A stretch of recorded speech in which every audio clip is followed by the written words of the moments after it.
rookie, listen up. You're about to learn the basics of survival in Rivals Hover League, so pay attention. Step 1, hop on your hover vehicle. Soar, glide, and drift your way around the arena. Hover high and strike hard. Soar and dominate everything beneath you. Step 2, boost. You want to escape danger or catch a rival. Hit that boost and zoom across the map. It's all about timing. Step 3, remember speed is key, but you can't outrun a bullet, so make your shot count. Hover, boost, shoot your way to become the MVP.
Powered by the most advanced wind force cooling system, reducing temperatures while your competition sweats.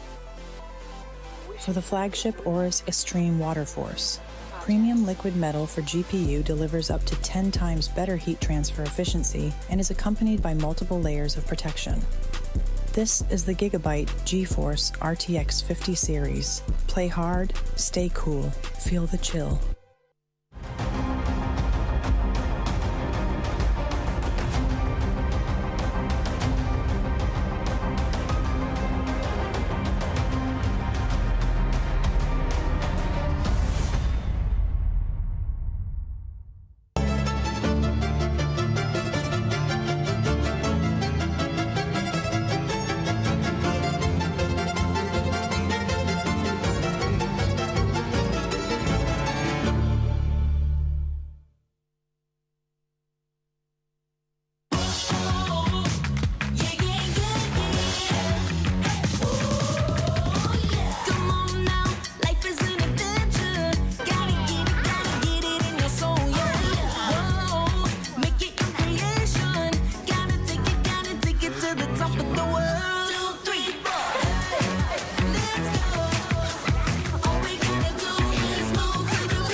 Yeah, there is.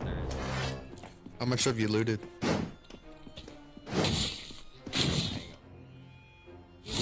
And see if we, like, hit players.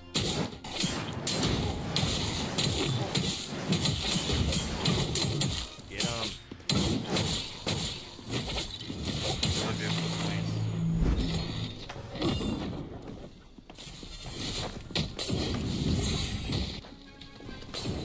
Got good mollies on them. Got good mollies on them.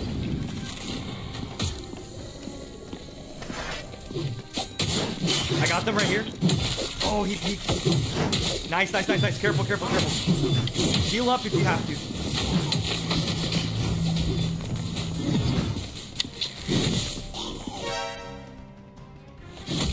This one's low. Corner him. Nice. One left. Nice, guys. Nice. No. Don't mess it up like that. We have to pay attention to the mobs too. The mobs will definitely get us.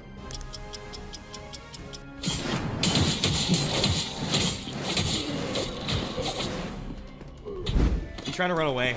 He's trying to run away. He's in the corner. He's in the corner right here. Hang on. No, get away, Canamir. There we go. W. I think that might have been everybody. Let's go straight towards the stone. Oh, wait. I saw a legendary stuff. Yeah, this guy has a legendary. Whoever killed them gets...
RBS 也想过来吗？这是把队友给放倒了。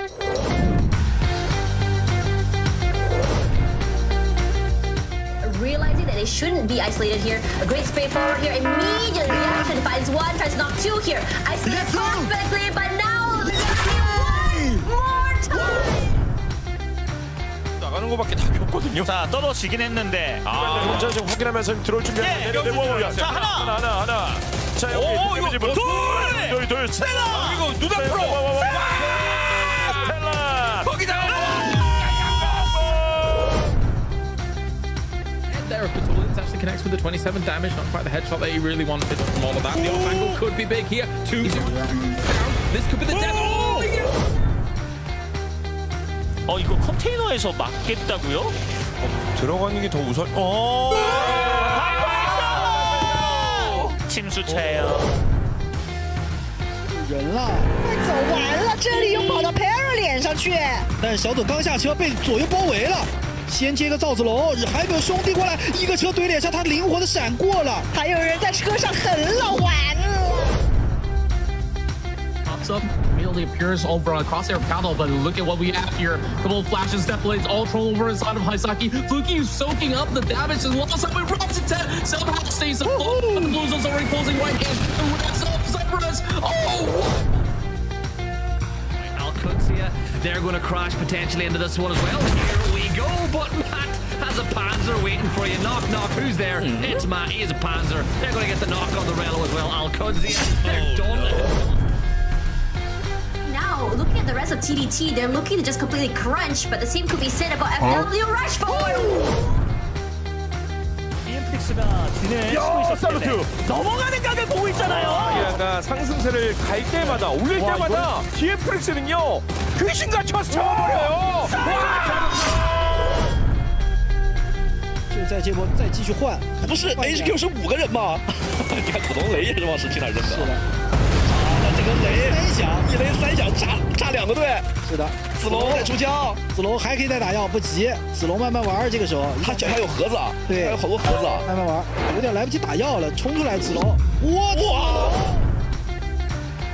I was talking about with smokes, but they opened the door. Now shots coming in from Bart. Connects on anybody. Finds must spot as well. Insane shot from Bart. He gets a third as well. A dip in the valley. They just need zones now. They cannot afford to have to go on foot. Kraken. There's one. There's a second. And for quite a while, as they know exactly where Petulance is. Jinx is looking for him there. Goes from Perfectix instantly down. Petulance is very wounded at the moment. Another one goes away of Jinx. Perfectix. Oh no! Joins into the fray as well. And here we have them on screen. The arena, they need to recover Jacob. Jacob is currently down. CC will be on it. What the name? Oh! From Banana! Considering they were dead in the water at the end of yesterday. They're fighting all of them on this front, and now they're starting to realize, wait, BB's perfect! That is so crucial! Incredible play for BB to get the second as well! And it was only a matter of time before we got all 4 of them on the same squad, and it was only a matter of time before they started showing you that they could do things like that. The big sprays from Gizera. 到了车后的方向，想利用道具做一点尝试，而 CDG 是锁定了小我的位置，这个道具扔在脚边，直接开小。 Are recognized. We're like RBN, like we've seen around, but a lot of these guys are sort of up and coming or grinders who are making a name for themselves and have just Huh? Take him for a ride. Get out of the car. No! Oh, that's just rude. Oh no.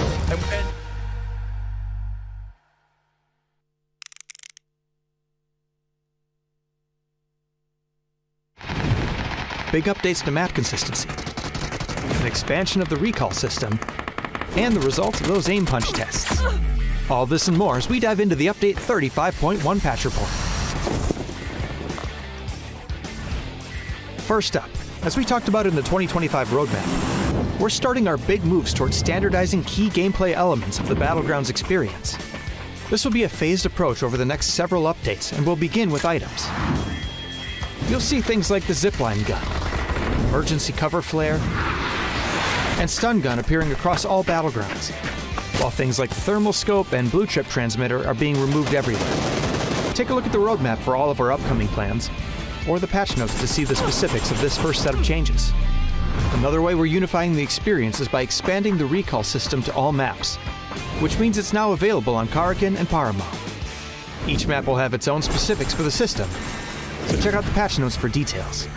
We're looking forward to seeing how these changes shift strategy on these maps. Next, thanks to your great testing and feedback, we're ready to implement the new aim punch system to live. We're going live with the settings from our last gunplay labs, and are looking forward to hearing your feedback on the system in the live environment. Last but not least, we're making audio adjustments based on your feedback, such as your shooting, driving, and the mortar explosions. Let us know how it sounds. There's also a new contender system in the workshop, a new survivor pass, more improvements to custom match, a new rank season, and more.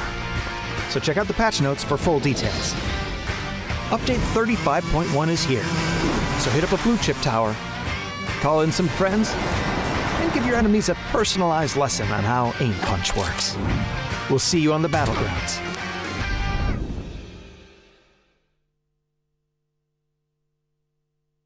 Hello PUBG Esports fans, it's that time again, time to kick off another year of global PUBG Esports. It all starts with PGS 7 and 8. Who will make a statement and take a big first step towards the year's finale, the PUBG Global Championship? 6 of our global partner teams will be returning to the PGS stage, along with 4 new global partner teams and 14 regional series qualifiers, with 3 from EMEA, Korea, Americas, APAC, and 2 from China. The PGS format remains the same this year. The 10 global partner teams and 14 regional qualifiers from 5 regions will be divided into groups and compete over a 3-day group stage, where they will play 18 matches across 4 maps. The 16 teams with the most points will advance to the final stage and play 18 matches in 3 days, after which we will crown our first PGS champion of the year. The teams will once again compete for the $300,000 PGS prize pool. 300 PGS points will go to the winners, giving them a massive head start for PGC. In Shanghai, China, PGS 7 and 8 will kick off a whole new year of PUBG Esports. PGS 7 will be held from April 28th through May 4th. PGS 8 is up next and will run from May 12th through 18th. Make sure to stay tuned to the PUBG Esports website and social media to stay up to date with all things PUBG Esports. And welcome to the 2025 Global PUBG Esports.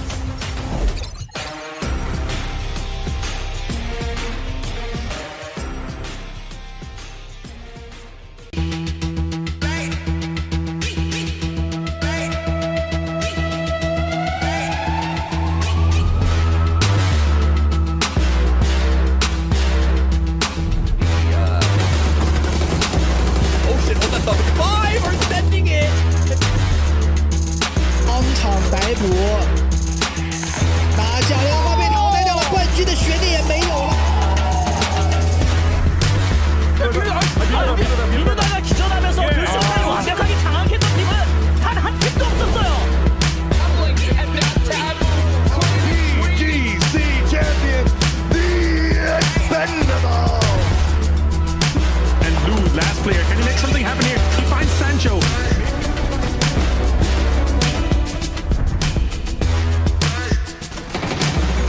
无脑提前敲吗？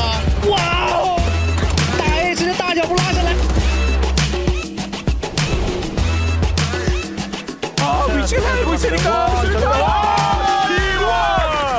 이게 바로 좀 뚫어내고 디바인은 뭐 알 것 같습니다.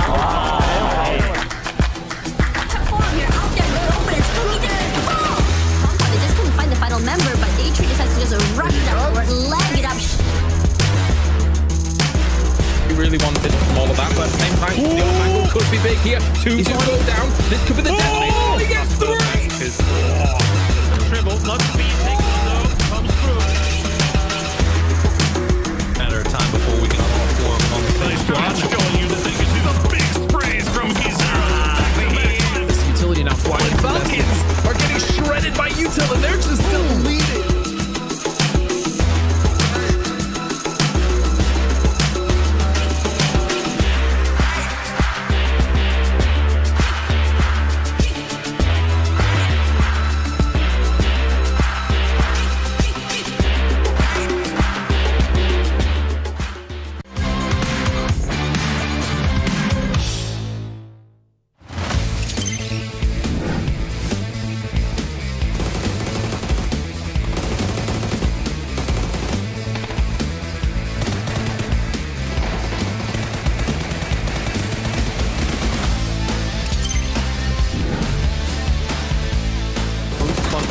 Say, oh no! Oh, what? Souza as well. And Dragunov has a decent angle. Cold is just having his way with 4 AM. Cold. Goodbye. And they just let Heather dismantle them. That is beautiful stuff from T1's Fragger. And he's got some utility left in the bag as well. With the grenade, the he's getting more from Olympus. Yes, they have a ton of utility left here, but the smokes are starting to dissipate. Rez being stuck here on the backside. Kiss!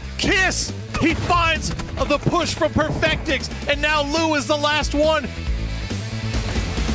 Kiss pulls off the miracle win. Starting to connect up the shield, but Xiaobei on the side. Sosin's gonna go down. Xiaobei also gonna find Sting.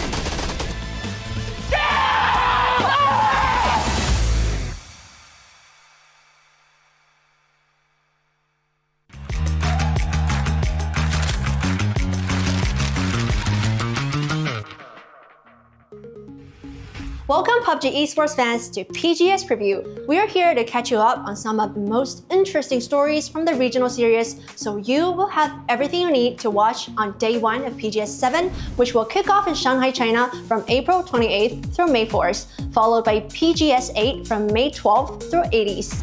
We will look at some of the spicy roster changes, talk about tournament favorites, and dive into the teams making their PGS debut. I'm your host Lisa, and I'm joined by Yingxi. Hello everyone, I'm excited to be here and even more excited for PGS. With how the regional tournaments turned out, it may be time to forget everything we learned last year. There are so many new teams and new rosters. There's never been a better time to be a PUBG Esports fan. Should we jump straight in? Yeah, sure. So first, let's remind everyone of our format for PGS 7. Teams will play in a 3-day group stage where the top 16 will move on to the final stage. It will be a tough fight for our teams, and only the strongest will make it to the end. With that in mind, why don't we start by looking at our groups for PGS 7. In Group A, we have Team Falcons, Duerton 5, Navi, BB Team, G&G, Bagopa, 4 Angry Men, and New Happy. So what are your initial thoughts on this group? This for me is probably the weakest group coming to PGS 7. We definitely expect to see new Team Falcon roster, formerly the Sonics roster, perform on global stage. They have shown us time and time again that they can contest for any trophy. Beyond Team Falcons and Navi, there are a lot of question marks on this group. Yeah, correct. I agree. And so what about Bagopa? For the viewers at home who might be newer to the PUBG scene, Bagopa was a team founded by Peel in 2022 after he left G&G the first time. Now they have returned and qualified with Peel back in Pro PUBG. While Peel won't be at PGS this time, and with 2 hard sub it in for him, do you think they can make some waves in this tournament? To see Bagopa qualify was really surprising. It's an incredible achievement to see so many players come out of retirements to make a squad and qualify all the way to PGS. I think, however, we should temper our expectations for this team. I don't think they can keep pace with the best teams in the world, but if they do it, it will be one of the most incredible stories in PUBG esports history. We also have 2 of our GPT teams in, 4M and Jingji, who have reworked their rosters. This will be a good test for them to see how those changes have worked. But the other team to keep our eye on here is T5. I was impressed through the JR's rotations in APAC, and I think they will be a real contender this year. But for the rest of this group, there are so many new rosters for teams that have underperformed at PGS. We will have to wait and see. Yes, we have so much to see in the coming season. So why don't we move on to take a look at Group B, which in my opinion is the toughest group. We have our PGC 2024 champions, the Expandable, our 3-peat PGS champions, Twisted Minds, and the ever-present threat of 7A Gamings, as well as T1, Daytrick Gaming, Furia, and newcomers Bestia and Taikula. This definitely looks like a top group.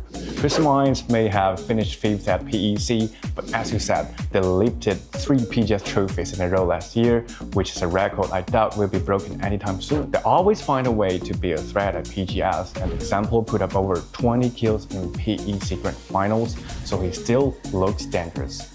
I think they should remain on our short list of tournament favorites. The same goes for the Expandables. Tanvu and Chloris had combined 70 kills. I think they will prove at PGS 7 and 8 that PGC wasn't a one-time deal. I accept them to be strong. Yeah, sure. So how about 17 Gaming? They have a roster change for the first time in the PGS era. Suzhou has moved to Tylute, and 7-7 has joined 17 Gamings in the wake of Tianba's breakup. How do you think the change will affect the team on the global stage? 17 Gaming has been one of the most consistent performers on the global stage with their previous roster. But we know this is a team that wants to win, and second place just won't cut it when we want to lift another trophy. 7-7 was a great supportive player on Tianba, and the early results have been promising. 17 Gaming has had a more defined identity working around Xiaowu as the anchor. It remains to be seen how this roster will do on the global stage, but I am optimistic, especially with the second place finished at PCL. Also, I think Furia might surprise some people in this group. This is mostly the legacy squad from last year that we saw big improvements from doing 2024, and it looks like they've continued that trend. They've been playing more aggressively, and it's really paying off for them. They were one of 2 teams to break the 100 kills mark with Team Falcons. If they can make it out of this group convincingly, we'll have to add them into the title race conversation. So how about our final group, Group C? We have ROC Esports, Virtus Pro, E-Arena, Forest Natural Gaming, Divine, and 3 regional champions, GK Esports, Patrick Rhodes, and DN Freaks.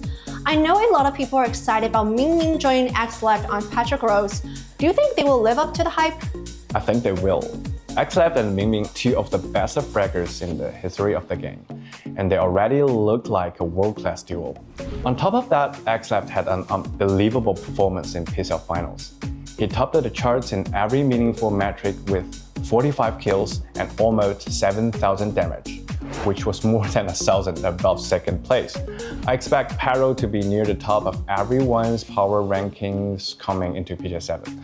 That being said, this is still a new change, and it remains to be seen if they can repeat this performance against the best teams in the world.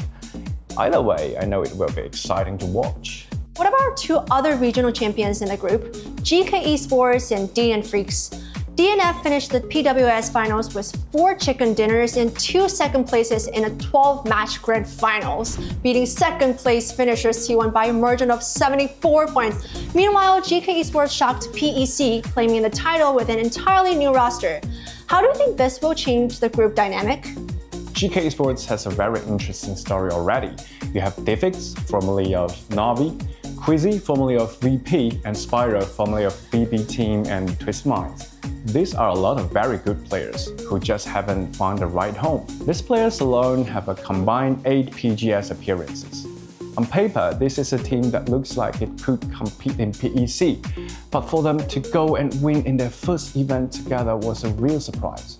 Spyro seems like he might be back to his PGS2 form, and Diffix looks like a new player on this roster with 6.8 thousand damage dealt in the finals. I can't remember the last time I was excited to see a roster make their global debut, and I think they have the chance to shake up the power balance among the top teams. On the other hand, we have the Freaks. DM Freaks are far and away the best team from PWS coming to PGS 7 and 8 in my mind. They won the finals by 74 points, which is absolutely insane. Salute looked unstoppable in PWS with 39 kills in the 12-game finals. He was smurfing in the pro lobby with some of the biggest names in PUBG Esports history. I think their performance regionally definitely makes them one of the big tournament favorites. So now that we have had a quick look at our 3 groups, and speaking of tournament favorites, why don't we just take a minute to talk about the teams you think will be in the running for the PGS trophy on the final day? It seems like Twist Minds has some magic at PGS. Maybe it's the short-form tournaments that suit them. Either way, I have high hopes for them, but I predicted 2 months ago that Peril would win PCL, and I'm sticking with them for PGS. How about you? Which teams do you have your eye on? Peril definitely delivered an impressive performance regionally. I agree they're one of the top contenders. I'm also really looking forward to seeing how Falcon performed this year with the original Sonics roster on board. I think they will continue to be strong.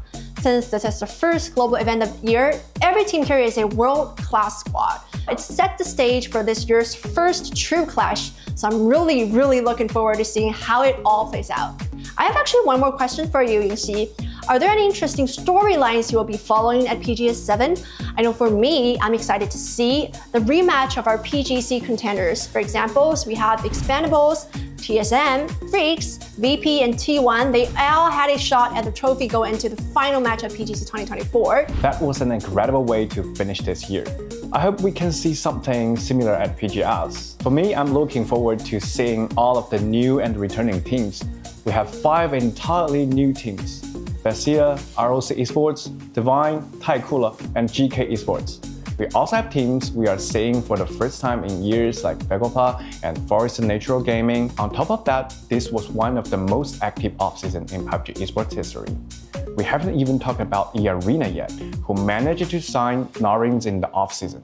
It will be our first chance to see him on a team not called Daytrade. Mine, Zilzon, and DraftKings are returning to PGS on the new Bestia squad. New Happy qualified with a completely new roster. 4M brought Atomu and Longzi from Thailand. JNG rebuilt with a new roster as well. There is so much to watch at PGS. I can't wait for the tournament to start. I agree. I think our first global event of the year, PGS 7, is set to be one of the most exciting PUBG events in history, so make sure you're here to join us for all the fun. PGS 7 will kick off in Shanghai on April 28th with 3 days of group stage and 3 days of grand finals from May 2nd to May 4th, where we will crown our first PGS champions of the year. Then after a week break, we will be back in action from May 12th through May 18th for PGS 8. Also, you can stay up to date with all things PUBG Esports on PUBGesports.com. That would do it for us here on PGS Preview. Thank you again for Yingxi for joining us and sharing your insight. I'm your host Lisa, and I'll see you on April 28th for PGS 7. Bye! Bye!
We are here for PGS 7 Grand Finals. Which team is going to be able to perpetrate the heist of 2025? Or will the security guards of Twisted Minds be able to hold it down strong against the vault that they have secured in 2024? Welcome, ladies and gentlemen, to the Grand Finals. Day number 1 of it, in fact. We have got 18 games coming your way to determine who is going to be our Grand Champion. And I have Toffees, I have Avenger here to bring you all of the action that is going to be going down. Toffees, let's get it done. Let's go. It's going to be a great day. You talk about the Vault Keepers with Twisted Minds. I think Day Trade is also looking to get a little bit of Vault action. It's going to be a very chaotic first day.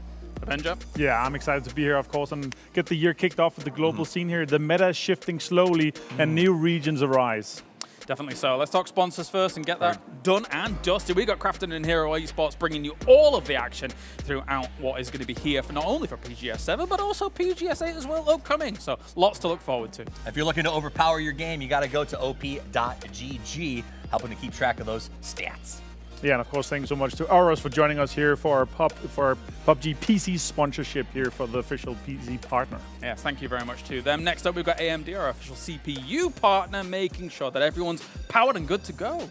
And then, of course, the only monitor that makes you go zowie when you see everything in full detail. And you also got to be comfortable here, and you are very comfortable in the NSC GGs here for the official furniture partner sponsor. And, of course, Lexar joining us as well as our official memory partner, making sure that, nobody forgets anything. And also, the PCs are also very stable and stuff like that. But we also have the drops that you guys could accumulate over in the chat as well. So make sure you're watching as long as possible. Get those sprays on board. Get the emblem on board. You can attach that to your nice little nameplate. It look really cool because you probably don't have the partners ones. We have the cooler ones. Right, we do have cool ones. Yeah, Sorry about that. I like the new 2025 partner one, actually. You see that? Very colourful as well on the back. Yeah, very nice, very nice.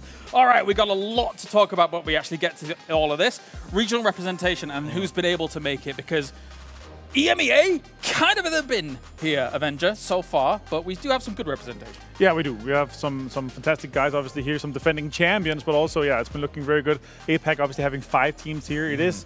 Last year was really where the big rise, obviously, with the Expendables coming through at PGC and winning it. It feels like it's going to continue that year with APAC having the 5 teams here. And yeah, EMEA and Korea, only 2 each. Americas. Yeah. Very specifically. Americas. You got to be clear, it's the Americas. Yes. Because there's only one North American team here, which is not what we're used to seeing. But I will say the South American teams that have shown up here have actually been a pleasant surprise. Like I said, we saw Bestia make a massive comeback. We saw Furia with some really good plays. So I'm curious to see what they do in this incredibly difficult lobby. Yeah, for sure. We take a kind of stock of all of that that's going on. APAC has really become a bit more of a focal point. I think obviously what really put them on the map in terms of, we need to be scared, was a few years ago. You're watching kind of Cerberus, you're watching Tycon all of a sudden have an insane performance at a World Championship. But as we focus here on this PGS, Martin, what are we looking for APAC? Yeah, I'm super excited to see if we're going to be able to see Expendables come in and really show that there was not just a one-off for PGC, right? We need to see them in the top 4. Forest comes in, and we've only seen them once before in a PGS setting with 2 of the guys with Olympus and Scabby. They kind of have a new join in here with Kiss and Baron coming in, and that's going to be kind of cool to see. They had quite impressive showing in the group stage, considering it's their first kind of international a couple of years. And I would say in a case of Expendables, Clarice was crazy good in the group stage. Like, he was very good. I mean, we talk about the glories of glories. This is a team, I think the one-off is the thing that you brought up. Everybody's watching saying, can these guys do it? Bam. There is an argument that maybe PGC just so happened to go their way because they caught some circles, maybe the other teams were struggling.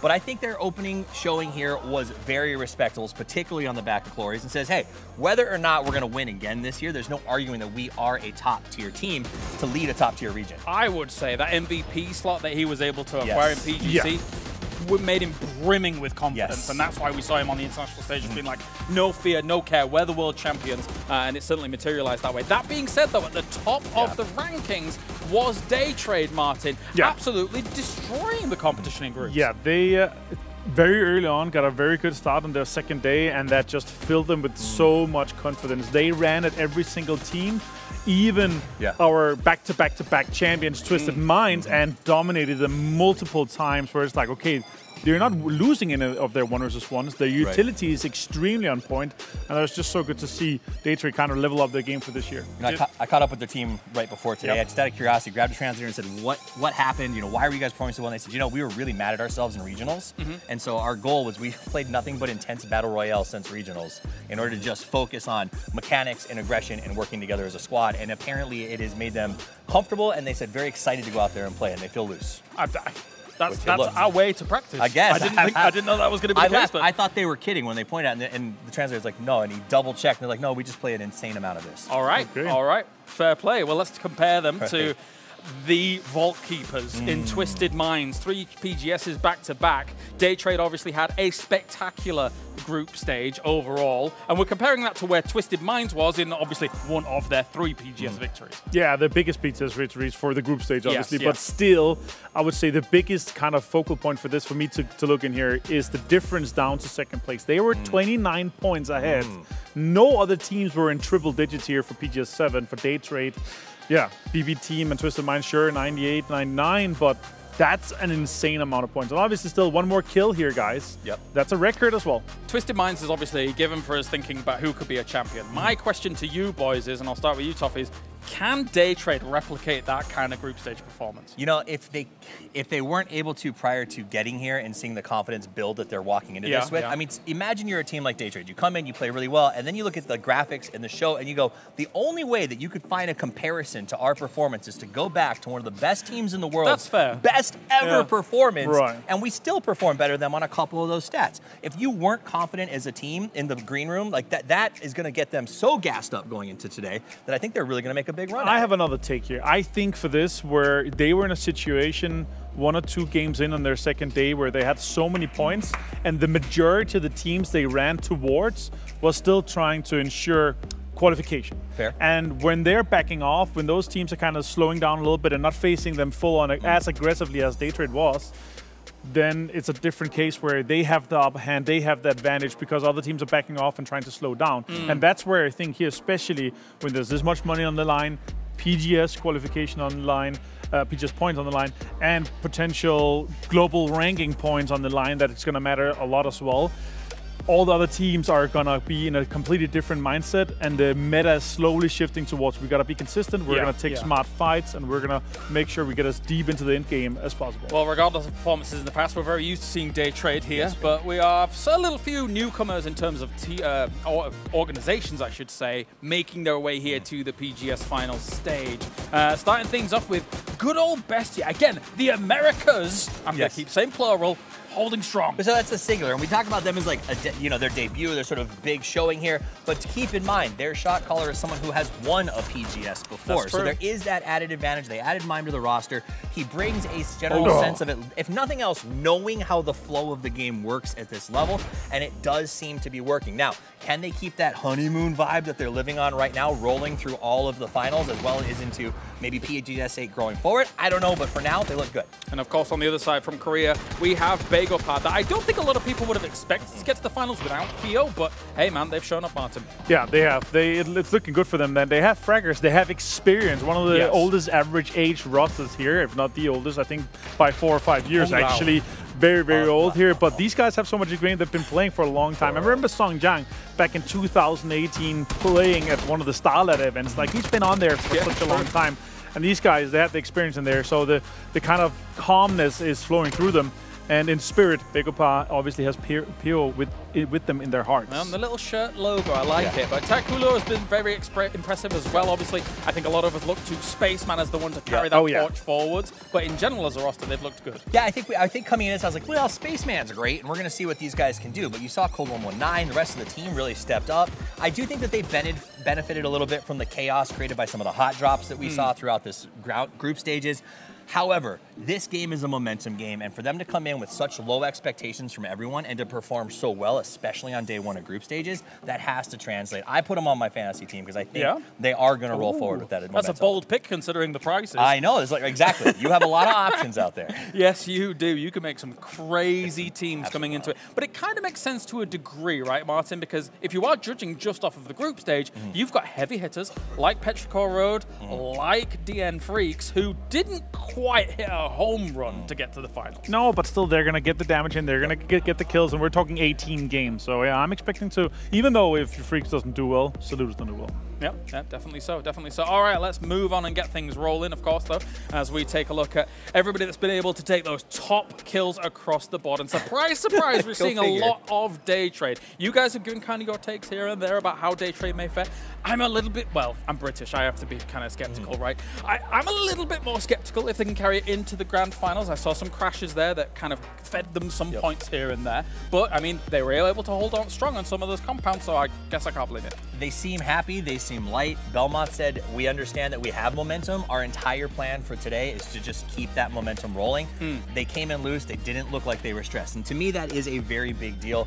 And honestly, I think having this many APAC teams here getting through is also just really good for all of their mental space to go, this is one of our hardest regions. Like, we're better than everyone. Like, we train better. We've got more teams. And I think it reflects well. Yeah, I mean, their region, when you watch it, is chaotic. Yes, it is. But regardless of that fact, they've been able to thrive. And that's actually what PGS has been too, right? It's been very chaotic in here, of course. Oh, we're going to be playing 3 days, 18 matches, as I said.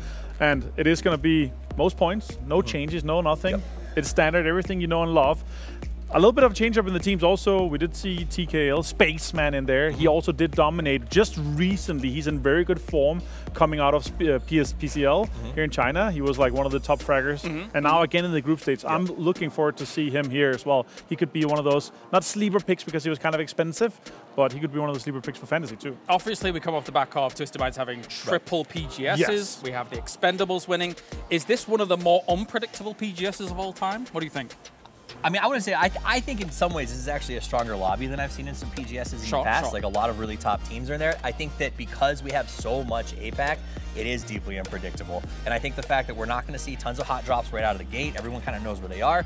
I do think there's a chance of anyone could take this, but Twisted Minds, I'm going to double down on and say they look like they are being, I don't know, that Twisted Minds, like when they walk in and there's not a sense of overconfidence, but also they're just like, this is our business, this is our house, this is where we win championships. What is very interesting is that almost every single time we see them on the international stage, even regionally, it's Example taking all the kills. This time around, Avenger, he was 4th on their overall list of kills. He was still 3rd in damage. True. So the other guys are just last hitting. Here, though, we are starting on Miramar, guys, and that's what I really want to talk about a little bit, because it does really mean that we're going to be seeing a little bit of a slower start. You know, always when we go into the group stage to the finals, we always see this kind of slow approach, and that is where Miramar is really enabling these teams to take it a little bit more slow before we go to the wildcard maps and kind of throw around. We've been hearing the murmurs of hot drops, maybe not on Miramar for a Twisted Minds, but we've been hearing that Apr-4 and Twisted might be going head-to-head with one another in some of those other battlegrounds. So yeah, starting things on Miramar. Very exciting to see how this goes. Any final thoughts before we jump in? If you want a hot drop late, you got to play great at the start. So that's the watch. Who gets it started strong, right? Yeah, absolutely. All right, well, thank you very much, gentlemen. It is time to get the grand finals once again for our PGS underway live from Shanghai, China. One of these teams at the end of 3 days becomes champ.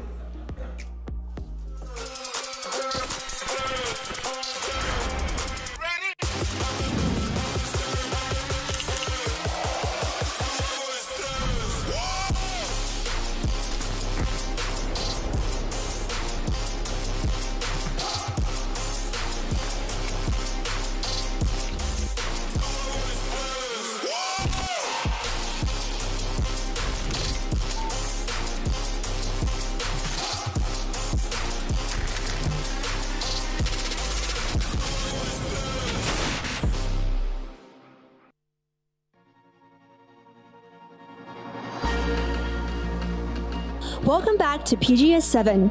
We're live here in Shanghai for the final stage. I am your host, Lisa. After 3 thrilling days of group stage battles, 16 teams have earned their place in the final stage. Daytrade Gaming topped the leaderboard with a stunning 128 points, while Theriton 5 and Apr-4 Road scraped through after a hard-fought race. We've also seen some fresh faces like Taikula and Forest Nature Gaming making a strong debut on the PGS stage, showing they're ready to compete with the best. Now, with $300,000 on the line, it all comes down to this: who will claim the first PGS title of 2025? The battle begins now.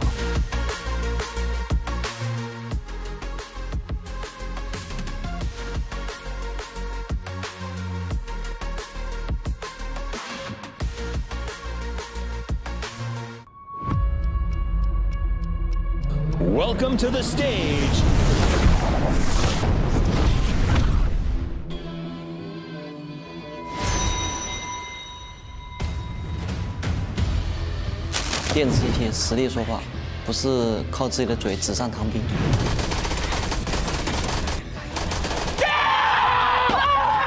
不要来轻易触碰我们的跳点，不然我们让你知道什么叫残忍。 이제 PGS 선수들 중에 제 연장자이지만 그래도 끝까지 연장자인 만큼 멋있는 모습 보여드리도록 하겠습니다. 감사합니다. With the mistakes made in the group stage, we are coming more stronger right now for the finals. Цель изменилась.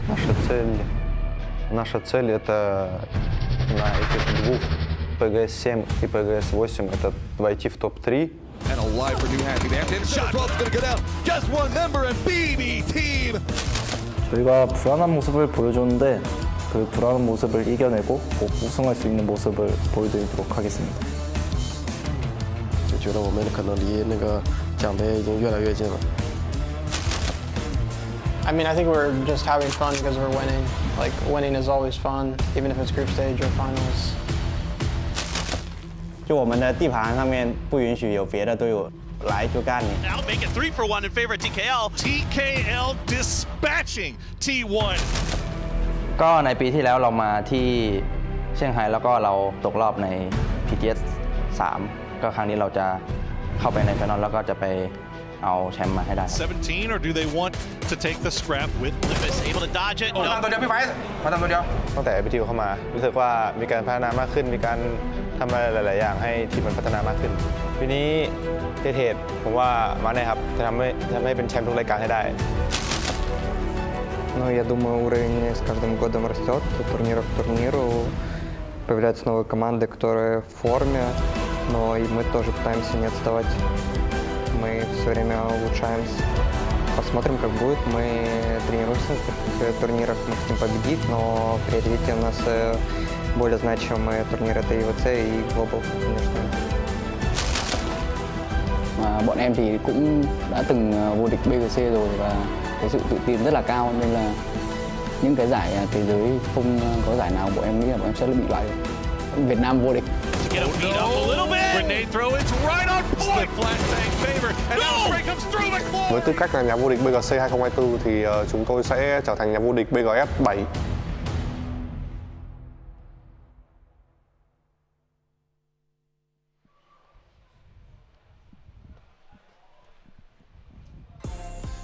Welcome everyone once again to beautiful Shanghai, where we have the stage is set. The grand final for this PGS-7 is ready and raring to go. I am Porosaurus. Joining me once again is Paper Thin. And Paper, we have had just an amazing group stage, a lot of surprises, and a lot of individual solo heroics. I can't wait to see what we have in store here today. Yeah, no doubt about it. This has been a great PGS so far. We've seen some really interesting teams really starting to step up. Obviously, Daytrade is going to be the first on that list. You know, having one of their best performances. No. Their best performance ever. Who am I kidding? in a two-day lobby like that. Yeah.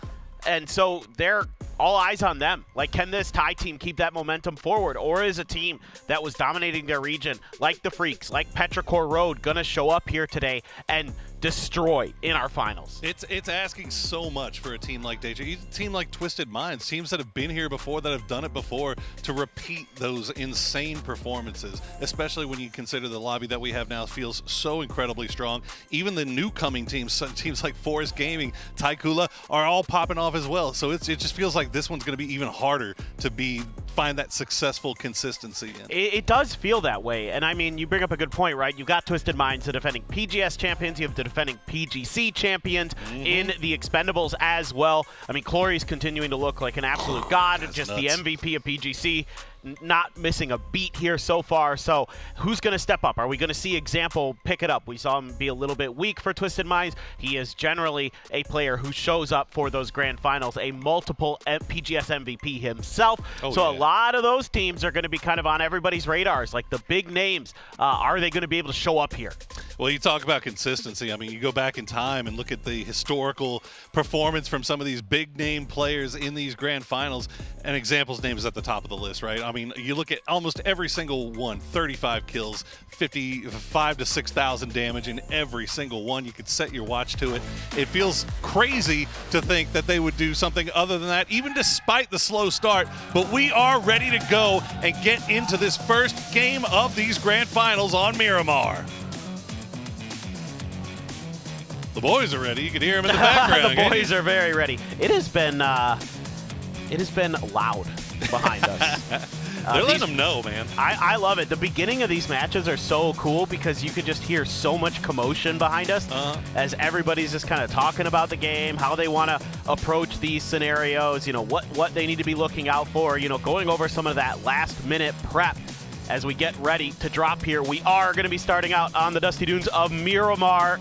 And I think we need to keep our eyes on Petrichor Road. They are not going to do it. Nah. We were lied to, Poro. They were never going to. I heard there was going to be Power Grid. There's, of course you heard there was. I feel like we hear almost as much chest pumping and letting everybody know. They're just trying to get into your heads a little bit early, but Twisted's too old. I mean, they've been around too long for that, man. They're too old. They're not going to fall for that. Okay, yeah, I know. Funny me called me of all people saying that somebody's too old for. But Twisted, I mean, you're not going to get into their heads like that, man. You got to come in with something better. But I want to say this. I think Petrichor Road is 100% making the right decisions here. Oh yeah. Because I think this is a team that wants to win. They won PCL. They're on the right track. You know, Aches Left is hungry. I know that for a fact. Oh, yeah. And so this is the better decision. This is the decision that is going to potentially win them championships. And this isn't that different from Power Grid. That's less of an ideal circle to start. But this one is going to be centered sort of around Chumacera. So teams like TKL, who don't have to contend with T1 in this lobby, going to have Chumacera to themselves, should have a lot of free picking on some of those compounds that are going to be south of Power Grid. That's where a lot of these teams are going to be looking here early. Yeah, we saw a circle kind of similar to this that a few days ago in groups that ended right around where 17's 7700 is in that little intersection. So we'll see if these teams decide to play it out remotely similar to that. Furia, one of our Pride of Americas, one of our 3 Americas teams that have made it to this grand final. And gotta say, they've been impressive. Gazera particularly has just been lighting up the charts. That's why you bring him on, right? I mean, yeah. He's a fragger. Absolutely. Always has been. And that's something maybe this team felt like they needed at the end of last year, right? Like, we knew that they could be consistent in some okay macro decisions. Like, they were getting into late games, they were getting points, but they weren't really able to scoop up some of those kills along the way. Yes. You would think this Furia team should be able to do a little bit better than some of those, 12th, 14th place finishes that we were seeing last year. I think, with that core of that squad, of course. Yeah. So I think they could do well. I hope they do. We'll see. I will say that I think that they've been playing a lot differently. I think last year when they were Luna Galaxy, they were doing everything. They would do just enough to make sure that they got there. Yep. They got a whole bunch of international experience. They learned a lot from a lot of the mistakes that they made. And at the end, they end up bringing in a big-time fragger in Gizera. And, well, it's been good so far. So now it's just all that's left is to find that performance in the grand finals as we see New Happy getting a little bit close to so Delwyn. Yeah, it is. The rest of the Expendables nowhere near this. Do you not realize December the 12th? Oh, he knows. He knows for sure. That blue zone grenade going to go ahead and force him to reposition. Oh, actually, that was the grenade followed by the blue zone grenade. But Delwyn on the move here. The rest of his team should be arriving here very shortly, or at least 2 members. They still have Duck Shoes way off in the distance. So we'll see how the Expendables decide to play this. If maybe Delwyn could just escape, that might be a win here. Well, You got Zilong, who just drove in for New Happy. That cut off the reinforcement of Tanvu. They didn't want to commit any more to this fight. A 2v2, they were thinking about taking it. They thought they might be able to find the advantage. But now you have to leave Delwyn to his own devices and hope. Okay, now they show up. They just waited. They waited to see what Zilong was going to do. Holding the angle, grenade out, but it's going to, I think, fall short there. Yeah, that's really aggressive for Tamu, but it doesn't matter because now 17 has found an angle as well from the northwest. The third party comes in, and now the Expendables should have an immediate 2 knocks. I guess after getting that first knock, they just decided to pull the trigger anyway. What an aggressive play from the Expendables here, and they might get paid off for it. Oh, they are just playing really, really smart right now. Couldn't find the timing there. Good Delwyn gets ahead of the stun. Wow. Very nicely done. This is why you play confident. This is why when you take a knock, sometimes you don't just fall back, try to hold the line. You push the other team because you're going to catch them off guard, and that's exactly what the Expendables did here. New Happy in tatters, down to just 2 players. The Expendables coming in here playing like defending PGC champions. And right off the bat, they knocked New Happy down to 2. They've got him pinned against the wall. 17 still looking over in this direction, so they do have to be careful. Looking around the map to see if anybody might be rotating in on this. And it looks like they should be safe to continue for at least the foreseeable future. I just love the confidence that this team brings, no matter what happens. And, you know, you just have to love the way that Clories was talking about that game that he clutched out, just said, I was sick of them yapping behind me, so I just wanted to shut them up. I mean, that's the kind of confidence you want. Those are the kind of players you want. Absolutely. And we see, I mean, how many teams do you see make a push, their first player gets knocked from a third party, and they just stop, you know, pump the brakes, throw the smokes down, try to reset. But no, these guys just immediately kept pushing on. And now 16K and December 12th, all by themselves. However, they are in the longhouse, and that is just we've discussed it, beat it to death at this point almost, how difficult that position is to really push. Even when it is a 4v2, the risk that you take of losing a player is so high that it almost makes it not worth it. Yeah, and especially in a spot like this where it's super early game, you know, and you'd have to commit a lot of utility. You'd have to commit a lot of blue zones and frags to make sure you're clearing that building effectively. That is nasty. Oh, he threw out the gas can just in case there was somebody coming. I love that. Delwyn there, catching him flat-footed with the stun being thrown to try to delay him.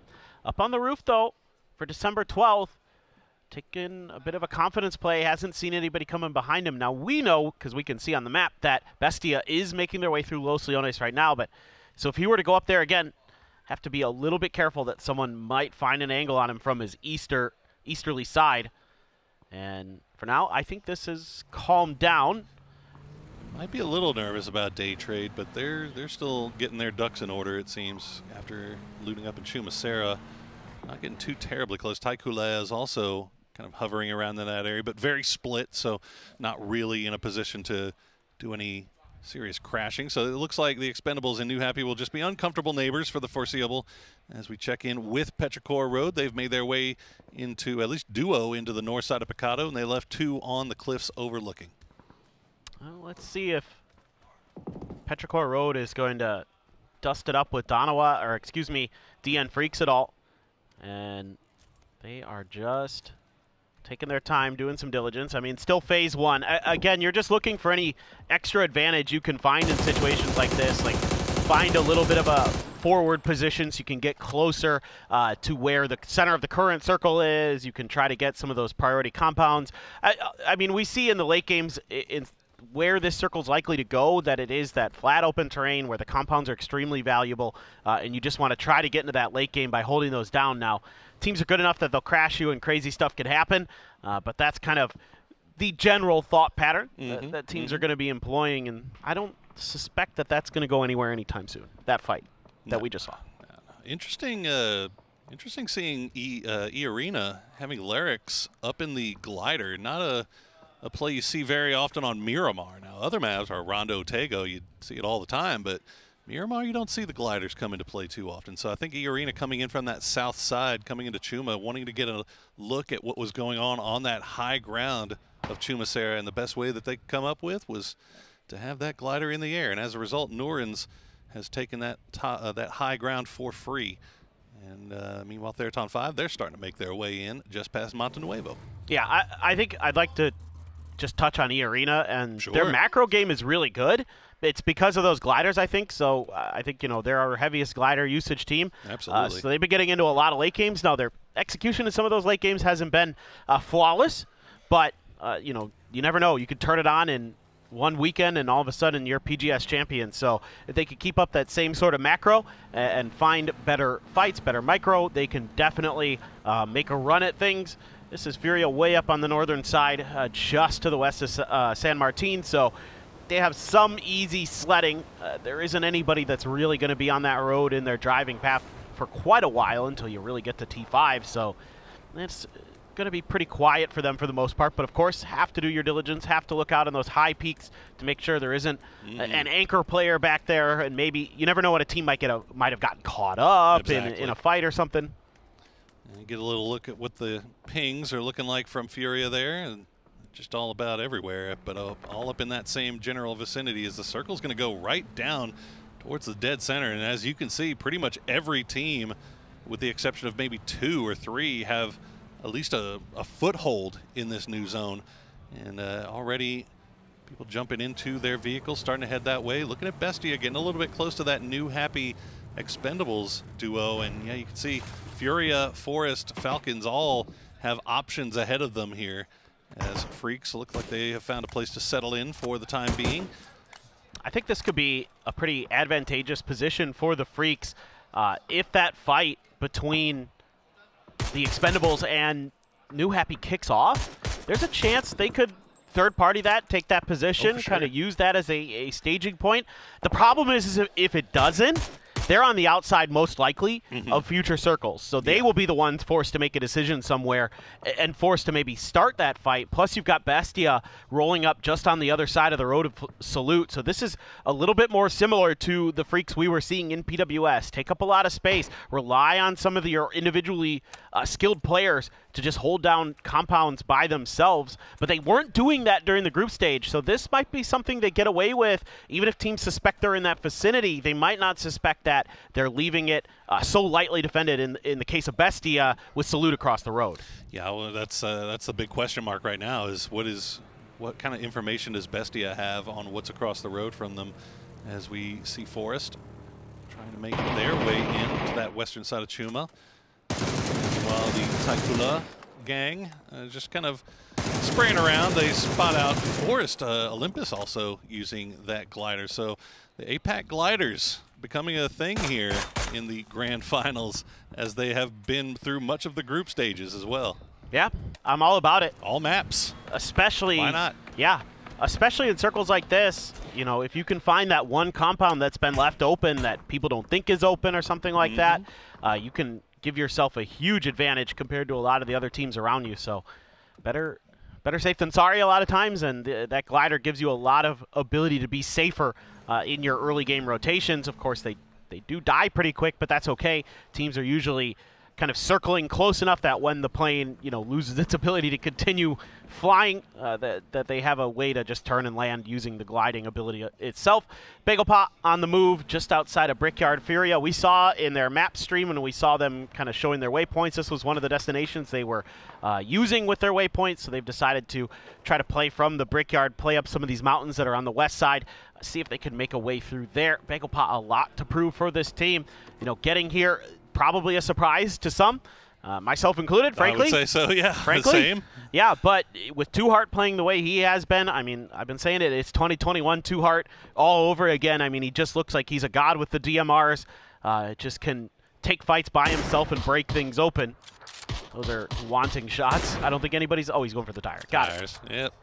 That's the most vulnerable thing in the early stages of the map of PUBG, or all of your tires, as Suze will get a little couple of bugs crossing by his ear there from Maladuct, and the new circle is going to go just a bit off to the north. Now 17 have that 2-2 split. Looks like they're going to draw the 2 from the south side back into the middle, and they're looking great all of a sudden, the Expendables still have this compound. Now, this compound is still good for them. They don't have to get involved in a fight just yet. They can still just kind of hold off New Happy for the time being. Now, Bestia might be another problem, as they're trying to find us somewhere to go, and they're just cruising right on past. They're going to go cliffside, and it looks like that might be the stopping point for now. Yeah, you can, in theory, hang out here, but your vehicles are going to pay the price, and getting out of there going to be tricky one way or another, but there really isn't much else available, to be frank. It's not great. No, most of the other compounds are taken, so Bestia trying to play a little bit more central earlier to see if they can get a little bit deeper into this game. Again, you can survive here, but with New Happy's position, it is going to make it uncomfortable for sure. And again, those vehicles not going to be in stellar condition when you're trying to make your move out of there, so that could become a problem. Yeah, deciding that it's I actually don't like that spot. Let's go somewhere else. Let's go to the cool Walmart. As, they find a little bit of a dip here. They're going to lose Mime in the process. Oh, Mime. It's going to go down early once again. They're going to try to throw the smokes out, see if they can get that res. And if they can, that would be absolutely huge, because you know you want to have all four up as long as possible, especially when they're in a decent spot here, all things considered. Dead center circle for the most part, and they have a dip that they can play and that they can be relatively safe. That's the better spot, I think. No, for sure. We'll see. That is a knock for Two Heart. Just talking about the DMRs, he's still got it in him. I mean, it's crazy. It's a Two Heart patch. He is just an incredible sniper. Always has been. So really excited that he hasn't really let go. I mean, he hasn't really been on a pro team and just kind of filling in for PO and making the most of it for sure. A pull up here for the Falcons. I can see that H-Win, he's got that Panzer looking for a target. Ming Ming shows his head, but doesn't take any damage for it. Well, there goes the Panzer, but it's not going to find its mark, as Ixlep will find Kickstart. Now he's immediately going to crash in. We'll find a second before going down. Shrimzy still working the wall right now. Has that grenade in hand. We'll try to throw it over towards Ming Ming. Will land just shy as Ming Ming saw it coming. Tickleton just caught off in the distance, it looks like, unfortunately, so not even really able to be a part of this fight. This has not gone the way the Falcons wanted. That Panzer didn't catch its target, and then Ixlep found a great timing. Oh my God, Trimsy. Oh, that is squeaky bum time for sure. And Chewy lining up with another grenade. If he cooked it right, Trimsy's in trouble. Bounces a bit too far. Ming Ming around the corner, trying to play off the stun. They don't know exactly where he's at. Now they find him. He is knocked. It's just going to be Tiggleton out in the cliff sides to the north alive. Smokes out. He has a vehicle, but this is going to be tricky for him going forward. Yeah, this is going to be tough. It'll be tough for Tig, and Petrichor Road in a little bit of trouble too, because look at there, it's on 5, that big wide 4-way split that they have going on over there. They've been watching all of this, and you can see Twisted Minds has also been listening. They're starting to look over in that direction as E-Arena will finally come in from that southwestern side. They're going to follow the same path that Bestia took, only they're going to cut north a little bit early, but that's going to put them right in the line of fire for 17. Somehow they're making it through though. This is madness from E-Arena. The tires get popped though, and there's a spin out. Shizzy driving in, Nerds with the cover fire. Jacob surrounding him, Bestia in a ton of trouble. Shizzy just storms the shack, and down goes Bestia. Wow, Bestia maybe a little bit greedy going for a big 2-2 split like that.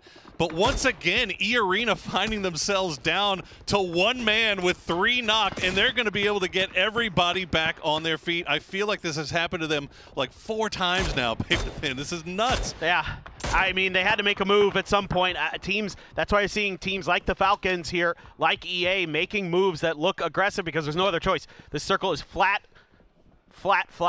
There is not much going on. Yes, and so you got to make plays for compounds when you have an opportunity, when you can isolate a fight, at least make it a 4v4, do the best you can with it. Even that in case it's a 2v4, that's why partly why E-Arena is able to come out ahead on that.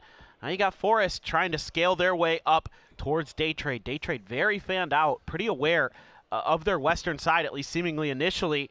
Are they going to be able to defend this push is the real question. I think there's enough room here maybe for Forest to kind of get into some of these cover positions, get into some of these crates that are inside of that compound. And there is the mortar. I saw him flying in the air. I was wondering where they were going. Yeah, you got to imagine they're going right on top of Bestia. That seems to be the easiest target, but it looks like they're going to go for E-Arena instead. And fortunately, E-Arena sitting inside of their comfy shack is Thanadol will find Scappy to start things off. Tries to follow it up with the grenade. We'll see if it lands. For the flush, it lands pretty close. Gets him down to about halfway. And the second one will do it. Man, the guy's on point with the utility. That's something that I feel like goes for granted here a lot of the time. How good you have to be with this utility if you're going to be successful here in these top lobbies. Yeah, and Forrest there had Olympus down below. He couldn't get those grenades up to really dissuade Thanadol from trying to make those throws to try to go for that flush. So they're going to lose a player for it. A bit of a misjudgment on the other side of things. A run out here. We didn't get to see this on screen. This was the potential end of that battle between New Happy and the Expendables, and look at the way they play it. They don't even lose a player. The Expendables take them down in the long run 4-0. Give Delwyn 3 of them too. And you want to talk about aggression. The Expendables, they leave their compound and they push down to the south away from the safe zone to see if they can maybe third-party some more fights. Wrapping behind Daytrade, you can see Forrest is already on the move. Daytrade completely locked in, as is Taikula. And Forrest, they are just in a world of hurt right now. They're going to pull in to the smallest of ditches, trying to lay down a little bit of smoke wall, but that's 2 grenades and done if you land them right. And yeah, you don't even have to be that good to hit these. Goodness gracious. It's a funnel for these grenades. I mean, you might not get the flush there. You're going to have to bounce one a little bit closer to the lip, but could potentially be doable for Taikula, as they're just watching. I mean, Forrest, again, not many great options left in this circle. You either crash or try to find a nook. There was a blue zone there. Ooh, Tigger. The Expendables having a bit of a fight out in the open. Duck Juice tries to go into the blue. Flash is going to sit him down. 3 still up there. Delwyn taking a lot of damage. He's got the blue zone back, though, so going to be A-okay. There's a fight happening in the bottom right there between TKL. They just want to finish Forrest out, clean them from their little ditch position. Daytrade looking to make a move. That is a unstoppable force meeting an immovable object in Daytrade and the Expendables right there, as Forrest will eventually go down. Taikula not wasting any time. They might not have had a lot of utility, but now Daytrade is going to be running in at the exact worst possible time for them as they went down into that ridge to go clear out Forrest. They've left themselves a little bit of an opening, but Delwyn from the Expendables still going to help out from range. Big spray from him as he spots out a con now as well. Man, he is on fire to start. That's another one. 650 damage for him so far. I was just going to say, he's pumping the damage out. What a Chad, as the Expendables trying to take more and more fights. I mean, I love the way they're playing this. They know they have nowhere to go in the circle, so just look for the battles, look for the chaos, and see if you can thrive in it, because that has been their MO. Tanvu up on point. Delwyn is going to get knocked by 2Heart from range. So Tanvu just going to turn his attention to the TKL players in front of him, letting loose with some frags, not really finding much of a connection. I assume that's Bagel Paw or somebody harassing TKL as they're coming down that hill. Meanwhile, the last Daytrade player, Thanadol, just chilling, looking to see if he can get a freebie. Tanvu, though, wise to it and gets the finish. 7 kills now for the Expendables. Expendables just come in mid-season form already. They are down to just 1. He'll swap over to the shotgun, because why not? He might lay down a few smokes, just get into that little ditch there where TKL is, and see if he can try to cause some chaos. And the new circle does pop, and it goes away from the compound to 17. And you want to talk about flat. This is where we're ending. It is nothing but wide open spaces. Yep. It is. There's a few ridges here and there, but it is going to be tricky for our players to navigate. TKL took that spot away. That mortar is into Narnia. Ambitious. Yeah, it's maybe a little misinformation on that one. Yeah, if I was playing golf, that'd be in the water there. That's for sure. Bagel Pot gonna try to move up on top of this hill. They've still got a couple players trailing behind them to watch TKL and the remaining players of TE. So they want to make sure that the back is clear for those forward too. So a lot of pressure here onto 2Heart and I think Akan there to watch. There's a pull-up from Pero. Yeah, Pero tried to crash into Twisted Minds, but TM was ready and waiting. Now Pero down to just Chewy 7-1, who's off in the distance as the mortars starting to fall and land just a little bit shy, and Tanvu will go down to the blue, so he will not give revenge to anybody here. As TKL, they have to get on the, they got to get on the move here pretty quickly as well. And where do you go? I mean, oh, Chewy going to go down to the blue as well. So, okay, we're down to our top 10 teams. But where do you go if you're TKL? You've got 3 up, but I don't think they've got any vehicles really surviving after that that conflict down there. No, I was going to say you'd love to third-party something, but you're exactly right. If they don't have any vehicles, there's no hope for doing that. So they just have to try to fight their way through Bestia and BagelPa and hope it goes well. But BagelPa has been mostly playing this smart so far. PUBG there covering the move up. This is great. Just cover and move stuff from BagelPa, and they are keeping TKL completely pinned. I mean, at this point, it may just be a go down to the blue play. Yeah, it looks like what they're going to opt for here is they'll try to survive a little bit longer. They're putting all their first aids into one pocket, and the lucky one is going to be Spaceman, so we'll see how long he can out-heal the blue. Meanwhile, Twisted Minds, they're in a little bit of trouble as Example has gotten taken down. They've got 3 kills so far, but they've got those DN Freaks just off to their east, but the Freaks are knocked very, very low as well, as 17 has been third-partying that fight from their end. But now 17's going to lose Lil Ghost, and now Heaven has stepped up, and he's getting involved. Oh, man, he hits the biggest grenade there. That might have bought the Freaks enough time to stabilize. It looked like they were going to collapse in this fight between Twisted and 17. Instead, they're going to get a moment to think about this. DL up on the hill. Shizzy gets a good angle. Going to find the knock as well. 7-7, meanwhile, keeping Bestia pinned down. Vinny knocked. Grenade out. A good grenade from Salute. Finds 2 of E-Arena. I was about to say, I love E-Arena flexing out from their little shelter location to go and get involved in third and fourth partying this fight. But boy, they just ate a grenade right to the face, as DNF will try to reset, get in there, try to collect their kills, and they will do. Actually, no, they're going to lose a couple, as I think 17 stealing them away, and now 17, they're still 4 strong. They're on the eastern side. They're waiting for the right time. Freak's just coming in there. They're going to try to take care of Twisted, but he looks away at the worst time, and Batulins will destroy Human. Batulin saw him coming. He was waiting for it. He proned, and he knew the exact moment that he was going to be able to strike. Here comes the bombardment from 17. They're going to get a couple flushes there as the Freaks are falling apart. Finally, this sandwich between them and 17 and Twisted Minds is just not going to plan. They weren't able to do enough damage quick enough. Meanwhile, BagelPa still chilling out on that southern flank. Bestia taking a fight against TF. Salute trying to hold the line. Wants to go for the flush. Going to be denied. Almost pulls off that open field deployable cover play. We've seen it come out so many times so far this tournament. I'm sure we'll see it again, as Batulins will finish that meal, gets Xiaobei, and gets another point for Twisted Minds.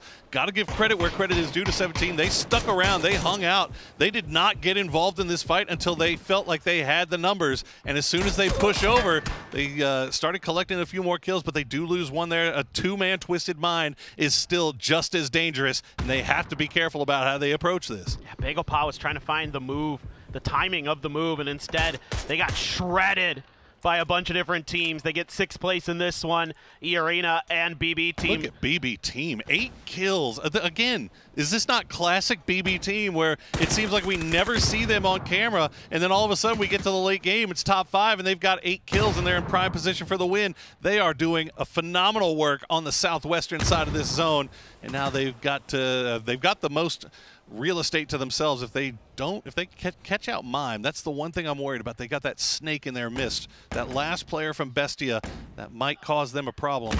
But right now we got to worry about 17 taking out Twisted Minds.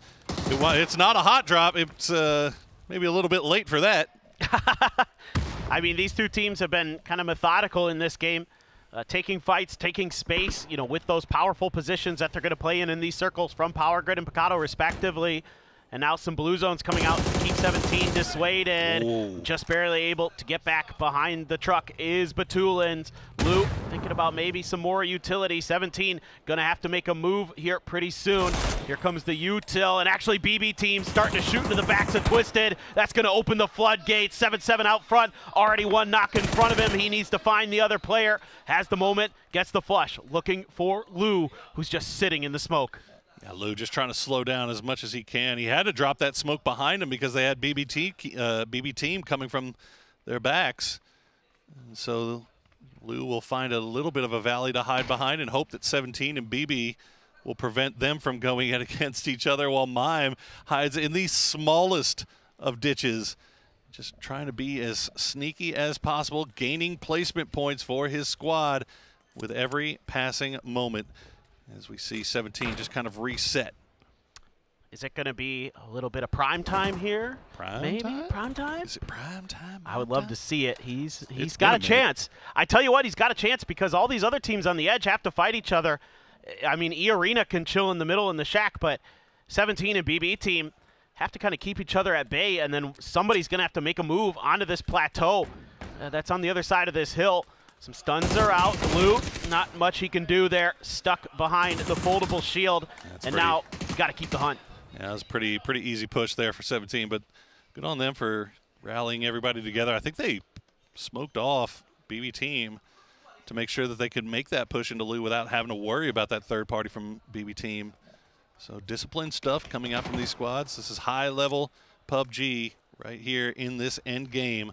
So many different scenarios at play. Everybody really just kind of avoiding that line of sight for E-Arena for the time being because they know they have that hard cover. Even though they are down to 2, they could do a lot of damage. And then there's always that wild card factor of Mime. Can he get involved? Will he get involved? And when will he get involved? There's a first knock comes through, but the trade comes out from Phil First on to 7700. 7-7 going to be flush, though. A decent grenade splashes some damage into Xiaowu. He's looking for an angle on the other side. Lil Ghost going to play backside. Stuns are coming through. Not really bothering 17 too much in this position, but it might have bought BB enough time to get the res. Exactly right. Xiaowu just going to continue to watch that ridge line. A little bit of time here, but not too much before Phase 9 circle changes the dynamic. Look at this. Larix. This is aggressive. Yeah, this is oh man, he's got almost no armor, no helmet left to speak of, but he had to make a move to try to go for that center dot while BB team and 17 were preoccupied with each other. Lock still using that deployable cover as Aduzi will try to use the moment to push. He'll find Lil Ghost, but he gets traded down by Xiaowu. Xiaowu gets Phil First as well. It's all down to 1 for BB team, and Xiaowu wipes them. He's the last player up for 17, though. It is a 1v2v1 for the win here. Does E-Arena know? Can they get the drop onto Xiaowu? And nobody knows where Mime is either. That's going to be a 1v1v1. It's 17 versus EA versus Bestia. A 1v1v1. Lyric still prone on the ground. Mime makes his move, but he gets shut down right by Xiaowu. Xiaowu's up, and he's got the win. What a clutch from him. He comes through with big kill after big kill and sends 17 to their first chicken dinner. Do you think these guys are not excited? Do you think they not feel the moment right there? They have just started off the grand finals of PGS 7 with a huge victory, and one that was very, very hard fought. Like, that was some very tough PUBG there at the end. Oh God, yes. I mean, that was not easy at all. I mean, Xiaowu had to clutch up in so many different scenarios. I think he ends the game with like 8 kills or something like that. Absolutely crazy stuff. I'm not sure if he got the kill on a Mime. He might have got the last 6 kills of the game, though. But that, I know he got all of BB team, and I know he got the last one. Let's see what the desk has to say about that first game, though. These grand finals are started.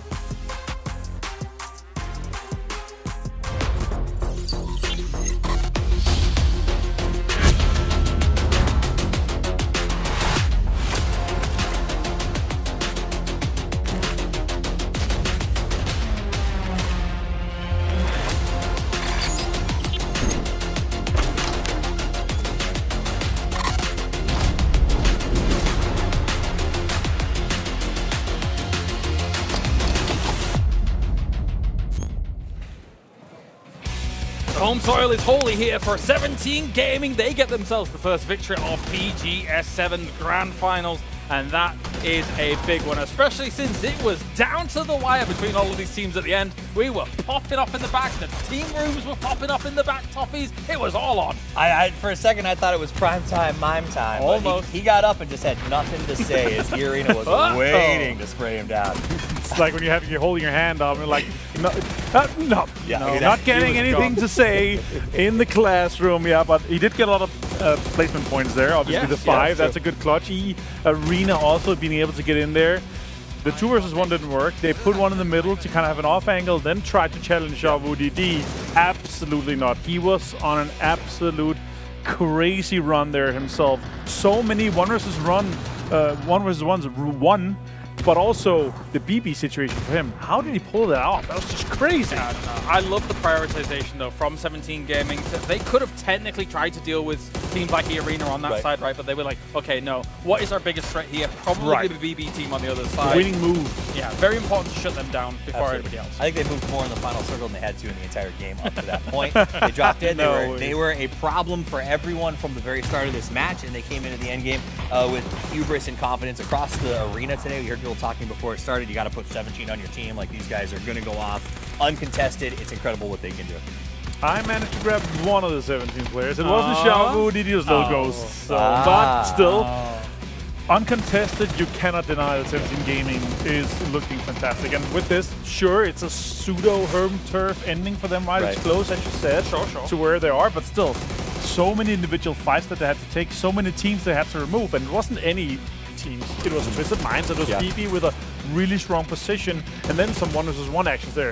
Insane headshots from Xiaowu. Exactly. I mean, the east side of the circle, a heavy focus. Look at that. Right? We saw as Twisted Minds, what a pop-off as well. Twisted Minds is over there. DN Freaks is over there. 17's over there. Everyone's around DN Freaks, but they're causing so many teams on that side delay and not dying and then causing all these problems that there were big heavy hitters over there that just kind of had ramifications for the entire lobby. You know, you bring up the heavy hitters that are over there, and to me that's the most exciting part, is a bunch of teams that were not necessarily as heavy hitting as I would have liked to have seen them in the group stages have come out in game 1 and shown themselves in the late game. Freaks, who was almost completely quiet, just sort of barely qualified, looked incredibly strong and stepped up and was playing well. I mean, even just that clip alone, whilst we take a look at the numbers, really shows that that game was down to the wire. 17 Gaming, one of the best teams in the world, knew that that was close. That was down to the wire. What a way to start off our grand finals. I love how Urena's like, oh yeah, there's nothing to do. Like, he just shook his head. It's like, yeah, there's nothing to do.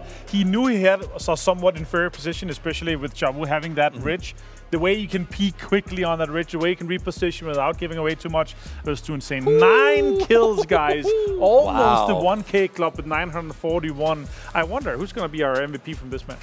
I wonder. Yeah, that's a huge performance, a huge statement to start off our grand finals. Sorry, Avenger Little Ghost got nothing, not much. Yeah, only 275. That's 2.75 points for me. Wow, huge. All right, well, of course, yes, he will be our man of the match here. Well, Xiaowu, brilliant stuff coming out from him. He fills up the pentagram entirely. Nice. The average, a far cry away from him looking awesome. I mean, it looks good. I think that this is, again, a team that if you watch group stages, you didn't get a chance to really see them go out and do the game that they wanted to play.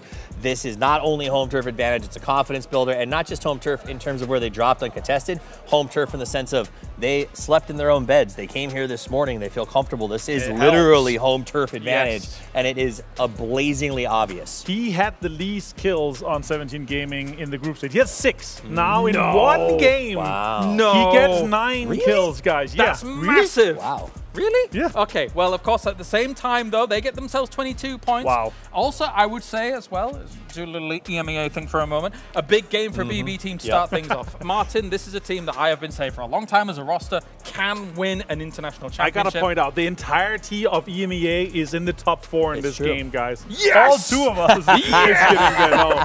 But yeah, Arena, you know, last year they were able to do it. They were able to step up. They were able to do extremely well. Here, they get the kills. They get themselves into a good spot. They fight their way through it.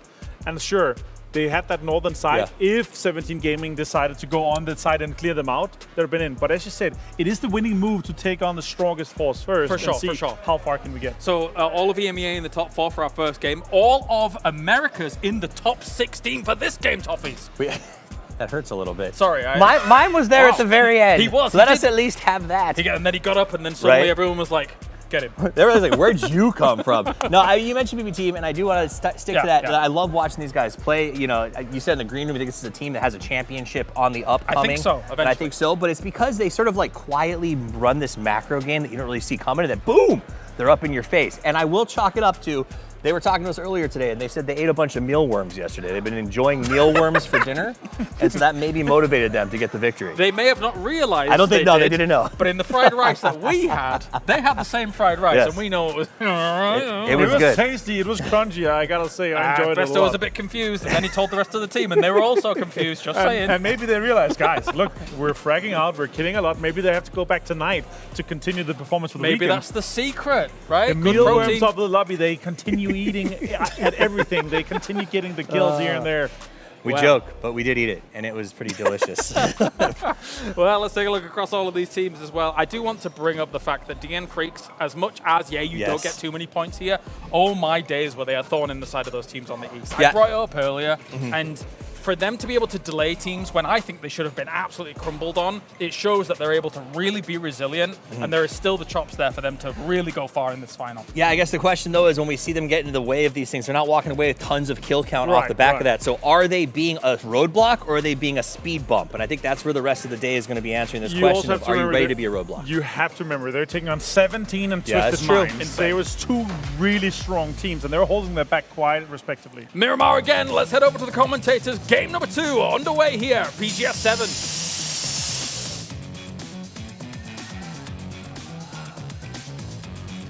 They've got their beautiful black and gold jerseys, they've got the home cooking buff, and they've got the first win of these PGS 7 Grand Finals. 17 Gaming start off strong, and now we are ready to get into game number 2. Once again, I am Poor Source. Joining me once again is Paper Thin. And Paper, that was some clinical stuff there at the end for a circle that was 100% playable. I mean, that's a fairly slow early game, but that erupted very quickly. Yeah, it has to, right? Because of the nature of that circle, there's just not a lot to work with. And, you know, BB Team and 17 able to fight their way through. 17 doing a good job managing their timing, able to weather the grenade barrage that the Freaks sent at them. They played their positions really nicely, leapfrogging from spot to spot, and then winning a couple huge fights, you know, kind of sandwiching a couple different teams in front of them, and then winning that clutch for Xiaowu. I'm sorry, it wasn't just one clutch. It was many clutches. Let's give it a few. Yeah. And that is just a thing of beauty. Yeah, give the man his flowers. I think he might have wiped all. I'm not sure if he got by him. I'm still not sure about that one, but he got a bunch. He definitely got a bunch at the end there. But you know what? Don't let that distract you though from the fact that BB Team found themselves in the end game once again. A bunch of kills, and they're kind of coming off a really, really good day, their final day of group stages as well. So this might be BB Team finding their footing here and getting going. That's kind of scary for a lot of people involved. It really is. This circle looking to be much more south, so almost certainly getting a different endgame circle. You would hope. Almost certainly, but yeah, I mean, you've got to be so impressed with BB Team. Just their consistency, getting to these events, playing well. I mean, maybe this is their time. Maybe them playing together like this for so long now, they're finally finding their groove. Besto's playing some of the best we've ever seen from him. I think he had 4 or 5 kills in that last game. So this is a scary team, and everybody's going to be having them on their radar, you know, whenever you see them in the kill feed, because you know they're getting in a late game, and they're probably getting in there with numbers. Yeah, they absolutely should be watching BB Team, or you can watch the multi-view with any of these 6 teams. Pick your favorite Chinese team. No, I'm watching the Freaks. Biased. Full biased. I'm allowed to be. Although I would have loved to have been watching 17 stream. I mean, that would have that been had to be nuts. Yeah. I mean, especially, I mean, they had a pretty interesting game from the jump as well, with the kind of third partying on that little action between the Expendables and New Happy. The Expendables, another team, despite going out a little bit early, that was some pretty scary stuff from them. They looked very confident pushing around the edge. I mean, even going so far as to just go out into the zone to try to third party on where they assumed there would be a fight. There was no way they knew a fight was up there. I think because they were down below, right? They had to climb up the hill to get there. So I think they were just assuming that there would be players fighting around those compounds, and they went up there to get a piece of it. Yeah, they recognized that, you know, this was probably an untenable situation for them in terms of trying to fight west or north. There just isn't, again, a lot to work with out there, so the better option is to just go and, you know, take third-party fights, just let chaos reign. Yeah. Because that's where they thrive.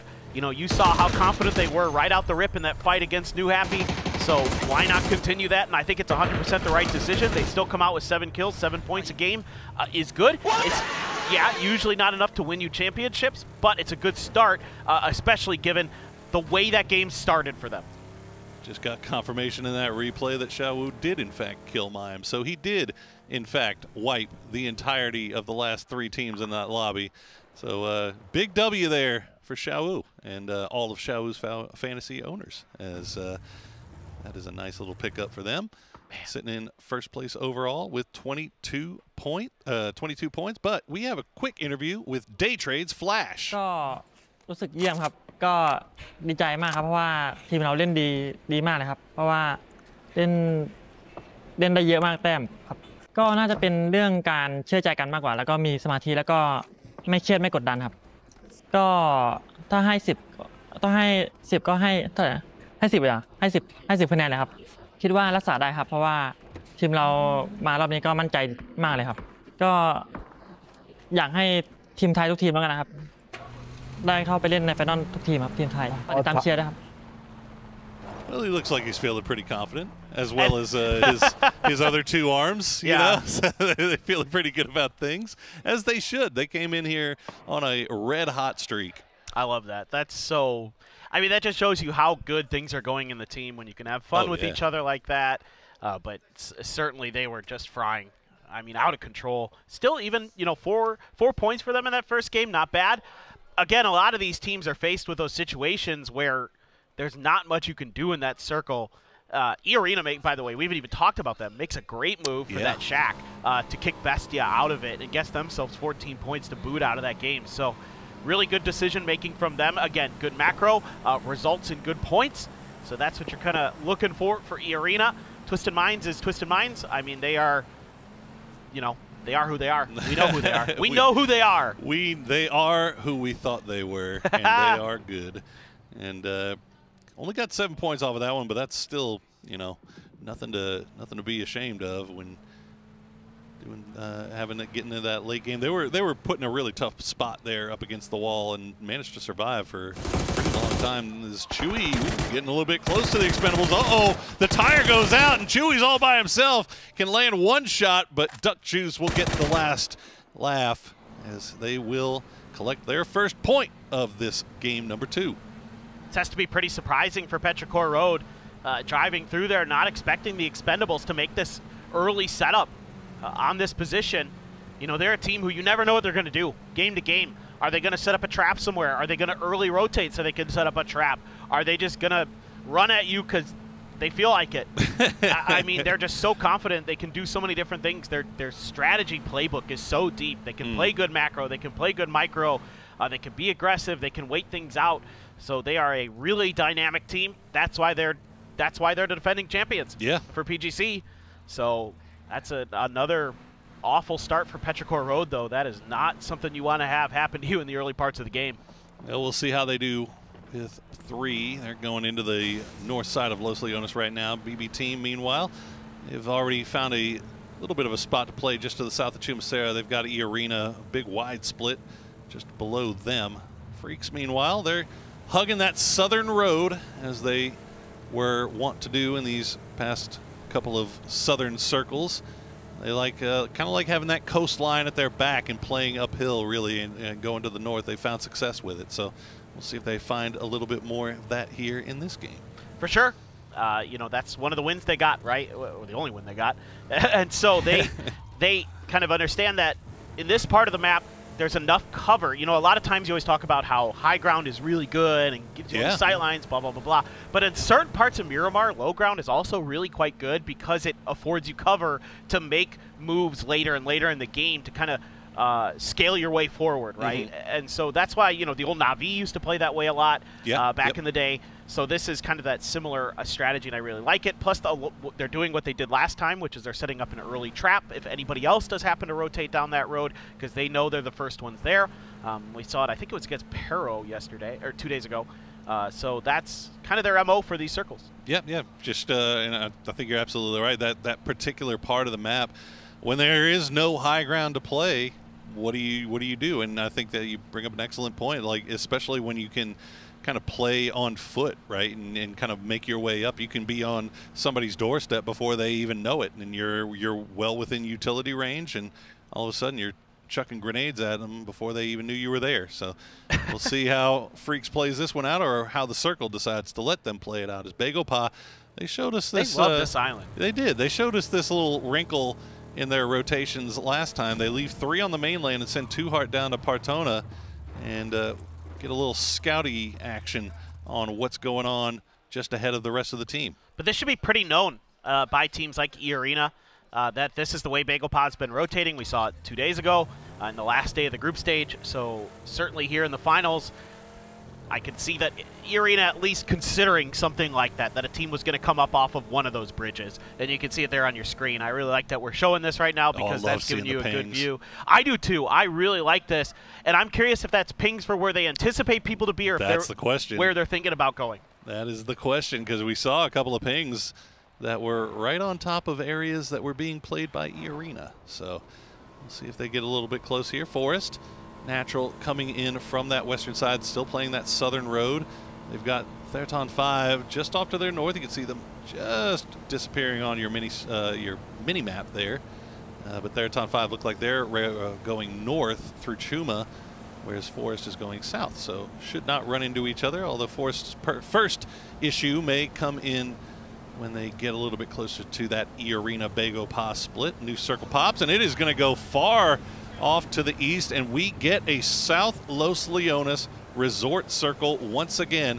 So this is setting up nicely for what we were talking about before with the Freaks. Yeah, this is pretty similar to some of what we saw yesterday on Miramar. I actually had the opportunity to sit and ride along with the Falcons during one of these maps. I was sitting with Gunnar in the back room, and we were talking about almost this exact circle and kind of what goes on in this part of it and stuff. So it usually ends up going a little bit more south of Los Leones. Doesn't have to, of course. You never know day to day what the circles are going to do. They're random. But you know, in and around that resort area are going to be the priority spots. If somebody has an E pickup left right now, that could be really valuable. Oh, hold up. Okay, 17 and Day Trade just passing ships in the night, but it looks like 17 will just continue on their way. This is going to be interesting. They used to, old 17 like to take dips out and around this road, but they're continuing a little bit further forward. Maybe they're going to kind of sense that the resort might actually be open. Hey guys, but Bestia beat him to the punch a bit, so let's see what they want to do. There is kind of like a compound outside of the resort that I don't think anybody is in, so they could potentially take that. But a fight between the Freaks and BagelPa, and Akan is going to strike first.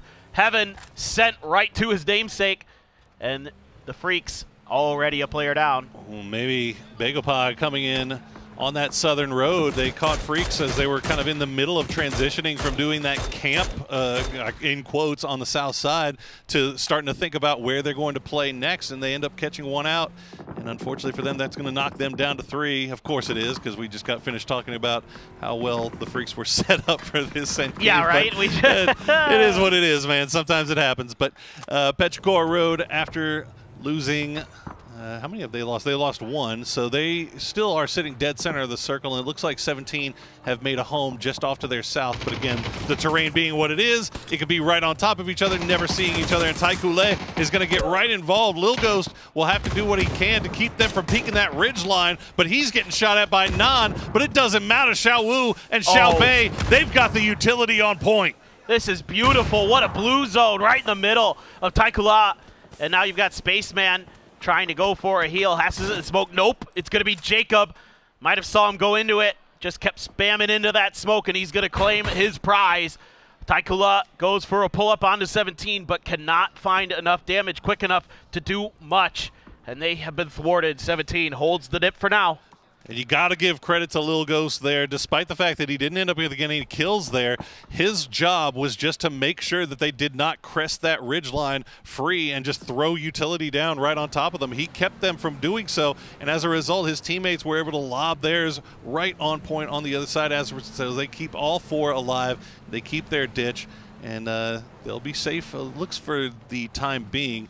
As we see Twisted Minds, they're coming in with the blue. They've left Batulins way, way out, still kind of looking off to the east. I think they've got eyes obviously on BB team, but I think they may be looking to see if there might be somebody coming from anywhere else.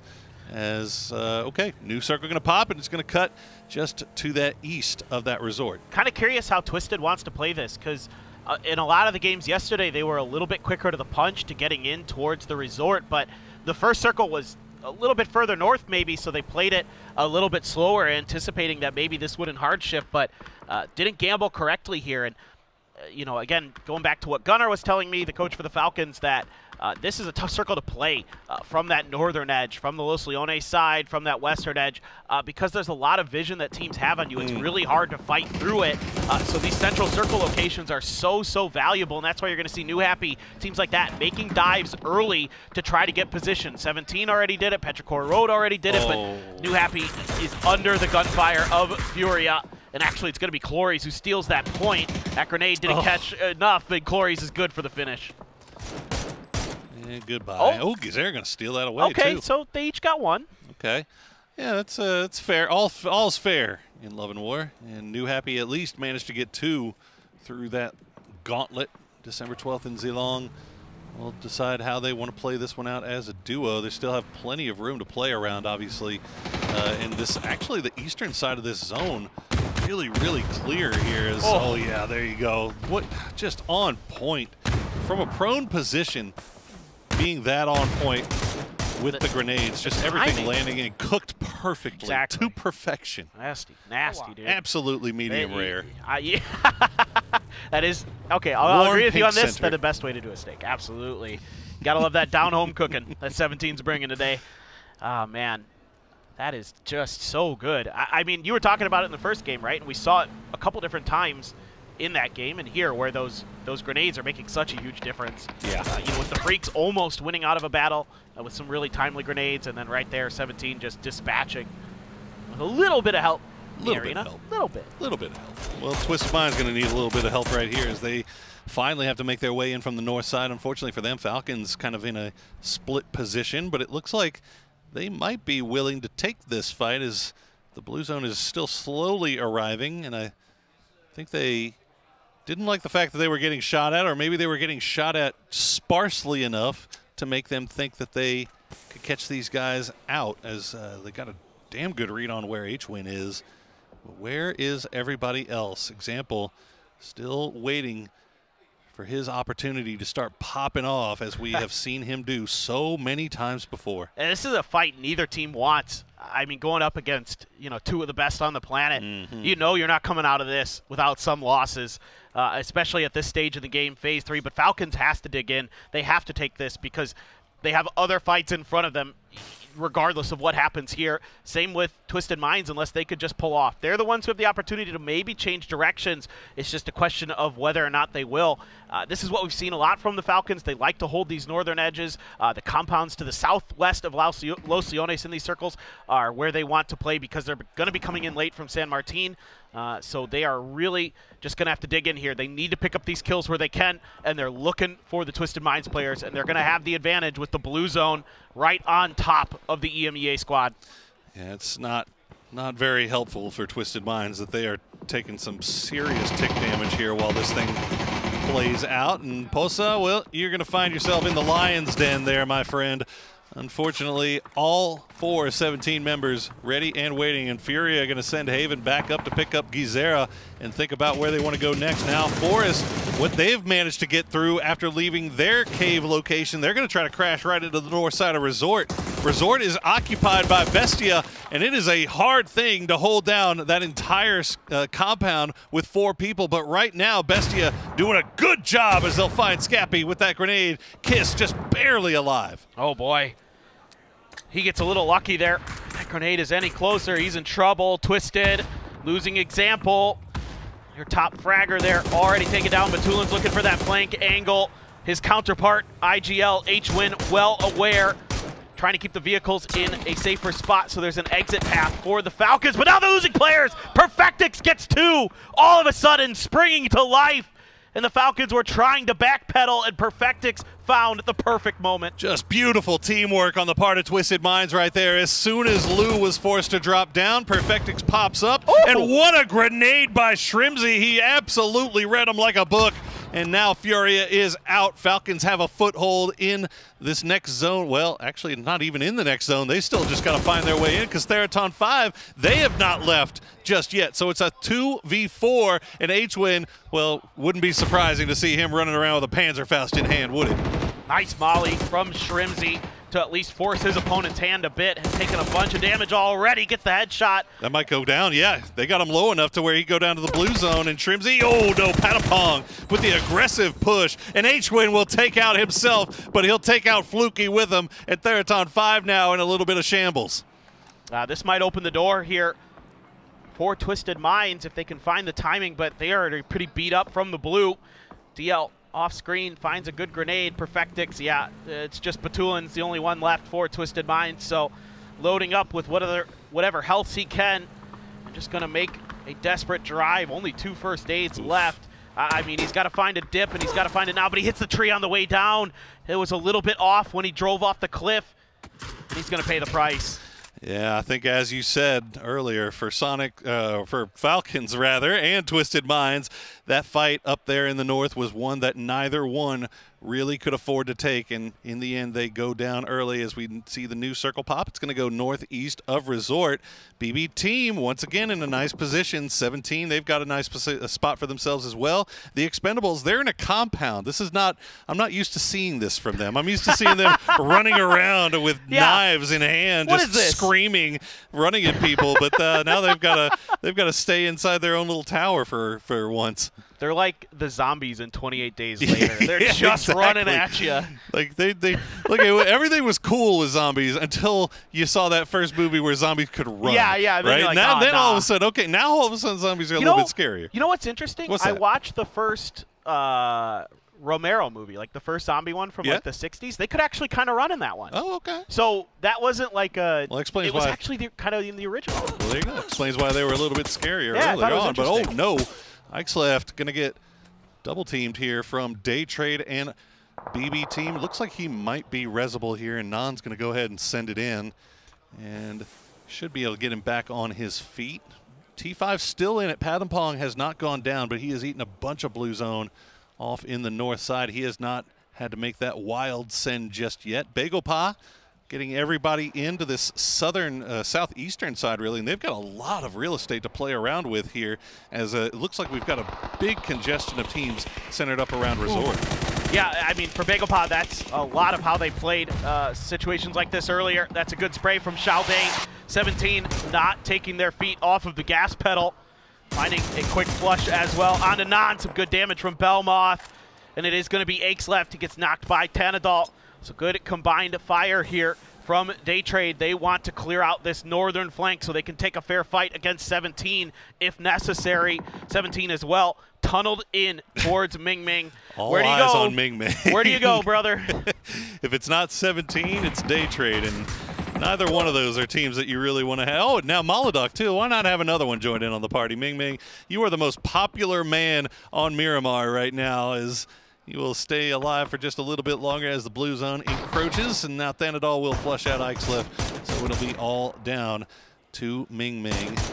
And so far, Day Trade, 17, BB team, none of them have angles on each other yet, just because of, as we said, how weird that terrain is just south of Los Leones. Exactly. It gets a little bit rocky down here. Ming Ming! No! What a spray. Catches Flash as he's trying to retreat a bit. And that is really painful for Day Trade. Tanadol still trying to keep Ming Ming pinned. Is that going to be resable for Day Trade? Is 17 going to allow it is the question. Well, they might be getting help from BB team, who are putting shots into them. Ming Ming eventually succumbs to the blue. Man, oh man. That guy just does not die.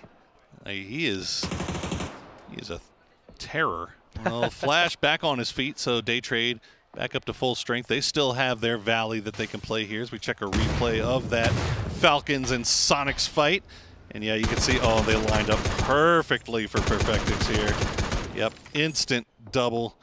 And in the end, Batu, the last player left, and Molodok finishes him off. And a minor concern on those faces, but you know what? We're moving on from Miramar now, boys. You don't have to worry about it anymore for the day. Yeah, just dust it off.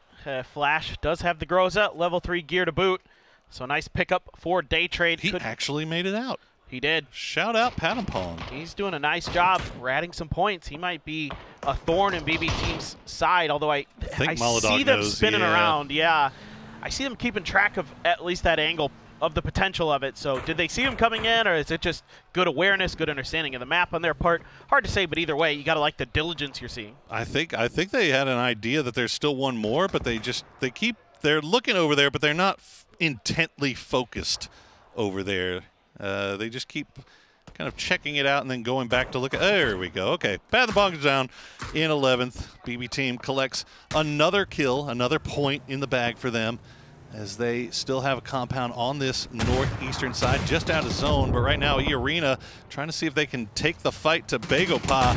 Utility being sent over. Jacob will find Songjang, and he's going to go down to Larix, as Norins and the rest of the gang will continue the push, laying down smokes to start slowing things down, or at least keep their angle from the Expendables from being exposed. And New Happy could potentially play a role in this fight. Jacob letting loose with a spray, but gets splashed upon by a grenade. Another one from Park Pro is going to find him, and that's going to be the flush as well from Two Heart. More grenades raining in. Begopa continuing to back off E-Arena, but when is New Happy going to strike? Right now, and they're spotted out. It's actually E-Arena's Durans who's going to keep them off of Begopa's back. Going to keep watching the ridgeline, but there's a lot of smokes in the way.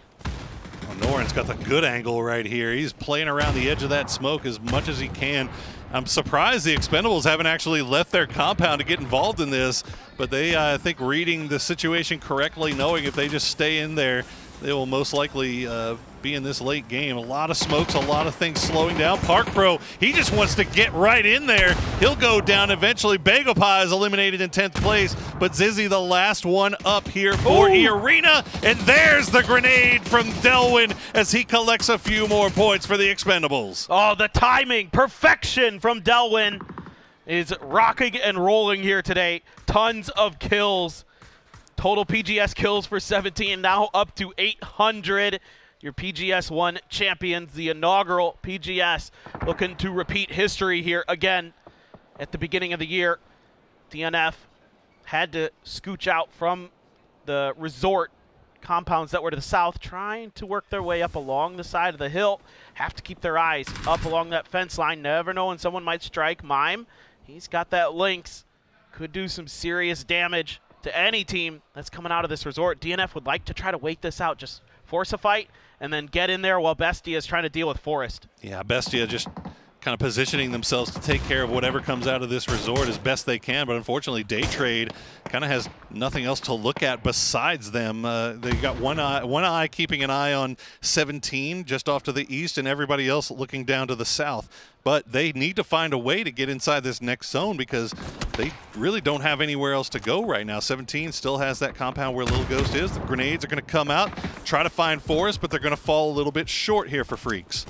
Well, as they're coming down the hill, Day Trade's helping out the Freaks a little bit, but they have taken a ton of damage. That grenade just went a bit too far. The mollies are out now, right on top of Salute as he's finishing a heal. I think it might have clipped Yumin as well. Oh my gosh, Deal. They're in trouble. Deal. There's one right next to. He's trying to jump over the guardrail to get up. They are getting harassed from so many different directions. Damage being done. The Freaks trying to press their way forward. Deal able to get ahead of the blue just barely, but how much longer can they hold on? I don't know how he managed to dance around that Molotov as it was tickling his toes, but he manages to get the heel off and get inside the zone as the Expendables keep looking in that direction, and he's going to find another kill onto Bestia. Will go down eventually as Draft King comes alive. 3 up for Bestia. They make their way inside the zone as Day Trade now suddenly finds themselves just down to Thanadol. I believe it was a combination of 17, BB Team, and the Expendables all looking at Day Trade, and Thanadol just hiding out now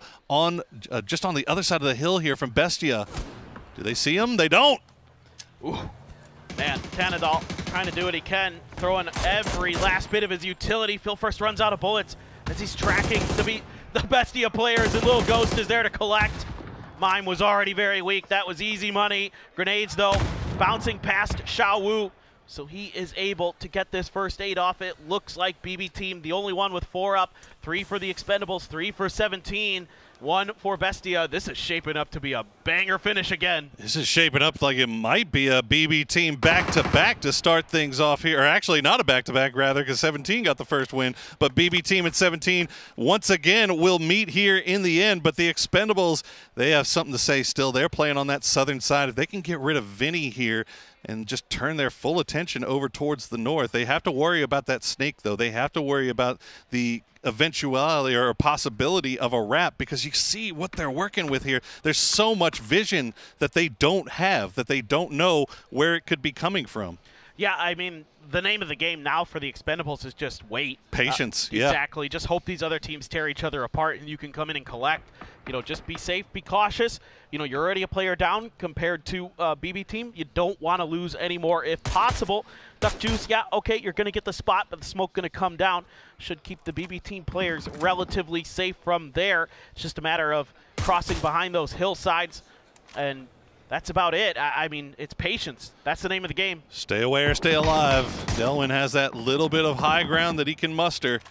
And he's got it for a very short amount of time left here. Zaduzi going to get up close. He'll find Xiao Wu. That is a nice knock to get to start things off here. Delwyn will spot one off at range, but knows he doesn't have the time to really commit to that spray. Aduzi will back off after getting that knock on a Xiao Wu, and that's going to allow Xiaobei to get him back on his feet. So 17 should be back up to 3 strong here, unless Aduzi decides to go back in. He looks like he's thinking about it. Absolutely should be. He needs to be that point man. They just don't have the utility, I don't think, at this point. No, like you're right. They've had a great compound, and that's got them here, but they just have not been involved in too much fighting, so the utility probably sitting pretty low as far as BB Team. I think they're saving it. Yep, they have a few 3. frags Okay, left. there you go. You see it right there. 3 frag grenades. They have a few, but my suspicion is they're saving it for the end game. You know, if they could find knocks with the guns, great. You know, if you can shepherd the rest of the teams away from them, let them do the damage. Xiaobei, though, is going to get Vinny. So Bestia, another top 4 finish at the very least. Phil first. Molodok going to combine there. Xiao Wu trying to go downhill is going to be sent packing. Another player jumping into the smoke for safety. Just gets there, and now BB Team turning their attention to the Expendables. And the Expendables have that deployable cover. They don't even have deployable cover. That's a crate that they're hiding behind. There's a deployable cover, but the Molotov going to force them off there as Duckjuice has that P90 in hand. That's a terrifying prospect to push into. Ooh. But that's a great grenade from Bestalok as he will get the knock on the Glory. Xiaobu and Xiaobei and Xiao Wu still alive though, but BB Team come alive in the end, and they take what is theirs as they get their 2nd win here of PGS 7 Grand Finals. Oh, what a revenge game. Probably were frustrated after that first one that they couldn't close it out against 17, and instead they turn the tables and they find a chicken dinner in our 2nd match of the day against the same opponents. It's crazy how it works out sometimes, where you end up with almost the exact same teams. I mean, the only thing here, E-Arena from Game 1 was replaced by the Expendables in Game 2. You still had that solo player from Bestia that was a wild card, and then you still had a full squad of 17, a full squad of BB Team. They are so far on their game here today, and they've traded victories, and they will both be sitting at the top of the leaderboard after 2 games. But we are now done with Miramar paper, which means we are heading over to, I believe, Rondo. But let's throw it over our casters, our desk. They're not casters. Let's throw it over the desk to hear what they say.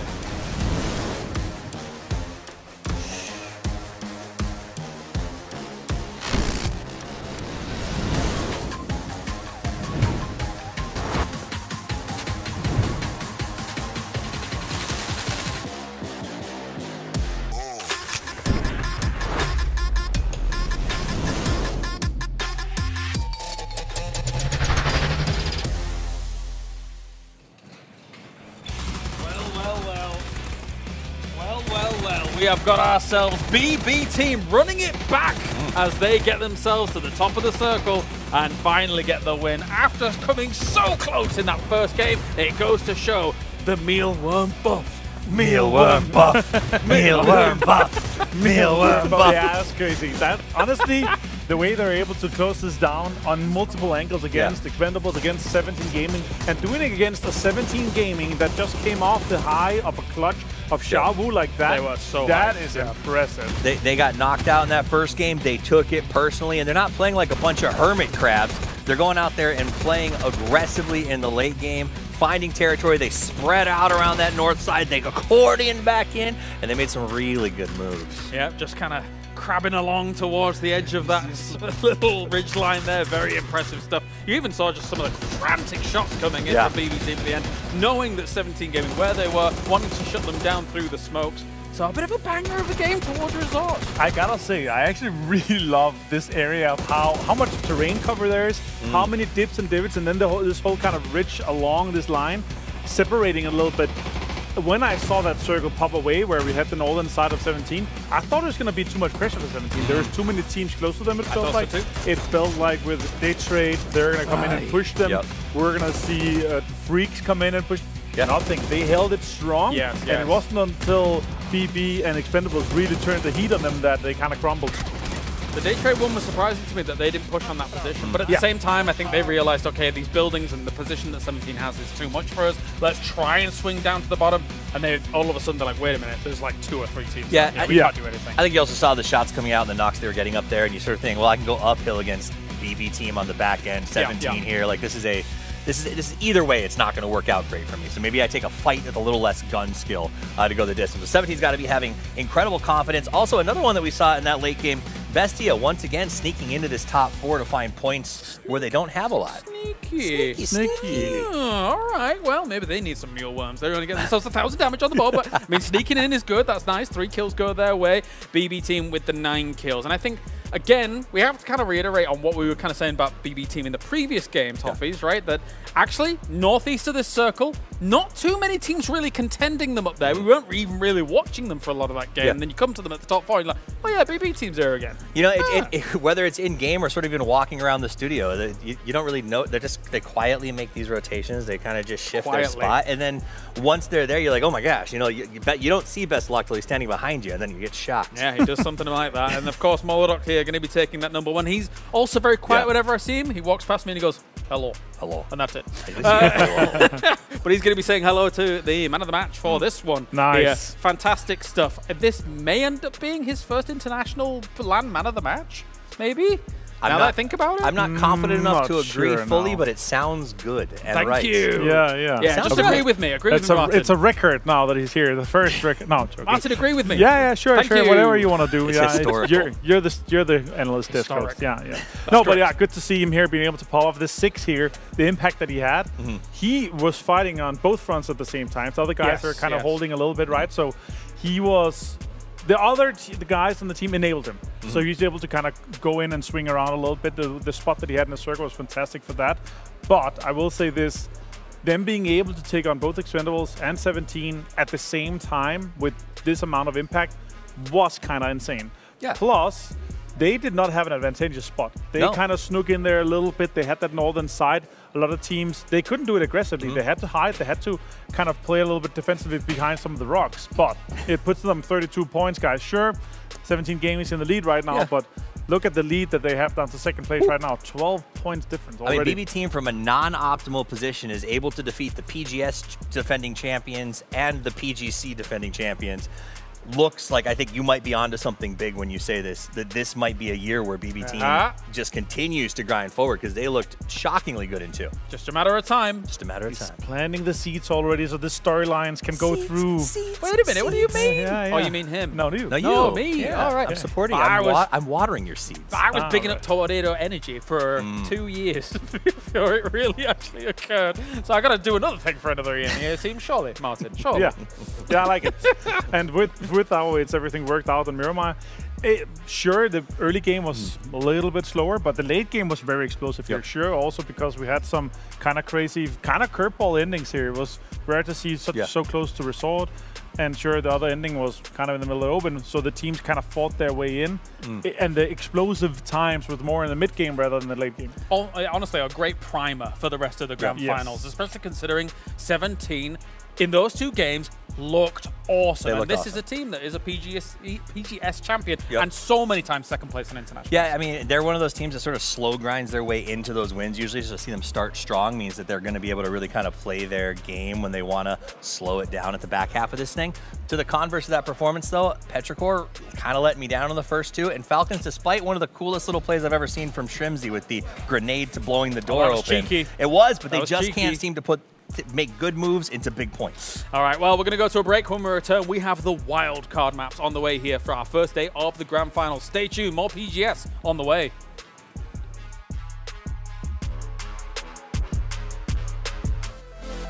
Powered by the most advanced wind force cooling system, reducing temperatures while your competition sweats. For the flagship Aorus Extreme Water Force, premium liquid metal for GPU delivers up to 10 times better heat transfer efficiency and is accompanied by multiple layers of protection. This is the Gigabyte GeForce RTX 50 series. Play hard, stay cool, feel the chill.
Yeah, there is.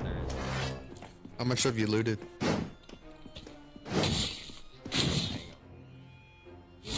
And see if we, like, hit players.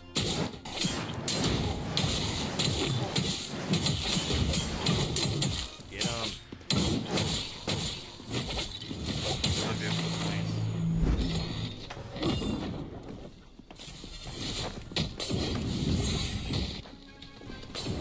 Got good mollies on them. Got good mollies on them.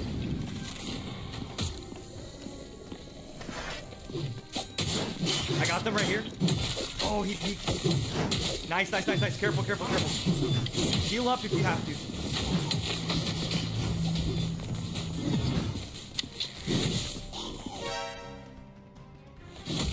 This one's low. Corner him. Nice. One left. Nice, guys. Nice. No. Don't mess it up like that. We have to pay attention to the mobs too. The mobs will definitely get us.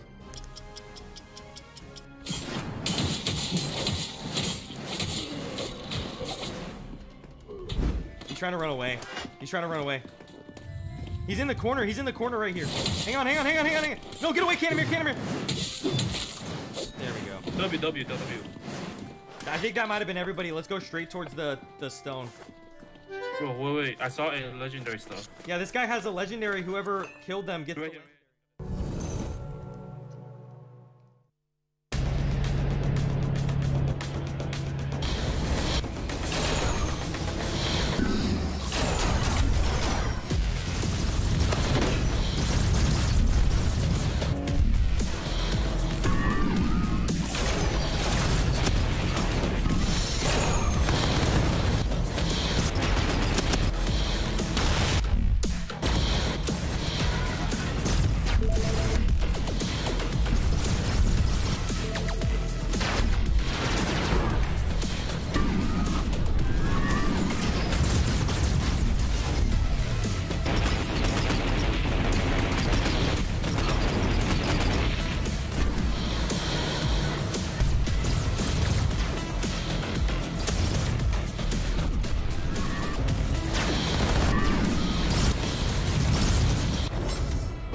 Welcome back, everybody, to beautiful Shanghai, where we have 2 games in the books.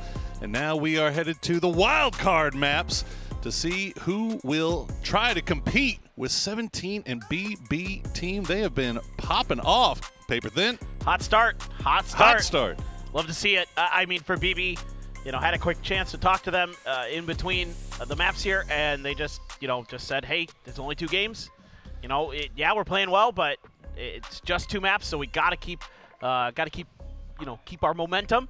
Let's see if they can. A lot of other teams looking to play catch up because that is a huge start for both of those squads. Like, this is a very top-heavy lobby already, so you're looking to do some damage here. As it looks like we are going to be heading over to Tego next for our 3rd map of the day.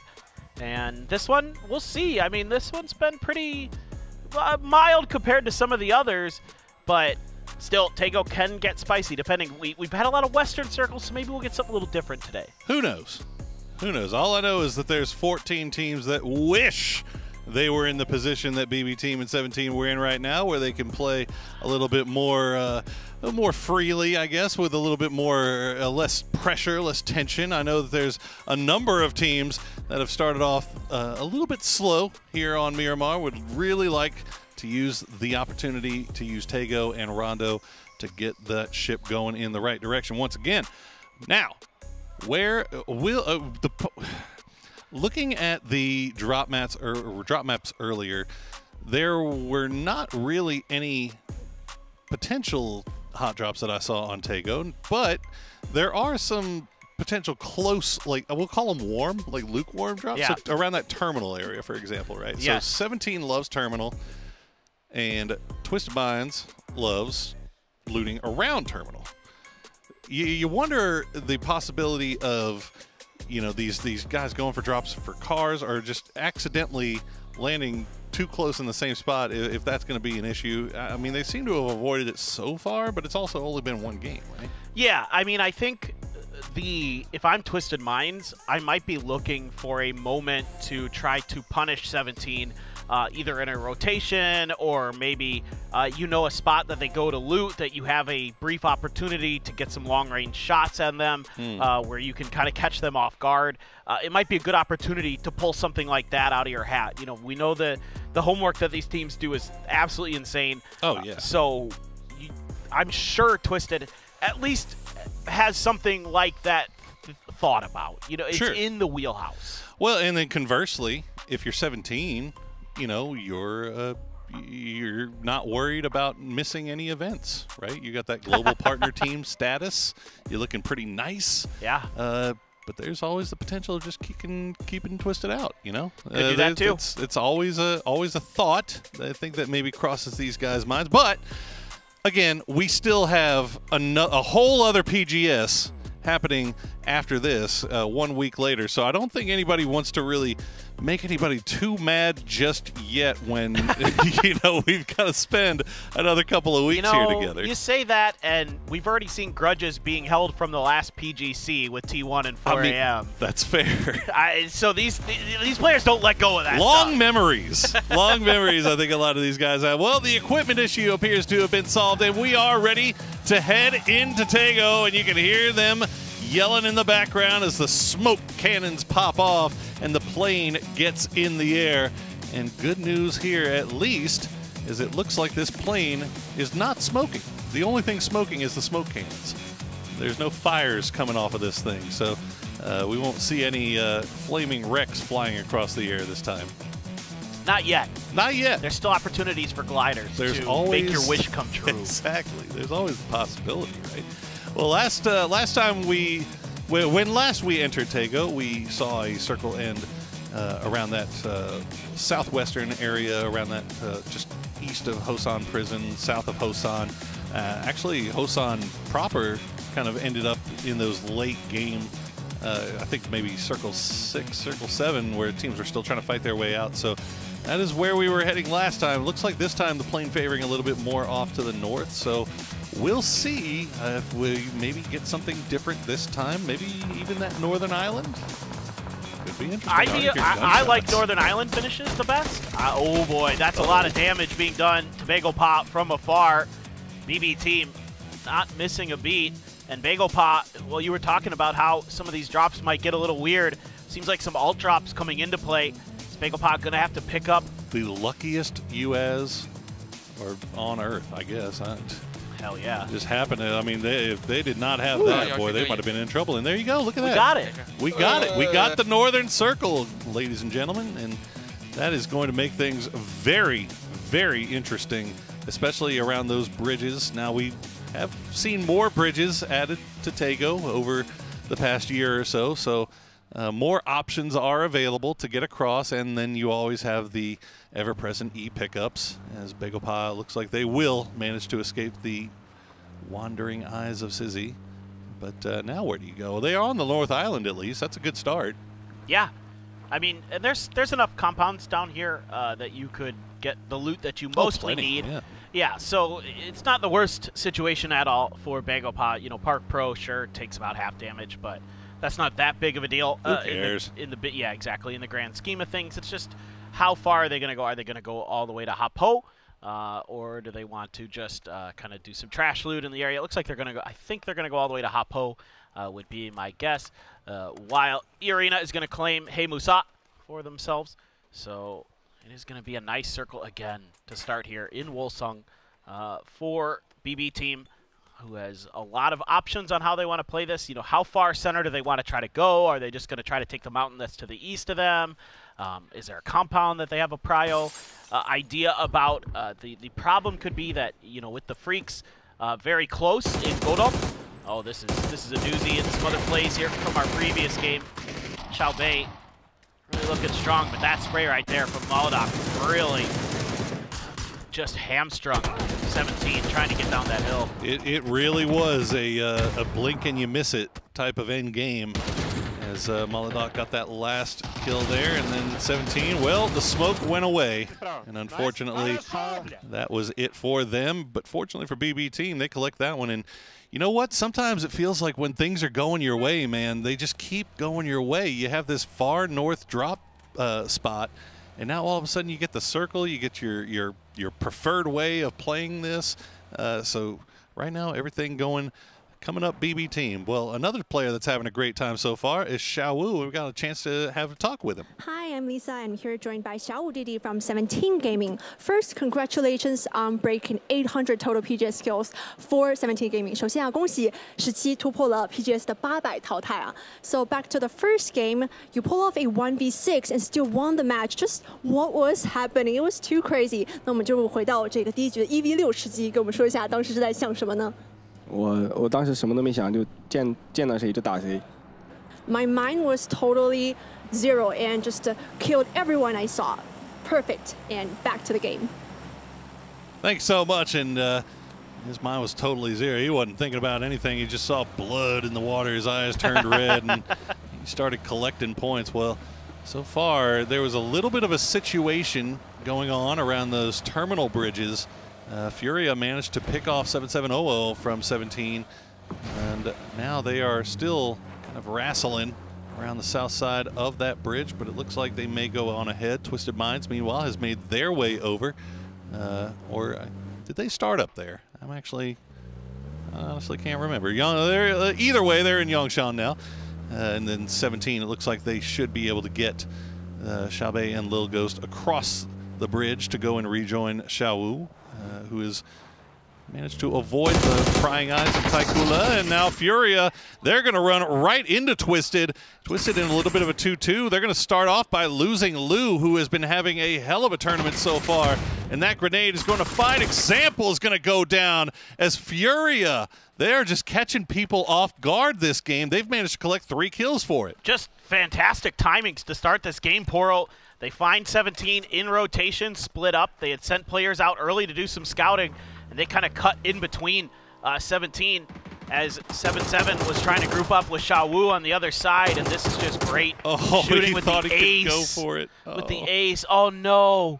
He went for the cool guy's stunt play of jumping the bridge whilst being shot at, but unfortunately that last bullet did him in. PUBG players can't melt steel beams. Oh no.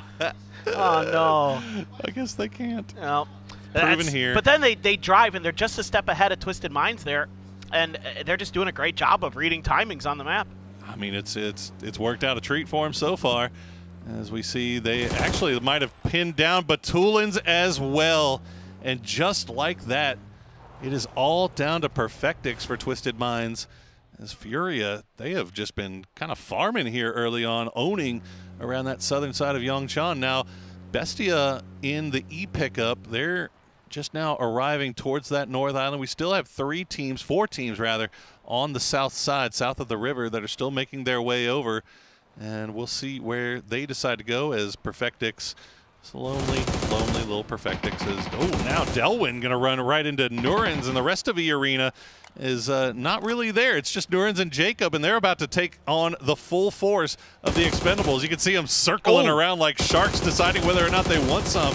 But Nurens, that headshot will force them to say, no, sir, I think we'll just go ahead and pull away. Yeah, this is just a setup from E-Arena that the Expendables were just not expecting at all. You know, that little hill that Nurens is able to find there keeps him obscured, and that's okay, no problem. The car just showing us some kick flips, that's okay, as Duckju's going to be able to heal up off of that. But that's just a great little positioning maneuver from E-Arena. Again, they play so good in the early game. I'm very impressed with their mental approach to these early situations. Bestia decides to just go way north, and then if, you know, they're going to have to make their way through, they can cut through the forest. There is a buggy there, not ideal for the vehicle that's going to be left behind, but you'll take what you can get as Bestia off at that E pickup, and they should be safe and sound for the most part. There is a player close to T5 driving away from it, though, as they snag a car. So not bad at all for Bestia. Bagelpa also going to be considering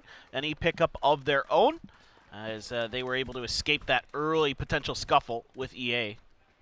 And it looks like Bagelpa will be in luck as well, as Forrest has just crossed the bridge, or is in the process of crossing. Yep, their final player going to be there. So that'll be the bridge cleared up for Bagelpa, so nobody will be waiting for them or camping that out, as we see Scappy leading the way, leading the charge in the Porter, and surrounded by his teammates in the end. Now, if they continue hugging this western side, they may run the risk of running into the Expendables, but there's still a lot of compounds and stuff around there too, so they might be able to stop this down and scout it out, as Bagelpa's E pickup is now in the air. We'll see where they decide to go. They're going from southwest to northeast this time, kind of the opposite of what Bestia did. On Petrichor Road, kind of setting up some of their scouting spots and how they want to set up looking forward into this next circle. They got to cross the bridge, so they're going to take the high ground that's just on that eastern side of Yongchan to make sure that they can see pretty well what's going on the other side of that bridge, as best as they can identify that there's no camps or anything like that, making sure that the way forward is safe. And there is a glider. It is going to be kickstart, zooming around, trying to figure out what's going on there around the Falcons, just south of the Army base. Should be able to get some good reads. He's going to get shot at by New Happy, so he's going to know there's a team already up towards the top of that eastern mountain, and then he's getting shot at as well by the Army base team. So that's going to identify to the Falcons that they've got a couple teams in different spots. It's just, where do they want to go off of that? Do they just want to hunker down in a compound, try to wait this next circle out? But they're not going to have a choice. They have to make a move. Yep, it's going to cut down back to the south. A little worried about Bagelpa here. They pull the chute pretty late, and they're going to be dropping right on top of these teams as they're rotating. They're going to go for the Army base, it looks like. Now, does Day Trade, it looks like they were in vehicles and they were on the move, ready to go, but maybe they saw the chute pop and they decide to stick around, and it might pay off as they get Akon very low. He's going to fall out of the sky. Songjang might be the next one as Bagelpa lands right on top of Day Trade. This is a feels bad, man. Just a gamble here from BGP that this was going to be open, and it is most certainly not. And this is not a team that you want to see down there with how well they've been fragging. They've already got one. They might get more. 17 dashing through into Godok as they try to find safe space. Shizzy, oh, he had a moment there where he could have popped some damage, but not able to connect with those shots with the Mark 12. This city is looking real popular all of a sudden, Paper Day. And that's 1, 2, 3, 4. New Happy makes it 5 inside the city, and it's like we got E-Arena spread around in the middle. You got 17 kind of posted up on the southeastern side, TKL on the southern side, Forest on the western side, and now New Happy, or EA, going to lose Lyrics as they get a little bit too far here. December 12th will spot out Nurens, takes the spray but doesn't get the knock, so E-Arena will only lose one, which all things considered could have been way worse. They were so spread out there. Had to try to regroup with this many teams. I mean, I don't think you'd expect this many teams to be flying into Godok with this circle, so this screams to me that there's some kind of read on heat maps with these teams that they're thinking this is going to get closer to Godok than not. Yeah, and I mean, everybody else is just chilling out in the open. I think it's that mountain upon which BB team is currently residing. I think a lot of teams thinking that it's going to avoid that, pull away in the end. Right now, you've got another team. It looks like the Expendables starting to make their way down there as well. And you see Petrichor, Falcons actually pulling into a Furia 3-1 split. They've got Gizera all by himself. Petrichor Road, they come in from the south side. They might have eyes on Godok as well. As now Bagel Pocket to pop another E pickup. Why not? The first one worked out so well. Let's do it again. What if they just drop into the middle of Godok? They won't even. Their feet won't even hit the ground if they try. No, absolutely not. They got to go like south, like very southern edge of Godok, maybe. But otherwise, it's going to be a little bit tricky. I mean, there's tons of open space in the west, as we can see on the map, but are they going to be able to get the read or the understanding that that's what's happening? Bigger picture, Gizera hiding, not revealing his presence to Falcons. Falcons. It looks like they have an idea that there's probably some loot that's missing. Yeah. You know. Yeah. Well, we'll see what Bagopod decide to do here. And in fairness to them, look, they're looking for a vehicle. Day trade was already there. They probably took all the vehicles, so there's no vehicles to be found. But they find an E-pickup. So why not? Or they either that or they had another one. So let's see if they decide to go real crazy, get real silly with it, and go to Godok. There's no way. I mean, come on. You learned your lesson, right? It would be hilarious, though. It would be hilarious. Do it for the meme. It would be funny. For the memes. Exactly. Well, Bestia, look at, I mean, you can see all the space they have. And okay, now that all of a sudden that this circle has popped, the timing for the E-pickup for Bagopod might actually work out pretty well. They can dip out of there, go off to the west, and they have so much space that they could choose between if they decide to do that. And it looks like that might be the plan. They have no other choice. I mean, that's about the only thing that is even remotely reasonable from that position that they're in. Meanwhile, Mortar is being thought about by TKL. I mean, so many teams in Godok, it is going to get just messy over there for sure. Outside of this mine, going to see the Expendables driving up, already down a player, taking some damage onto Clories. And now the knock, it's actually a doozy from BB team. The Expendables having a tough time here. Is anybody going to get close enough for grenades from the back? It's Draft King. He's got Duck Juice knocked as well. Just Clories left.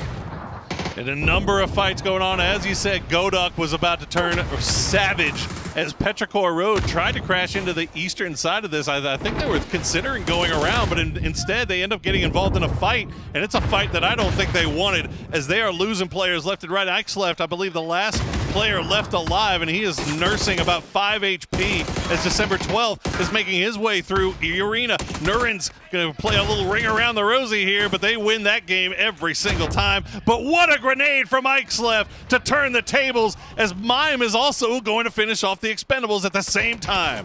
What in the world is going on over here? So I know why this happened to Petrichor Road. They didn't have any information on this. They came into this circle so late. They had no information on all these shots that were ringing out earlier, some of the driving that E-Arena was trying to do through the city. None of that was ever heard by Petrichor Road. So they didn't know. They tried to see if they could backfill into Godok and make a safer play that way. Instead, they're paying the price. A good grenade hits both players of New Happy. So Petrichor Road for now hanging on. Maybe looking to get one more player through. Xiaowu has the Dragunov, watching the New Happy players cross. Isn't going to pull the trigger on that, and instead turns his eyes back to Pero. If Petrichor Road gets Ming Ming back up here, it would be an absolute victory for this team, considering what they ran into. They came out on top, and it looks like that'll be the case. Only 2 kills. But for what they came into, it was looking like they were going to be in a lot of trouble. Now they have to backfill New Happy as they make their way through Godok. They still have 17 off to the south. So basically Godok all China right now. They've got, although Falcons look like they have decided to arrive in the southern part of the city, at least for the time being. Now, Forest is kind of holding off in the hills to the west, though maybe Falcons got eyes on somebody scouting around, or maybe this could be Team Falcons just trying to be aggressive and see if they can sneak up on somebody. The new circle does pop, and these guys are going to have to leave the city here now. Let's see what the Falcons can do with this. They've actually got a little bit of room to sneak in kind of underneath TKL. So there's an opportunity to stay safe, get into some compounds, and kind of lock down the southern side of the circle. Bestia going to fan out. There's a drop over there for Silzen. He could pick up some level 3 gear perhaps. It's Petrichor Road trying to find a moment to cross the street. A dangerous run for Aches left, but he has got into a temporary bit of safety.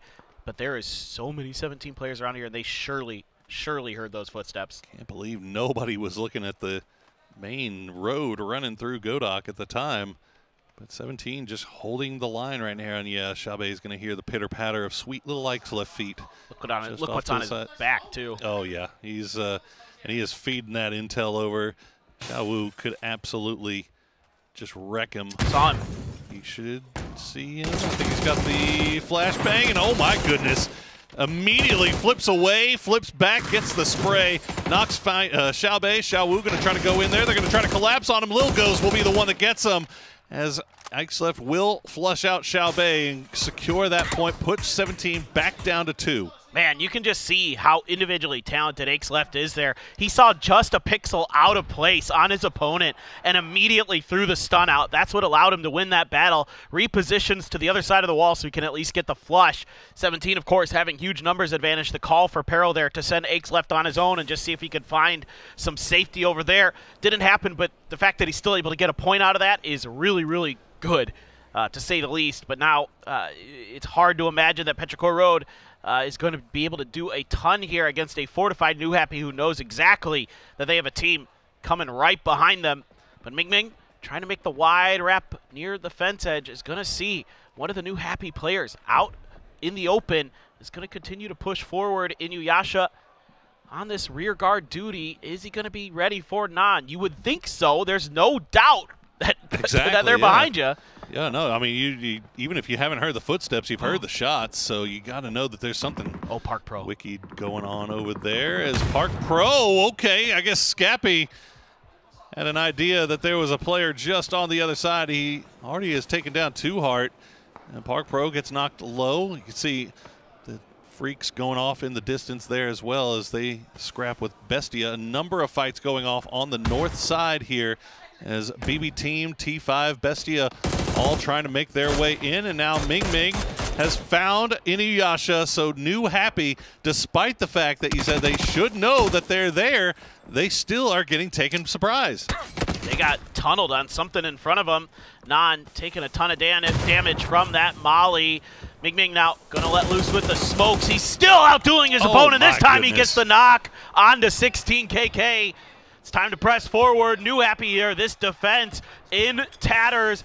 And the 2 surviving Petrichor Road members unleashing with smokes now, frags as well to try to clear this building. But Zilong, he's taken the outside position. He was aware that being inside of that compound would be dangerous. He'd be susceptible to those throwables.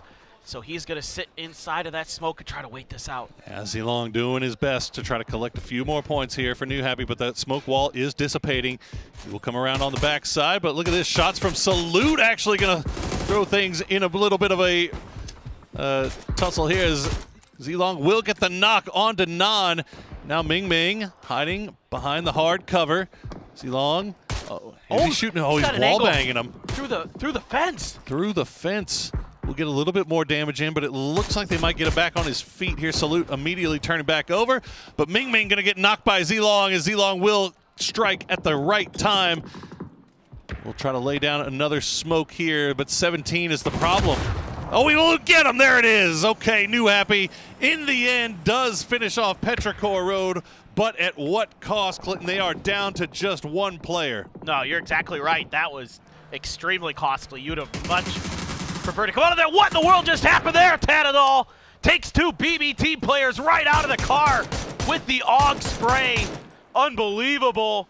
Even Tigger's got a bolt. I mean, they just did him dirty. Forest losing 2 players in the backside to Furia. Falcons trying to break out from Godok. They're having to fight through a couple different teams as well. It is scrappy on this southwest side. Just picking them from the vine like some fresh strawberries as Furia and Forest are going to scrap here. Aduzi going to get involved as well and will actually help out Furia by getting that last knock onto Scappy. Now the rest of Furia, they've still got 3 up. There's 3 here. Now remember, Gizera got pinned in a compound by Falcons weeks ago, and he's still alive coming from the blue from the other side of the zone. Speaking of those same Falcons, they tried to make their way across the road a little bit earlier, but 17 got in the way. 17 now down to just Lil Ghost. So the cost of going to Godok seems to be 3/4 of your team, because 1 member of every squad is all that's making its way out. No, this is devastating for all those teams. They just lost almost everything. They're trying to find some kind of safety, trying to make some kind of read on this situation. Z-Log in the blue, just going for that long-range spray, but the blue is going to claim another victim. Perfectix as well out there, trying to find an extra point for Twisted Minds. Oh, he's got him. That's a free point for sure. No one there to help him out. Belmoth from afar finally going to deal with the thorn in the side. Bestia trying to angle in a bit towards this fight. Mime, though, backs off. Didn't like that this didn't kick off anymore, so didn't press any further forward. Starting to see some new names here showing out as Furia. They are, well, Furia up to 8 kills. Meanwhile, Bestia with 4. And who's that? Day Trade now. Yeah, we've been waiting to see if Day Trade would start popping off, and this looks like it might be the time. 7 kills for them. 3 members still alive, and they have to fight their way into that circle from the western side. And it's not very hectic over there, but there's a lot of landmines in the form of a doozy. You've got Draft King, you've got Mime, you've got Solos and 17 on the south side. Gizera still alive somehow in the middle of all of the freaks. Imagine. I don't think the freaks have any idea that he's here. I've been kind of watching him on the map. No. He's a bush Wookiee. He is the bush. Maybe they saw him there. No, I don't think DL saw him. I am become Bush, bringer of death. He might be. Absolutely might be. Day Trade, though, still some work to do here on this edge. Like you talked about, landmines all over the place. So you have to watch your step. Grenades are out, though, just a bit too far there. Finally, one's going to connect onto a doozy. Trying to find a good angle to hold this push. Flash with the drive up. A good stun. May have just saved Flash's life, and Belmoth is going to claim the prize. Oh, that Flash 100% saved him, because a doozy had him dead to rights. But again, a little bit off on the offensive utility there for Day Trade, but in the end, they end up being okay here, as Salute is just going to P90 the entirety of Furia right now. They were at a rock. They are no longer at the rock. Now they are all just Bush, as Gizera is the last remaining representative of that squad. Day Trade still working on that western side, but Bestia starting to get a little bit more active as a 3-man coming from the north. I mean, Gizera hasn't moved a muscle, and the freaks just wiped out 2 Furia players. They're scrambling to figure out where that other one is. A good grenade from Belmoth finds Draft King. He's going to load up with the second volley. It bounces just a bit too far. Oh, that's devastating for Bestia. He had a P90. He had level 3 gear. Losing that player in this scenario would be so painful. Day Trade just doing a little poking and prodding up and over the hill, looking for their moments, looking for the damage. Day Trade just going to take their time, because they're getting some help from afar. Stolen away. That's beautiful. The freaks there have a great ridge line to play, and they are working it nicely. I mean, of course, though, there is always going to be that thing to consider that we know about that they don't. Yeah. The scary, scary bush of death, doom, and destruction that could reveal itself at any time. Day Trade, though, are all 3 together. They're kind of deathballing this thing, it looks like, from that western side. Now they've got Silzen and Vinny for Bestia off to the north, but they appear to be kind of locked down, hunkered down in their positions.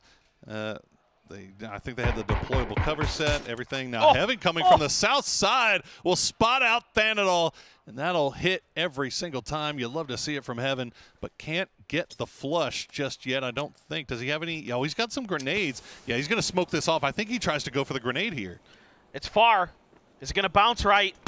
It does get there, and it gets the vehicle to run him over. Unbelievable! Oh no, you hate to see that, Day Trade fans, but what a grenade, what a twist of fate here for Heaven and for the Freaks. And now Belmoth, the last player alive for Day Trade, he is keyed in on the north, trying to take the fight to Bestia, but now Freaks look like they are in the driver's seat here for the end game. Oh, and Flash actually goes down. The Freaks aren't going to get that point. Gizera got spotted. He got dealt with. Solid Snake, what happened? He's gone. The exclamation point went off above Deal's head, and he was ready and up to the task of getting rid of him. And Heaven will find Belmoth here, as it is all just picking fish out of a barrel here for the Freaks. They are getting all the points they can as they continue to climb the leaderboard. 8 kills now. Can they finish with 10 and 10 points for a win? Vinny and Silzen still have something left to say about that. Oh, man, you give this Freaks team space and time, and they will make the most of it. Let's see if Bestia can do their best to best the Freaks in this situation. Like that one? I like that one. Ah, okay. I loved it. I appreciate Bars. I appreciate you. We got a little bit of time. Freaks, though, have a ton of smokes, man. They have stuns. They've got 6 frags. It's not kitted like to the absolute gills. Look at this man. He's running around with a ghillie and a P90. He is, yeah, why not? He is paid. What's so brutal about this is Bestia has 0 smokes. So even if there's a knock onto the Freaks, there may not be a lot you can do about it because of their crossfire angles. Well, now, look at the eyes on Salute, man. Just the smallest pixel, he spotted that. But, I mean, Freaks still have to be careful about this, because remember, at one of the very first games we saw, Clories was in a 3v1 versus TKL, but TKL gave him 3 1v1s. So if Freaks does this to Bestia, they could be in danger, as Vinny has been spotted out, it looks like, and Guman right on time with it. He's going to spot out Silzen as well, takes the spray, and that'll do it. DN Freaks dominate the lobby here with 10 kills. All right, well, the Freaks starting to get hot. It took a couple days in this tournament for them to find their footing, but find it they have. And they are starting to rack up some chicken dinners, and that has to be very scary for the rest of this lobby, because we know what they did in the PWS, put up unbelievable numbers. Here in the global stage, it's always a different affair. There's just so many damn good teams in these situations. Can they keep it up? Can they keep the iron hot? As we head over to Rondo, it is going to be very important to make sure that iron stays hot. Bestia doing pretty good too, but that is going to be our 3rd game in the books. Let's throw it over to the desk.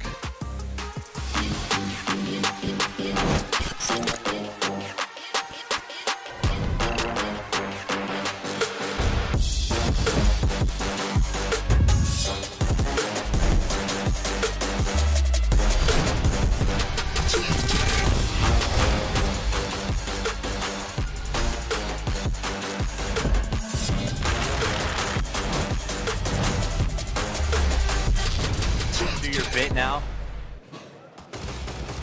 Well, DN Freaks saunter into a win casually on the east side. No problems whatsoever. 100 million crates. Scripted. Because that's how Tego goes. But there was actually only 1 P90, which was surprising to me, despite them looting everything. It's because the rest of his team just fanned out to make sure that he was safe while looting the box. Protect Salute! He literally went through box, and I was like, okay, I'll take a ghillie here, a P90 here, a tier 3 here, and they made it to get the big win, so that's good for them. I mean, coming off the back of a group stage that started uncharacteristically slow. Agreed. They have been kind of ramping up today, and to have them now take sort of this win, I don't know who said it. It was an agreement. Somebody goes, oh, it's bad news if the Freaks turn on early. And I think that could be, this might be the opener of that run. Yeah, it's pretty cool to see that we're still on the Go Duck patch of Tego here. I don't think I've seen as many Go Duck endings as I have in the last 2 months here on Tego. It's been crazy. And yeah, they were prepared. Sure, it's not exactly inside Go Duck, but it's close enough to see that all the teams are already kind of moving their way there. Nice triple May. Well, what was baffling to me is that all of a sudden we go kind of the circle a bit northwest of Godok, and then we get teams like Apr-4 Road crashing into Godok as well. I'm like, there were 7 teams in Godok at the beginning of Phase 3. It just that did not compute in my head, and you know, it's I guess predictive that it's going there, but that was just seemed wild. And it was the teams on the outside that seemed to benefit most of the transition into this late game. Apr-4 Road again eliminated early on in this match and not making the top 10. Kind of shocking for me. That double headshot knock on Thanadol in the driving car on BP team, that completely destroyed any chance they would have had. Yeah, it did feel like they would have had a better showing in this game, considering the circle. Obviously, they took that high ground, the northern high ground, which can accommodate so many teams. But then the circle's shifting away from them. As you said, the double headshot, very important and impactful against a Day Trade that is doing well so far. Fair to say. Day Trade looking, I mean, they're making it deep. Furia does manage to show up in this one. Bestia once again finds themselves climbing into the top 4. Optimally, though, no one had any sort of chops to stand up against Freaks. I don't know if it was the double party drop right in front of them. I don't know if the fact that they just weren't getting that pressure from the south side, but they didn't have to worry too much. They were able to sort of manhandle everyone in the last section of that fight.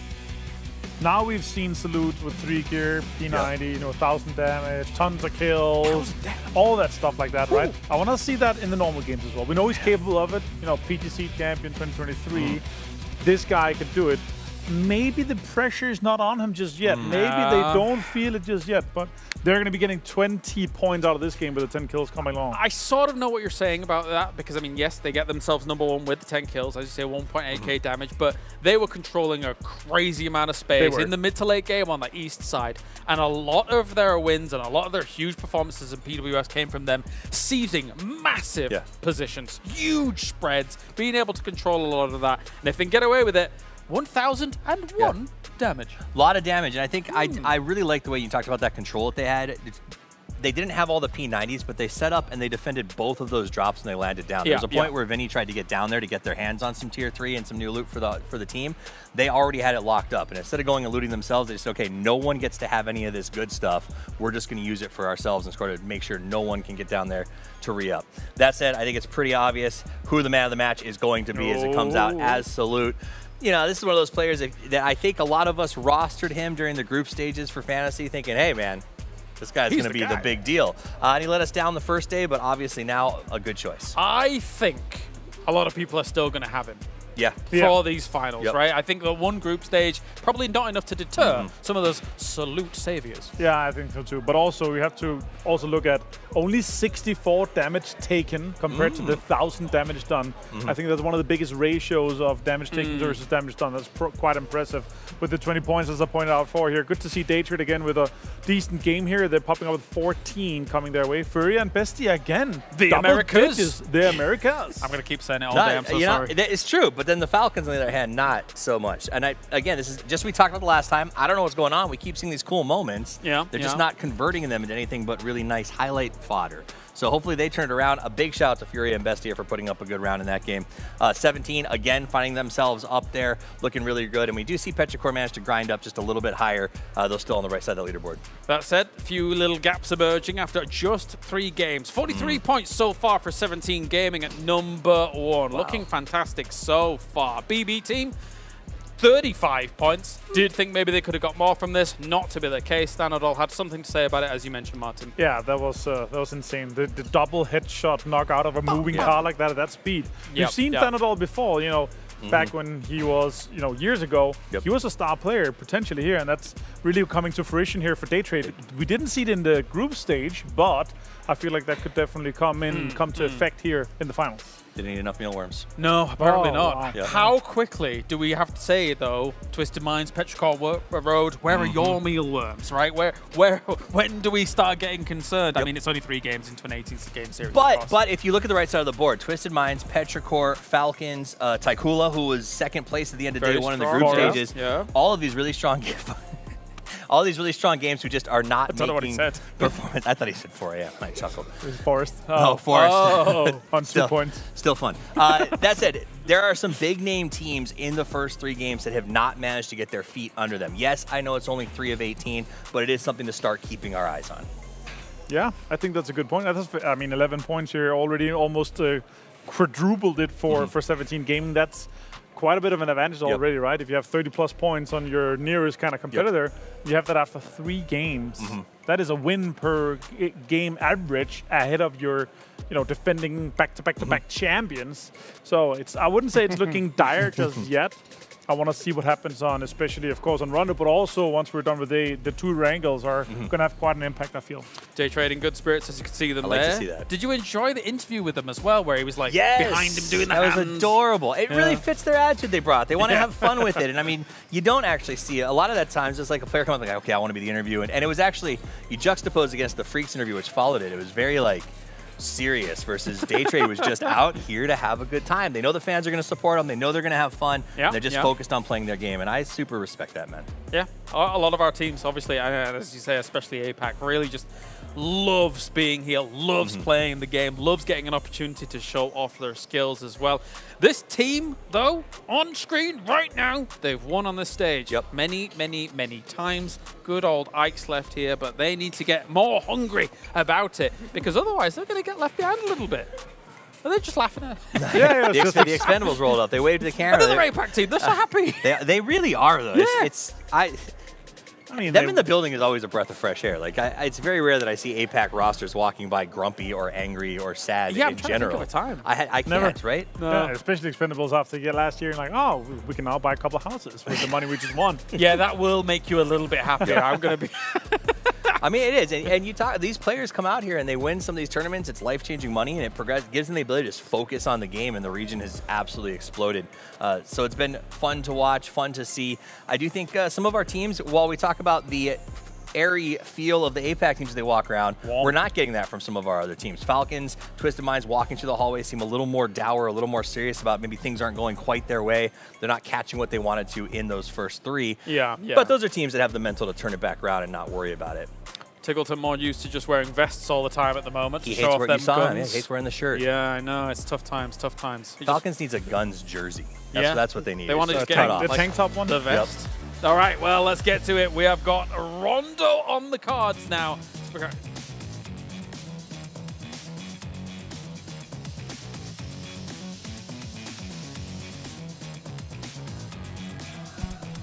Thank you very much, gentlemen. And yes, we are back in sunny Shanghai. 3 games in the books, 3 more to go so far.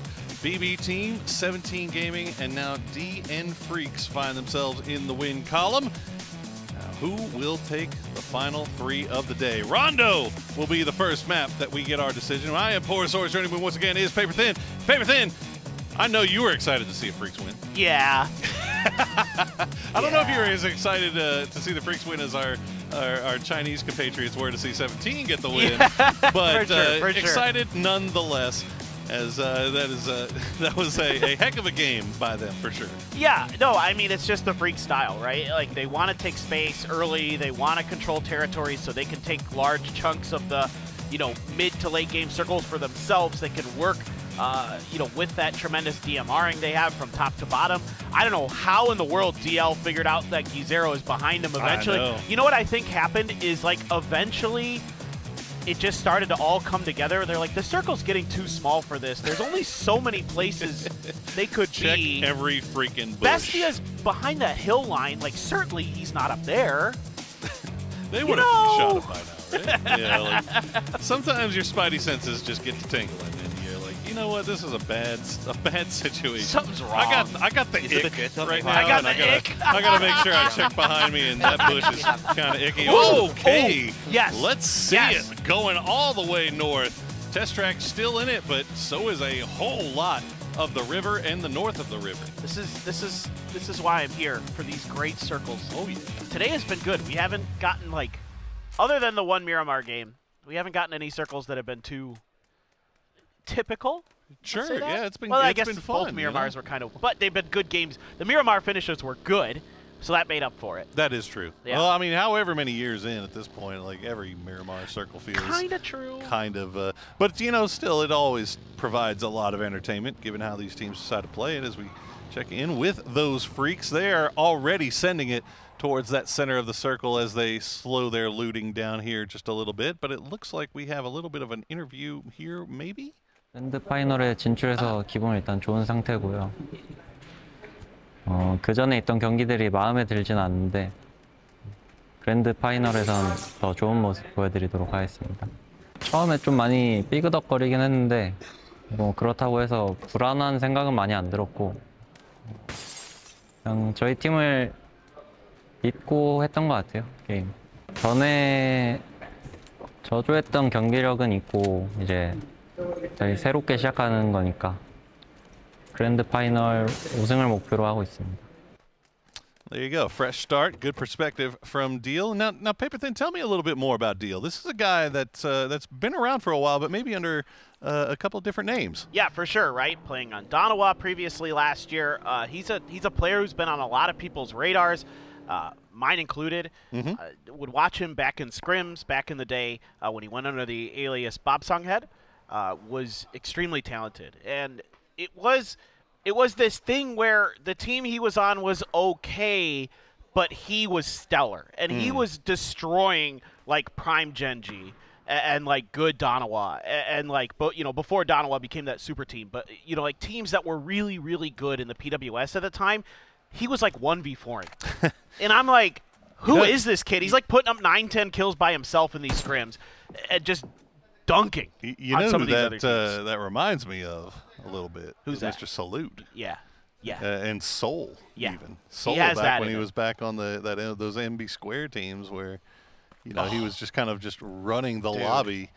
So you know, it's always fun to see that Sandhawk game. Oh yeah, lives in my memory. Oh my gosh, the Alm with the red dot.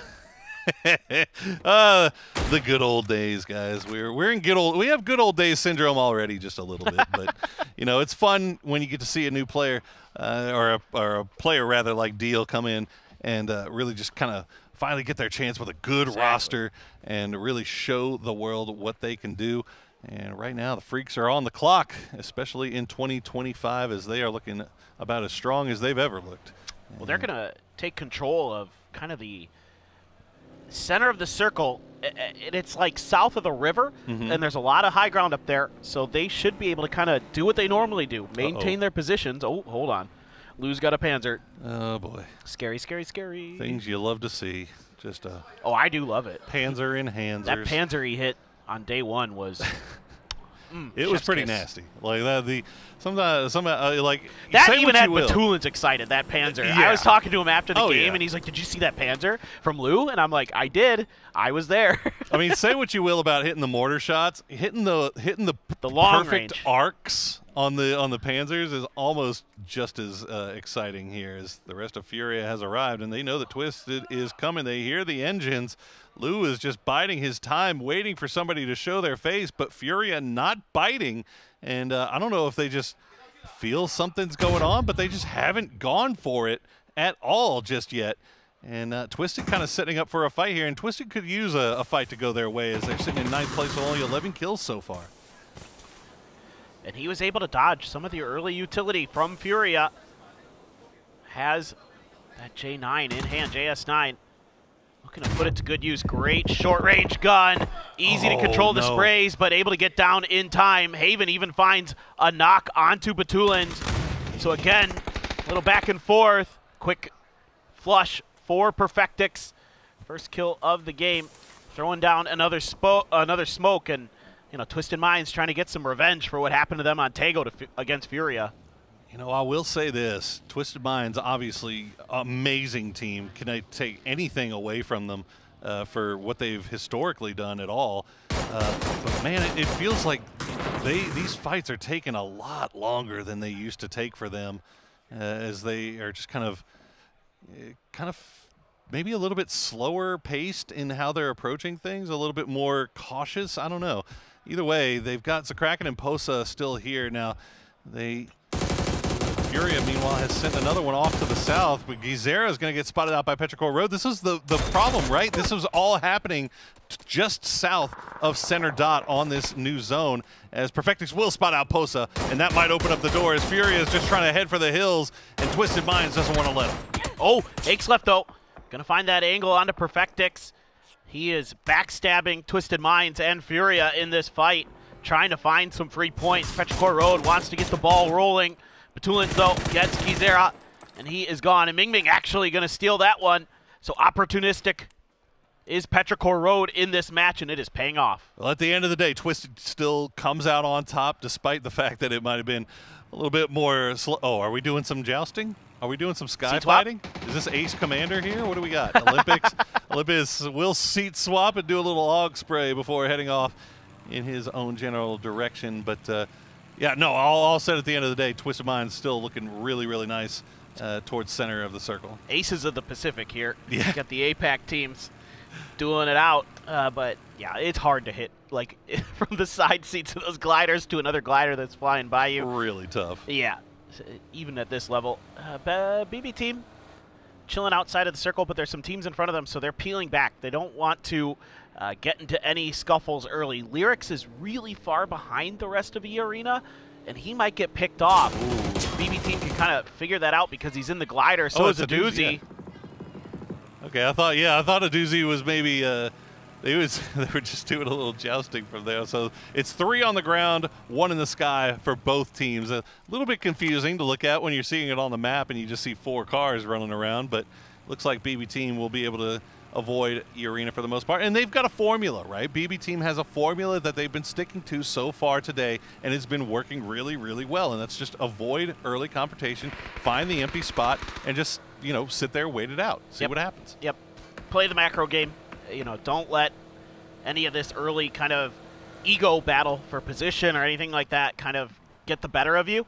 You know, a lot of these teams are really hungry to solidify central territory early, to solidify central drop spots, and that can cost them, as we've seen here so far in this event, and BB team has been able to find ways around that. To Kraken, well, oh boy, are we going back to the bushes for Furia? Oh no, okay. Yeah, I mean, this is one the Falcons are going to hunt down for sure. Yep, 100%. There you go. That'll do it for Furia, and that is a much-needed point there for Falcons, as they have definitely started off the day a little bit slower than I'm sure they would have liked. They're playing from the north side of the river. They do have a team far up north of them, though. It's Begopa, but Begopa continuing to rotate along a little bit more far to the east, so we'll keep an eye on that and see if they run into each other. Meanwhile, Bestia, once again, dead center circle. This is a very dangerous spot to play, you would figure, come late game, but that hard shift down to the south, that is going to favor them nicely here. Yeah, this is kind of the expected result, maybe a little bit sooner than you would expect, but you know, you figured this was likely to go south of the river eventually. But it's going to make it really hard for some of those teams like Falcons, like Begopa that you were just talking about, who tried to go north to see if they could maybe get lucky on a hard shift. Will not be the case, and Test Track going to be claimed by E Arena. They're going to be able to set up on that northern side. There is New Happy, who's already entrenched as well in the Test Track complex. They're not actually in the Neox factory. They're on the other side of that, so a little bit of kind of back and forth, although there's a lot of space to work with. We see it all the time. 2 teams can share that. Oh, Olympus. Here we go. Ace of the Pacific looking for his first air-to-air kill. Oh, he's so close. Oh, he's so close, and I swear if he knew how close he was, he would keep on going. Olympus just going to try to send it on out, and he'll survive for it now, but just 1 HP. Oh, my goodness. Oh, can we give it to him? Just on the stat sheet. Yeah, I mean, he earned that thing. I feel like if you get an air-to-air kill, you should get a skin for your glider that puts like a kill marker. Oh, absolutely. Like on the, you know, like how pilots do. That would be so sick. That would be amazing. Anyway, the Freaks, though, they've got TKL going out ahead of them. They took a 2-2 split, and TKL was on the move way ahead. They were thinking about maybe trying to hold edge. Maybe Teraton 5 was kind of in their business, and that's allowed this Chinese team to rotate forward. Guman going for a tire. Hasn't been able to find it. And I think TKL should be well and truly out of the Freaks' way. The real question is where are they going? Because there's a bunch of other teams in front of them, including Bestia. Oh, boy, they're going right into the Bestia dip here as Mime's going to find Spaceman. We'll make sure to flush that kill out and secure that point before it can be stolen away. And the rest of TKL will continue to have to come through, and now they're going to lose another one as Cold going to get spotted out by Shouty D, and it'll get stolen away by Duck Shoes. So TKL, a slow start here today is just getting worse as Suze will go down as well. Freak's got to be watching that like, yeah, you know, that's why we didn't do it. Yep. It's tough. There's so many teams that were already tucked into there. I mean, again, you kind of had to you had to read that the statistical probabilities were that that circle was going to go this way eventually. So a lot of teams already setting up shop. Park Pro also in the air. So many gliders this game. Danger zone. Thank you. We're in the danger zone.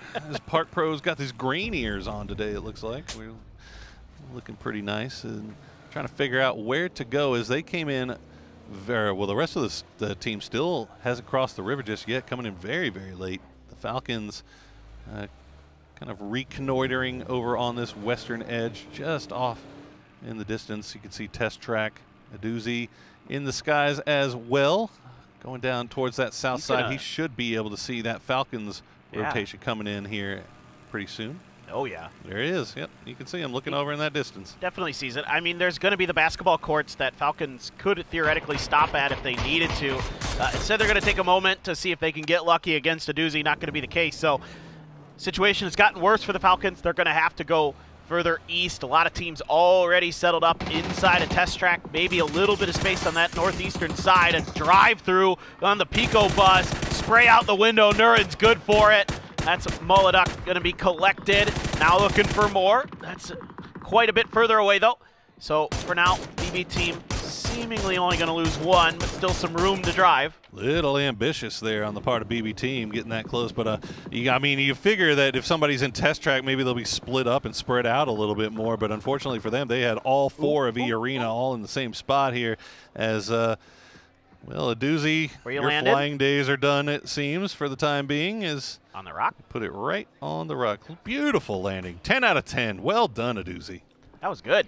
I thought maybe he was going to angle for one of the higher positions on the rock, but he didn't quite have enough elevation or speed yet. Mime going to claim Phil first there, so BB team does lose 2 overall on that rotation. The Freaks trailing the Falcons, looking for some kind of safety, and they are way outside of that next circle. And with the Falcons in front of them, their initial idea seemingly not going to bear fruit. Instead, turn their eyes to the oval of the Test Track once again, and they aren't going to see E-Arena necessarily. You would anticipate there might be somebody hanging out there trying to use the high ground of kind of that pseudo ATC that's up there for a little bit of scouting, especially since it's still maybe just ever so slightly in this next circle, and the Freaks are going to have to figure something out. It's not going to be easy no matter what. They're probably going to have to fight for something. The motorcycle's so dangerous to drive close with. Jacob getting quite a bit of damage into Heaven, and yeah, he's just taken down. Great read on the situation here. And Heaven already gone. The Freaks, what can they do? Oh, man, this is brutal. I mean, you saw them. They did their due diligence. They stopped down, tried to scout it out, but that building is so difficult to scout out and figure out exactly what's going on there. So as a result, they end up taking the loss of Heaven here, and now New Happy, they're split out around the rest of the thing, so you can see them shepherding them down towards the south as well. So eventually they will be taking the same path as these Falcons, who are now running into Bagopa. The first knock onto Akan. The rest of, it looks like Park Pro and Songjang are on their way. Two Heart got left behind in the compound. Bagopa not wanting to give this up without a fight, it seems. Well, this is going to be tricky now. Losing that player to an already 4 strong Falcons. Yeah, you got to go. There's just not much you can do in this situation. The Freaks would have loved for this fight to continue. They might have been able to slide in third party it a bit, but they're going to be late to that as Park Pro just proning and waiting, has no escape valve. Circle going to put it right on top of the 2-2 split at Day Trade. Are they going to maintain that? Nope, they're going to group up. I think that's definitely the wise move here. Absolutely. Is Freaks going to find the timing? No, sir. Shrimsy not having any of it. He's got a couple H-Win getting involved, and the Freaks are all but out. Salute the last player left alive, and he has got nothing but a rock keeping him from certain death here. The Falcons will likely stick this one out and make sure they can secure that final point. Unless, of course, Salute can do something crazy. Or if Bagopa decides to get a little bit more aggressive, they've left their compound. They're starting to look back here, but it looks like Songjang was maybe just coming over here to provide some support here for Park Pro. I'm curious if the Bagopa saw Day Trade leave the compound that they were in, and maybe now going for that backfill, but H-Win will spot him out. There you go, another picked up for Falcons as they have collected 5, and now they are climbing up the leaderboard. They needed a game like this. Yeah, this is a big game for them. Could be a confidence booster, and finally Bagopah is making that read you were just talking about, it looks like, but for Falcons there with the Freaks pulling up, that might have slowed them down to a more fortuitous rotation. Instead, they might have to settle with that southeastern corner of the Neox factory that's still in the circle. Ix left down. He's going to be hunted by Nurin, seeing the other Petrichor Road members. Not in trouble. A lot of damage dealt, and there it is. Jacob finds it. Oh, but Chewy will find Sissy, though, so not going out without taking down one from E-Arena. What is the tree? Road, they're still in trouble, and now E-Arena getting shot in the back by New Happy, so they've got to get on the move once again as well. That might open up a little bit of a door here for Petrichor Road to start being a little bit more aggressive. They're going to go for the res maybe through the smokes here. Is Chewy going to distract them a little bit in that Pico, but now Twisted Minds pushing down from the north side. Could be another 4th party onto this fight in the west. Falcons putting some long-range damage in. 17 starting to let their presence be known. And T5 is having a rough go of it, trying to get back uphill, get to safety. 17, though, smells blood, and they want to claim some points right on top of the healing player, and T5 just crumbles. 17 adding to their total and securing a firmer grasp on first place right now as E-Arena still trying to get rid of what's left of Petrichor Road. There you go, Nurins will find the double, and the last one will get picked off by Zilong from New Happy, and Petrichor Road goes out in 12th. It's got to be frustrating for Petrichor Road. They just can't quite get it going here today. Only 11 points so far. 2 kills in this game is all they were able to accrue. Nurins, quick spot on the Twisted Minds. Wow, I can't believe Perfectix has that angle. And him an example, putting the hurt down as they're going to set up a car fort up on the north. BB team just to their north. Circle is going to start drifting that direction. The Expendables have a nice little fortification for themselves as close to the center as anybody. Bestia off to the west. A few teams in and around. Falcons have some work to do. 17 out there. Bagopah now going to be forced out of that compound where they found a brief moment of respite. And obviously Twisted Minds, they're just going to barrel down in this E-Arena position. Absolutely. They have them pinned with their backs against the wall, and they have a little bit of elevation that they can still work with, and nobody really taking any shots over towards them, so they have all day to figure this out. New Happy finally leaving test track. Falcons going to go ahead and crash the compound for Bagopah. The grenades coming out from Two Heart. Nothing going to find its mark, though, so Falcons still managed to get everybody up there 4 strong. They're taking a little bit of damage now. H-Win has to keep the happy feet to make sure that he avoids the damage from those blue zones. Stop down to heal up a little bit. Man, if Bagopah had been able to synchronize some more frags in the middle of those blue zones, they might have been able to do some real damage to the Falcons. They had some up and overs that had the angle, but couldn't quite find the timing. Now Shrimzy's up on the roof. Certainly Bagopah is aware. Trying to find a good one through the door. We've already seen some pretty impressive ones. Yeah, 44 damage, not bad at all. Are they going to read that there's a player right on the corner of that shed? Quick pop over towards the Nurin's play. Fantastic work from him, claiming a ton of Petrichor lives. Let's get back to that battle, please. Please. Yep, love to see this Falcons fight. There we go. Okay, now they're starting to push a little bit more. They still have not managed to take anybody out, but BB team gets eliminated by Twisted Minds in the north side, while E-Arena gets taken out by New Happy. Falcons going room to room here, SEAL Team 6 style, trying to get rid of what's left of Bagopah, but they have the smokes down, and they are using them very well to slow things down and create a little bit of confusion for the Falcons as they push through. Kickstart will find Two Heart. That'll start things off here. Kickstart down to 7 HP on that roof. We'll have to slow down and heal up. Oh, what a read by Kick. Was expecting that maybe there was going to be some trickery afoot by Bagopah, and thwarts their attempt. Now full control of this compound for the Falcons, but they don't have a ton of time left. The blue going to force the issue. Sungjong around the corner. Finds Sungjong. Unbelievable. Ruining the Falcons' day here. Just held the angle around the corner of the car. Can he find any more? He's got at least the points, but that's 2 down for the Falcons. Got the flushes, too, before going down. What a hero, Songjong Fabego Pa. Falcons now down to just 2 players. They have 8 kills, but 17 has eyes, and Kickstart is knocking them low. Meanwhile, New Happy, after winning their fight in the West with E-Arena, they are getting pinned down here by the eyes of the Expendables. Twisted Minds all looking in their direction. Somehow they've managed to stay alive. They found a little spot for themselves to play, a little ridge line that they can work with, but they have to get on the move once again. This game looking really nice for the Expendables. They're going to have a powerful compound come late game. Should be in the next couple circles at least, potentially even towards the end of it. They're very close to the center. Day Trade now scooting in towards a New Happy. Flash quietly rolls through. New Happy there. Day Trade knows it, but they got to check a bunch of other angles before they can make the push up that hill. They're worried about no idea. Yeah, they're worried about Bestia's position. Maybe they don't actually know. Now they should kind of figure it out based on these shots.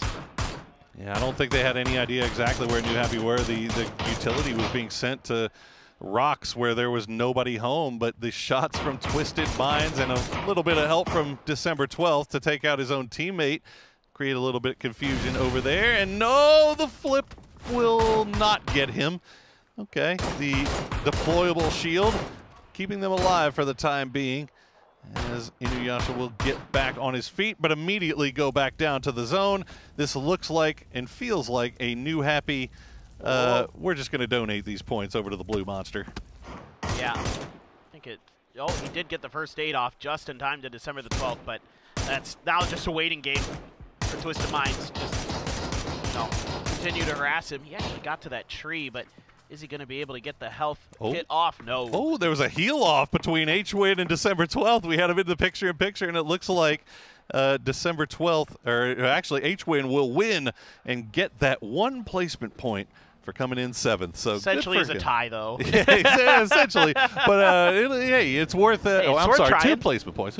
So it's worth something there. So Twisted Minds can now focus their attention on working their way down to this next plateau. Day Trade still have the low ground. Forrest has to go somewhere, and that's a nice opening knock there for Kiss, and that might open up a door here for Forrest to make their way in. That's a great knock for them. We've already seen them. It's a good grenade. Take down Twisted Minds earlier in the event, but not ready for Perfectix to be at that rock.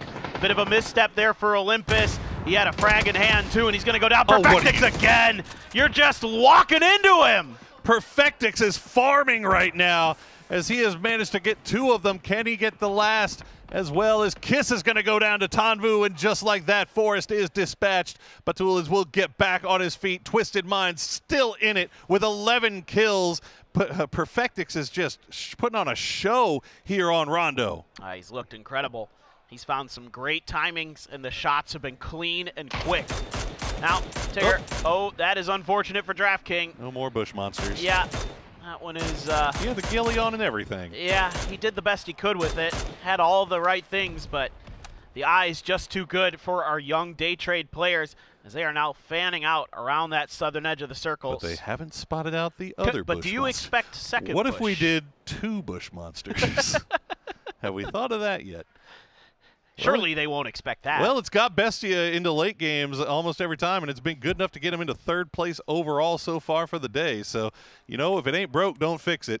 Right now, Bestia producing some placement points here. Let's take a look at the replay of Twisted Minds' play so far on this map and how they managed to dispatch of VB team, and then E-Arena going down to New Happy in the end here.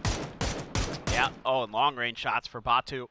Picking up some big points there. Desperately needed for Twisted Minds, although you can always expect them to have one big day. Yeah. No matter what. You never expect them to just have a 12-point day, right? No. Like it's not outside of the realm of possibility at all, but it's not like it's very likely to happen either, as we see 17 trying to fight their way into the zone, and they'll find the opening knock on a Chloris. Actually, it's going to be Batu that gets the knock on a Chloris. The flush comes through on a Xiaobei, so Twisted Minds may be helping out 17 a little bit as they have the blue at their backs trying to find a way into the zone. Yeah, that's a huge loss for the Expendables, and the closer these teams get, the worse this gets, because that is a small compound, so the grenades are going to ring true.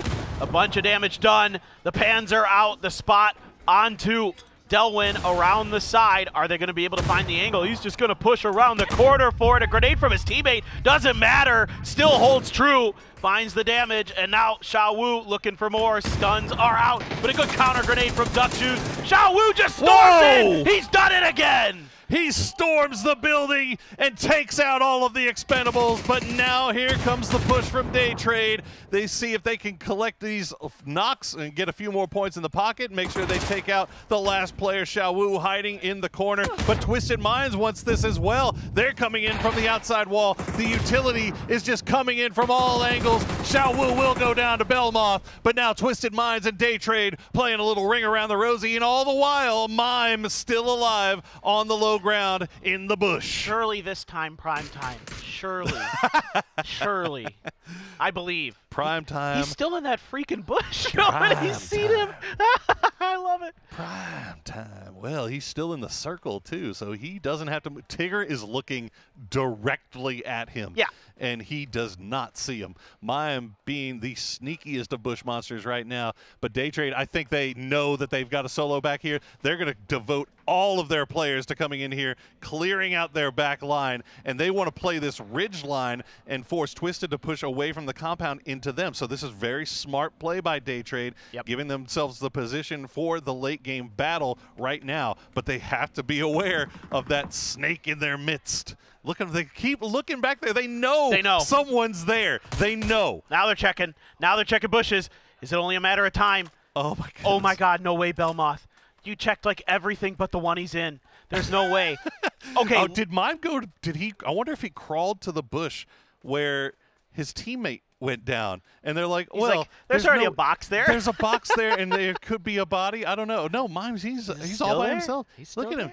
He's so sneaky. How can they not see the feet? How do they not see the feetsies? Well, they're looking. I'm sure they're going to spot him out eventually, but the question is, do they spot him out before Twisted makes their push here? Thanadol going to take the spray over towards Batulins.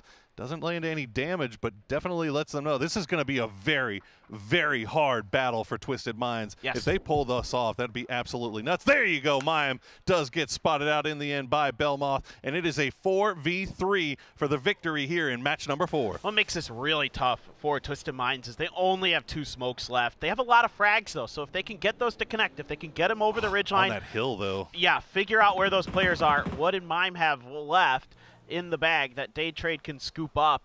So it's just it's so tough because that's a steep hill. Yeah, you gotta. Oh, that's a ton of frags. That's huge for Day Trade. That should essentially be game over. However, it is Twisted Minds. You cannot count them out. It is the unbelievably difficult challenge they have in front of them of their lifetimes right now, though, because it is everything Day Trade could want. They have circle control. They have angles. They have cover. There's little they don't have. Yeah, I mean, like, they can peek you. They can peek you from one spot, go down, pop up from another spot within seconds. That is just really, really hard to cope with here. And even given the utility that Twisted has, Day Trade is playing on a ridge line, right? So it's going to be really, really hard to hit any of those grenades on point. Now, if anybody can do it, it's going to be these guys. But now you see Day Trade with a surplus of utility will put it right into Lou's pocket, and that's going to knock Twisted Minds down to 2. Perfectix will try to do the seat swap strat, send it right in, but Flash is ready. Batulins has about 5 HP left, will survive in the smoke for a little bit longer, but no, Day Trade will get the victory on Rondo. Oh, your group stage winners are looking to keep it up here in the finals. They are right back to it. We saw what they could do once they got confidence. We saw the show they put on. And is this going to be the first step towards them taking their first PGS? Who knows? I mean, it has been all Day Trade through groups, and so far in finals, they have looked really strong. Somehow, though, you got to give props to Bestia. They keep finding ways to get to the late game and get points, and they are finding themselves up at the top of the leaderboard right now, although there's a couple of teams that are getting a few more points and starting to run away with it, but that's a victory for Day Trade on Rondo. Let's throw it over the desk to get ready for our final 2 matches of the day.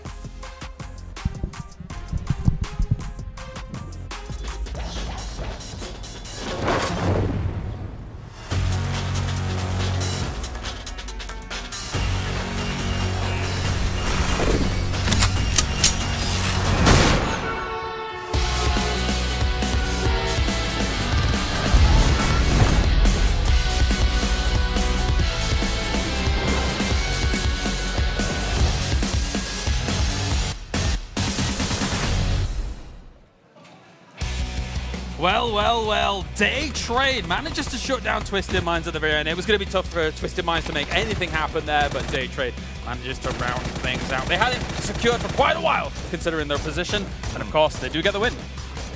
Yes, they do. They come out with that big victory, you know, making it work at the end. The question was Mime going to be a massive problem? Was he going to come out there for the second time in a row and possibly stab somebody in the back? But the bush was not to be as he was picked off. I often wonder, what would be going through that player's mind in that moment as he's just saying, please don't notice me, please don't notice me? That's a great question. Maybe we could just, oh, hey, oh, there he is. Hi, Mime. How are you doing? What's up, guys? Good to see you.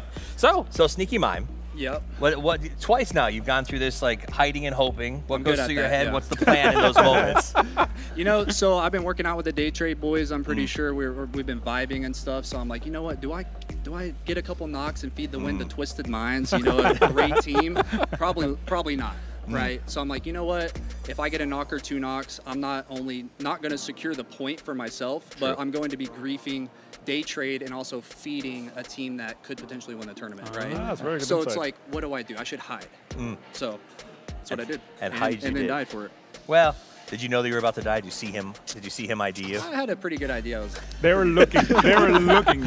They were so aware. They were checking, shooting every bush. Yeah. They were looking at a lot of bushes. I could have gone a flush if I wanted it. I'm pretty sure. I think your point is very good though. With like Twisted was also available, like very aware and waiting for kind of you to strike maybe, for them to have like maybe an opening knock. Didn't happen, and it's like, I mean, Day Trade had the better position, had one more guy, so of course they were in a position of winning, of course. Can I ask, since we still have you, here, this has been a heck of a start for you guys. Things are looking really, really good. What is working so well? Teammates' trust. You know, it's always been about trust. I have a good idea of exactly what I want to do in the game, so as long as they can trust me, I'm not going to fail my team. Nice. One short question to round things out before we let you go. We know you need to get ready for the next games. How's it back on LAN? It's great. Yeah. I'm not getting killed by ping, so it's amazing. It's great. Yeah. All right. Well, thank you very much. Good luck for the next games. Thank you for coming. Thank you, guys. We'll see you in a bit. Peace out. All right. Well, let's talk about all of the game and how things do go down, of course, as Day Trade still get the game. We wanted to grab Mime there. Obviously, him back here. Fantastic. I can't shake him, to be honest. He always catches us on breakfast as well. So we see Mime all the time. It's great to have him back. It's been fun. But yes, Day Trade. Brilliant win for them, obviously, after the group stage. I have skepticism about how they were going to do things. Big win for them here on Rondo. It's huge for them, right? And that's what I said in the very start. I was like, I was worried if they didn't get a good start, if they didn't kind of get the ball rolling and the snowball effect coming into effect, because they were trusting in the confidence of themselves. Like, we're going to roll off the confidence off the group stage, and we're going to use that in the finals here. And now, with this, it's looking very good for them. They might be able to hold on to that confidence from the group stage, even though they had a day off, and then moving into the finals, it's a scary prospect because they're looking strong. It's a momentum-driven game, and that's what I'm terrified of, James, because Day Trade and 17 seem to be gathering momentum very, very quickly. There's no moss on these rocks, as the man of the match will go to Tigger. He's been a huge pickup for Day Trade, let's be real. Yep. Like, looking at how he's been able to perform for them, he's really augmented this team very, very nicely, taking the man of the match. Not too much surprise there, all things considered, because what was crazy to me coming out of the group stage was that it was my pick for Day Trade, good old Thanadol, who was last when it came to the overall kills for this team. So the team has risen to the occasion. 17 points go their way. That said, though, good old Twisted Minds, 17 points as well, Avenger. And you would think it's off the back of Example, but no. No. It was Perfect and Batulins that popped off. That's good to see. 0 kills, for example. That's very rare sighting in a game of 11 kills with Twisted Minds. You bring that up. Yeah. 17 is also a team where it's the expected top fragger is not the person necessarily leading the team right now. So I do think a lot of our top teams are kind of depending on the expansion of their rosters. Yeah, nobody could have predicted Xiao Wu to pop off the way he did. Not one singular person. No. Hold. 56 points go their way. They are #1. And this, up until the Day Trade win for me, was a bit concerning because they were gaining a huge lead against the rest of the pack. Yeah, we need a team like Na'Vi to kind of come in and disturb that a little bit, you know? Wait a minute. Stop them. Wait a minute. Someone stop them. No, but 20 points ahead of third place right now. That's huge. Only 15 down to Day Trade. Still doable. We got 2 more matches. That's what I said. I'm really looking forward to Wrangle to see what kind of happens there. I would say that Pochinki uncontested is way stronger than some of the other spots we have, right? So that's a scary prospect for me. If they end on something like 70-ish plus points, it's going to be scary for the rest of them. Hopefully it means that they're going to have a target on their back for else, because people are going to be like, well, if someone doesn't stop 17 gaming, they're going to run away with it uncontested. I firmly believe at PGS 8, all the other teams are going to support Na'Vi getting to the final as much as humanly possible. If they keep doing this. They're not going to crack. They're going to be like, 17 was just too much trouble at PGS 7. Get Na'Vi back in here. Yeah, I don't disagree. And if you think about the group stage, the total points that people were able to accrue in a single day, I think Daytrade had 85 in a day. BB team had 70 in a day. We're getting to that kind of territory here for 17 gaming, especially if you're coming out of Pochinki uncontested.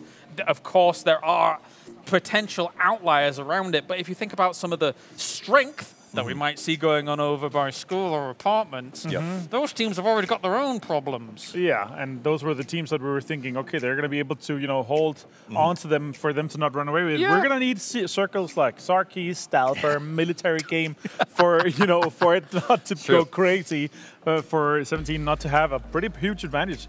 If we're not in the north, if we're in that kind of middle area, even for far east, far west, they have a huge advantage. They have pretty good prior to get into some of those good spots. Gonna have to keep our eyes on them. We're gonna go to a break. Make sure right on the other side of this, you see if 17 Gaming can continue the rampage here so far on day number 1 of the grand final.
Rookie, listen up. You're about to learn the basics of survival in Rivals Hover League, so pay attention. Step 1, hop on your hover vehicle. Soar, glide, and drift your way around the arena. Hover high and strike hard. Soar and dominate everything beneath you. Step 2, boost. You want to escape danger or catch a rival. Hit that boost and zoom across the map. It's all about timing. Step 3, remember speed is key, but you can't outrun a bullet, so make your shot count. Hover, boost, shoot your way to become the MVP.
Big updates to map consistency, an expansion of the recall system, and the results of those aim punch tests.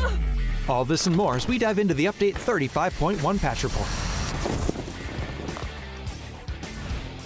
First up, as we talked about in the 2025 roadmap, we're starting our big moves towards standardizing key gameplay elements of the Battlegrounds experience. This will be a phased approach over the next several updates, and we'll begin with items. You'll see things like the zipline gun, emergency cover flare, and stun gun appearing across all Battlegrounds. while things like thermal scope and blue chip transmitter are being removed everywhere. Take a look at the roadmap for all of our upcoming plans, or the patch notes to see the specifics of this first set of changes. Another way we're unifying the experience is by expanding the recall system to all maps, which means it's now available on Karakin and Paramo. Each map will have its own specifics for the system, so check out the patch notes for details. We're looking forward to seeing how these changes shift strategy on these maps. Next, thanks to your great testing and feedback, we're ready to implement the new aim punch system to live. We're going live with the settings from our last gunplay labs, and are looking forward to hearing your feedback on the system in the live environment. Last but not least, we're making audio adjustments based on your feedback, such as your shooting, driving, and the mortar explosions. Let us know how it sounds. There's also a new contender system in the workshop, a new survivor pass, more improvements to custom match, a new rank season, and more. So check out the patch notes for full details. Update 35.1 is here, so hit up a blue chip tower, call in some friends, and give your enemies a personalized lesson on how aim punch works. We'll see you on the battlegrounds.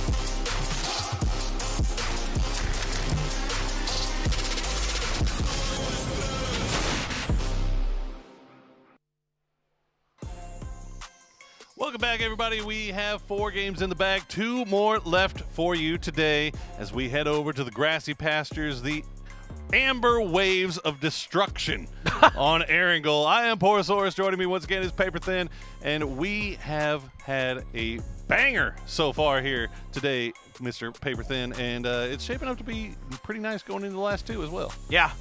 No, this has been a crazy day. Really good games, really good finishes, a lot of huge moments, especially for 17. I mean, Xiao Wu is putting on a show, and I can't wait to say, and just shout out to 17 Show. Shout out to Show. He's still around, maybe lurking in the wings somewhere to randomly pop up and play PUBG from time to time. But yeah, I think 3 words to describe it so far today: oh my lord. Oh my goodness. And that's a shout out to our boy Toby. Couldn't be here with us today. Toby, we love you, man. Toby, we love you. Hope you're doing well, buddy. I miss you, mate. We miss you, man. We miss you. But we'll see you again soon. But we'll hold it down for you while you take care of what needs to be done. That's right. Right now, what needs to be done is 2 more matches here on Erangel. The question on everybody's mind right now, Paper Thin: school apps, the hot drop, the foretold battle between Twisted Minds and Petrichor Road. Will they commit? Will they still do it despite how the first 4 matches have proceeded? Hold on, let me shake this 8-ball that I totally have at my desk with me. I'm looking at the back of your head right now. No! Oh no, I set myself up for that. Chances are slim. Slim is what I'm That's what I think. here. I mean, look, Petrichor Road, they've got some work to do, man. I don't know if they need to be wasting any time in the final 2 games of day number 1 hot dropping. But we say that, okay. There's too many logos all clumped on top of each other. That Twisted Minds and Petrichor Road logo are right on top of each other, and I'll be darned. Yes! It looks like they're gonna do it. We'll see how this one plays out, guys. All right, buckle up, kiddos. We've got 2 matches on Erangel, and we're starting off with a hot drop. Ring the bell. It's time to go. Round 1 for the apps.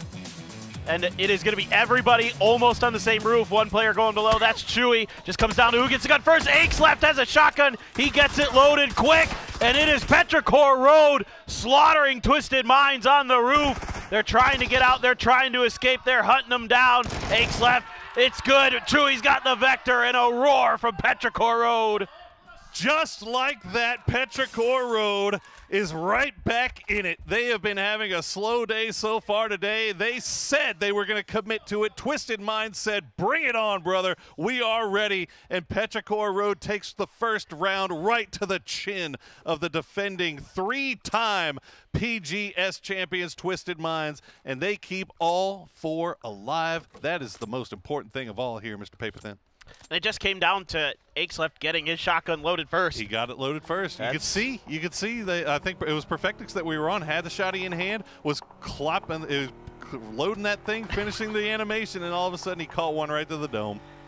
Crazy stuff. Absolutely crazy.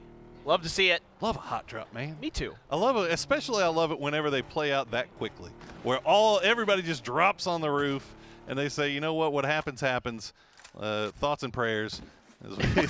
I really appreciate the one person that picked up a revolver. I don't know who it was, but like, you know, take what you can get. You do. You gotta take what you can get, as you say. Well, Taikule, they have not had a great day so far. So far in 16th place, despite having a pop-off introduction to the world in the group stages. It has just been slow sledding for them so far through 4 games. Yeah, tied with Forest at 4 points, but we've got an interview with the Freaks Heaven coming up. Let's see what he had to say about their win.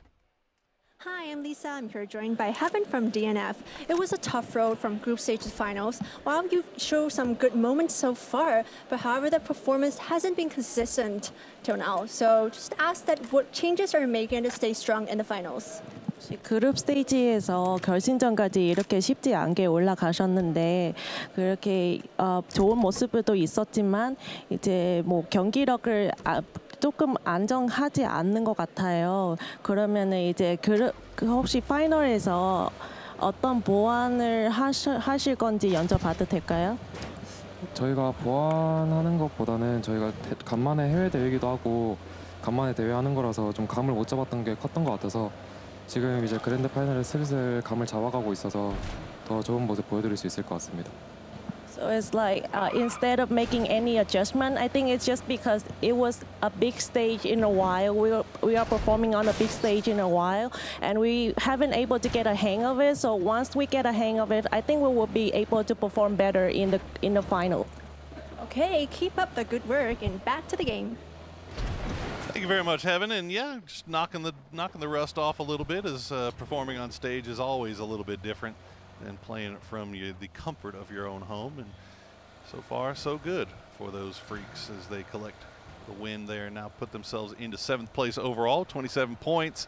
They are still a little ways ahead from the front runners, though, as those guys up there, 17, Day Trade, are really starting to kind of grab a hold of things. Well, and that was a very bad, no good game for DNF. 0 points in that last one, and they slid way down the leaderboard because of it. Everybody is gaining ahead of them, so they got to have some pretty good ones on Erangel. And I don't really buy it for a second necessarily. I mean, I'm sure big stage nerves have something a little bit to do with it, but I think there were just some adjustments that needed to be made in their macro game, in their early game for the Freaks. So they haven't talked about it, but to me, that has to be part of the equation. I mean, we've heard from DL and Heaven today, and either of them, they've given us like very generic kind of general answers. Boilerplate. Yeah, I mean, they're very well PR trained. Okay, great. Yeah.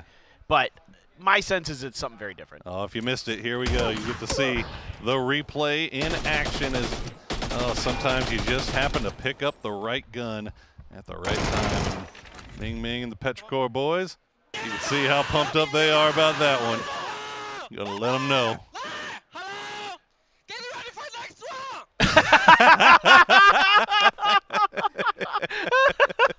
That's great. Well, I think he was talking to us too, guys, because we got to get ready for the next one, as we will surely see that happen again in match number 6. But right now, we've got a game to play in front of us, and we haven't even mentioned the circle centering up on Yasnaya. Has a lot of that Stalber involved.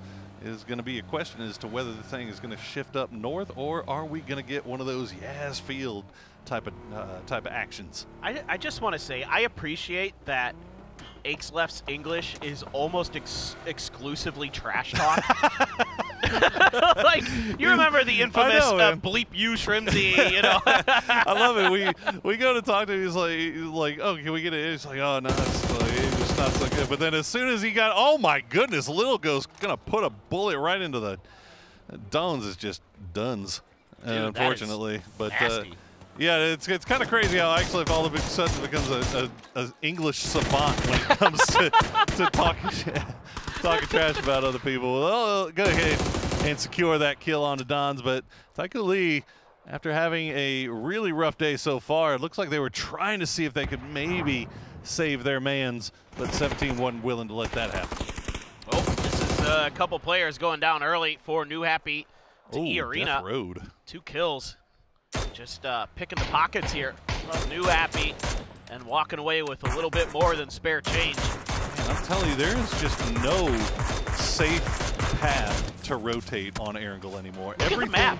I mean, yeah, look at it. I mean, they're literally just sitting on top of Death Road, just on the outside of the southern side, and just waiting.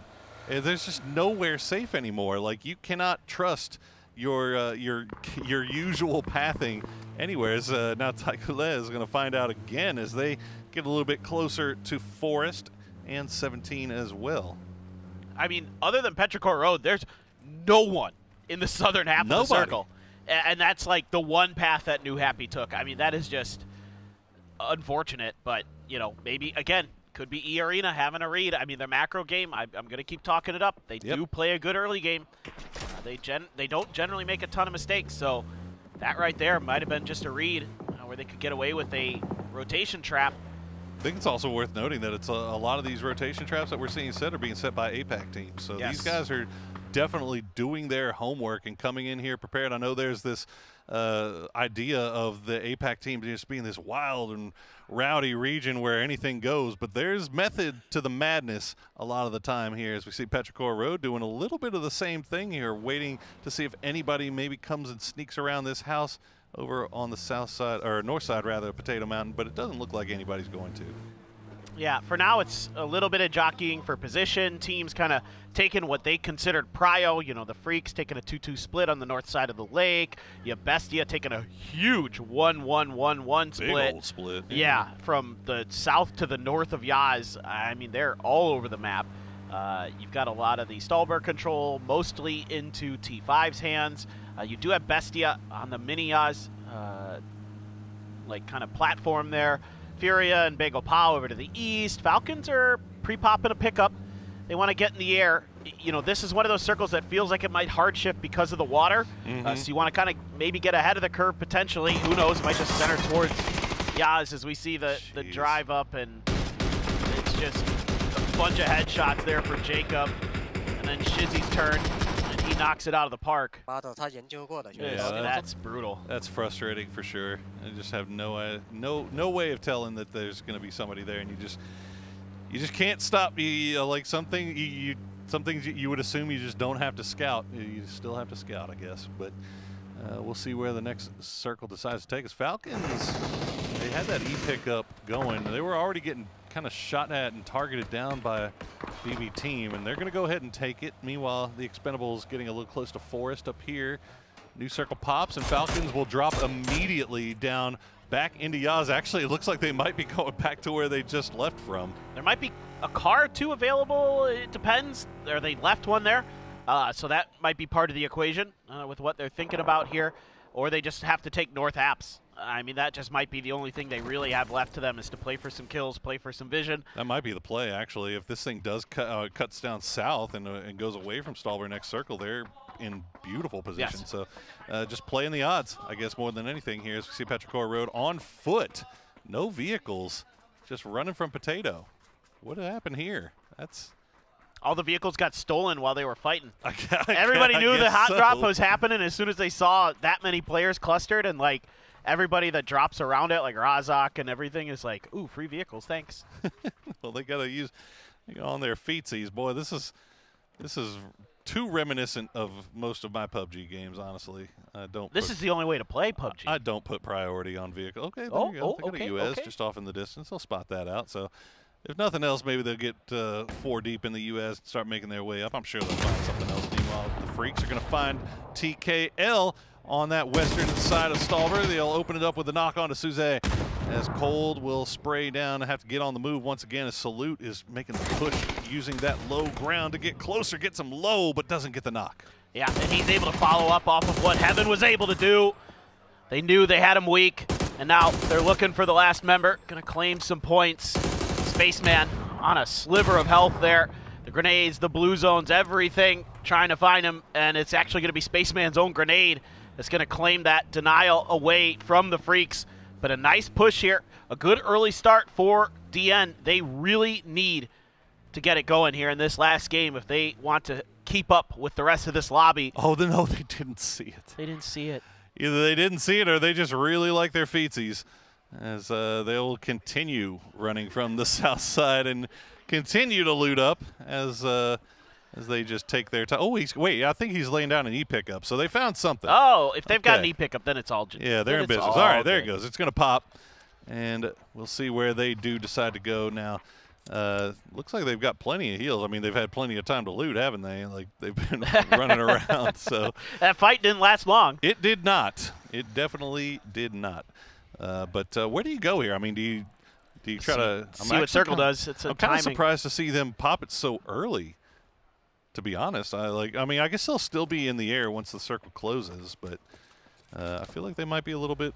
We'll see. We'll see. We'll see how it plays out. They probably know the timing's way better than I do, chat. So we'll see how that goes. New Happy, meanwhile, down to just 2, and they've got 2 guys playing off way in the east. They will be completely content, just kind of hanging out on the soft side of the circle. Whee! Whee!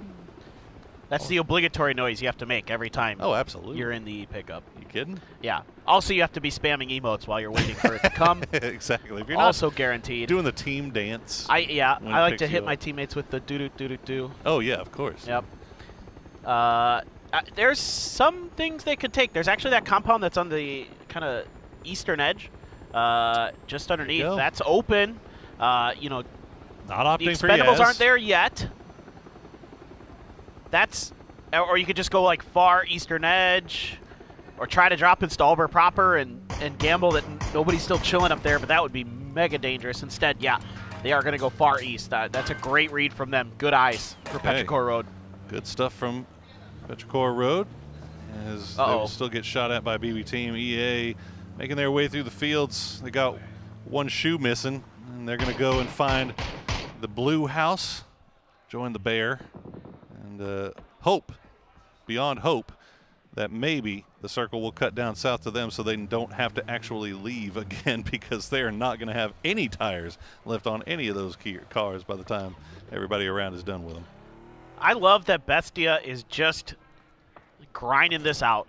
I mean, they are just finding ways into the late game. They are playing dips man. Aggressively. Yeah. Like, I don't think I've seen them in a compound yet here today. And so far, it's been working, obviously. Like, they're getting to late game. They haven't had enough guys up to do a whole lot of damage once they get there, but they're getting to late game, and they're in a great spot here for the last game of the day and for tomorrow. I feel like they're like one good team fight away from a really nice game. Because that's what's killing them is some of these team fights are, you know, they get caught like in kind of a split, and then they have to rely on those salvage points. Yeah, I mean, at the end of the day, that's all you ever really want, right? Is you want to be within striking distance of the leaders at the end of the day, going into the final days. So right now, job done for Bestia, and we'll see if they can continue to do that here. Daytrade going to eat a little bit of blue zone as they do a long southern wrap out of Yaz, or into Yaz, rather. Tigger leading the way. Duck Juice, meanwhile, doing his little Billy Goat impression. A little wide split on the northeastern side of Stallber here for the Expendables. The Freaks are going to fan out, looking down towards the lake. They're going to see Daytrade in rotation, trying to kind of play a bit of a pivot position. They know they're going to have to go east eventually. It's all but guaranteed for them. It's all information gathering early, isn't it? Yep. Yeah. Well, they're doing a good job of it so far. They have an idea of that Theraton 5 is above them. They know the BB team is in the compound just off to their east, so it's really just kind of figuring out the next path. But they have a lot of information. Now Daytrade will arrive into Yasnaya. They're inside the circle, and they will share the north part of Yaz with Falcons for the time being. You never know.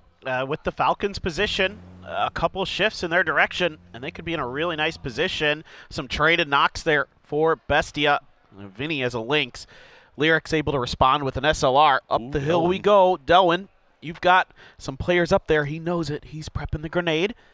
Letting it loose. Is he going to be able to spot him in time? No, he guesses wrong. He didn't realize that Kiss had repositioned, and now this is no longer a surprise. Forrest going to realize there's danger close, and it doesn't look like Delwyn really wants to commit much more than that. Just looking to see if he could find a pick on this edge. Going to keep working this rock edge to keep himself underneath their sight lines for now.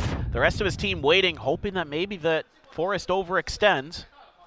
Yeah, Forrest getting back together. Ooh, nice shots there from Scappy to send Delwyn on his merry way. Oh, H1 has a Lynx. Yeah, H1 got a Lynx as well. He's going to actually flush out. Flush. And so Daytrade now down to 3 as Scappy still with that high ground, trying to gain as much information as possible for Forrest.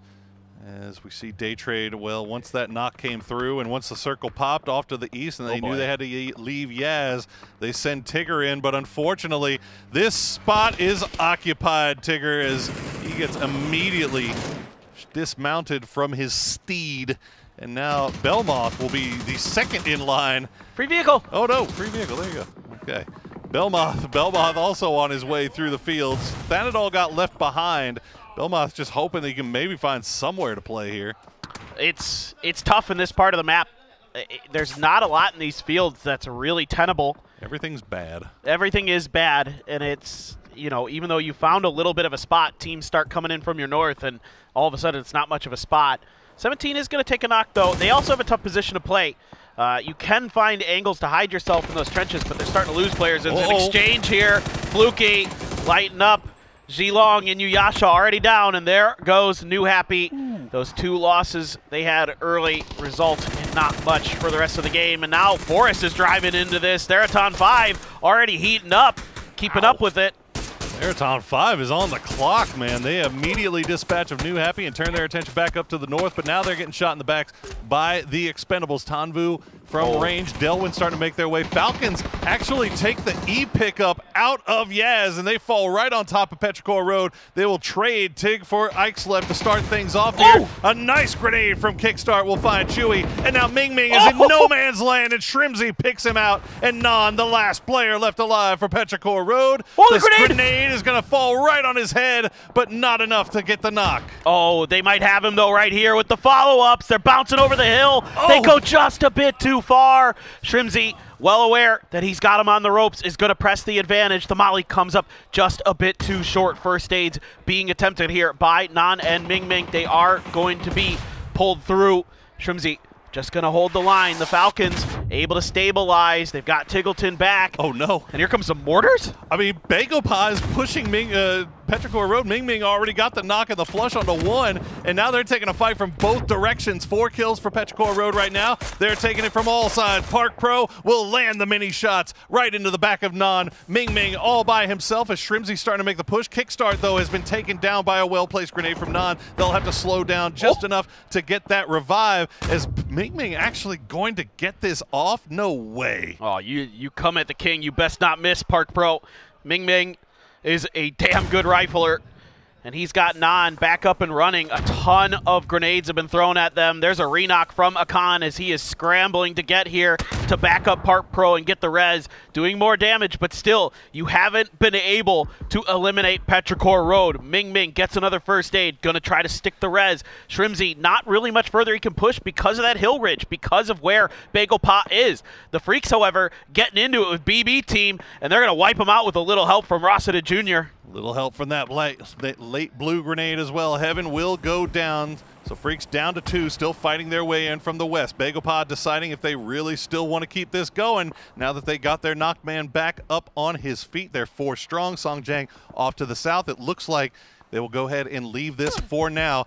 They'll leave it for Sonics. 2 Heart will get the shot right into the top of Ming Ming's head. Falcons just waiting for Petrichor Road to reveal themselves once again. But man, Ming Ming Are they going to be ready? Doing the most here for the boys. 17, they get themselves caught out in the field, it looks like, as Freaks now going to spot out Bestia once again, just in that wide open area. DraftKings keep jiggle peeking. Oh no, the feetsies, that's not going to do it. And there you go, Falcons will finally get rid of Petrichor Road, and now Bestia will lose DraftKings, and they have to turn their attention towards the Freaks. Yeah, Guman trying to claim what he can here, trying to find any salvage points available. If he could get one placement further, he could get into those placement points as well, but Mime has a P90 and isn't really happy about the Freaks' position, although Guman in the blue still could survive for a bit longer with some first aids. Not exactly sure how many he's got left in the bag. He springs to life. He's got another knock. He's looking for more, but he's going to be shut down by Silzen. Good shots from Silzen to keep the boys in it. Vinny still alive. Xiaobei, the last player left alive for 17. He's turning his attention over towards Bestia. Iarina was looking over in that direction to try to get rid of Xiaobei, but Xiaobei has that smoke wall laid down to give himself a little bit of cover from the east. The grenades are going to come out. They're going to fall a little bit short. He's going to spot out these guys from range, but through the trees, just can't get the correct aim. Tries to try to make the run, and Sizzy's got him dead to rights. Nurin's got him dead as well. 8th place finish for 17 Gaming. Still, hell of a day for 17. Not the finish they wanted here in this game, only a couple points, but as of right now, very much in the lead. This is where Forrest drove down the hill. Kiss, wow, wow, wow, wow. Okay, with a barrel, finds 2.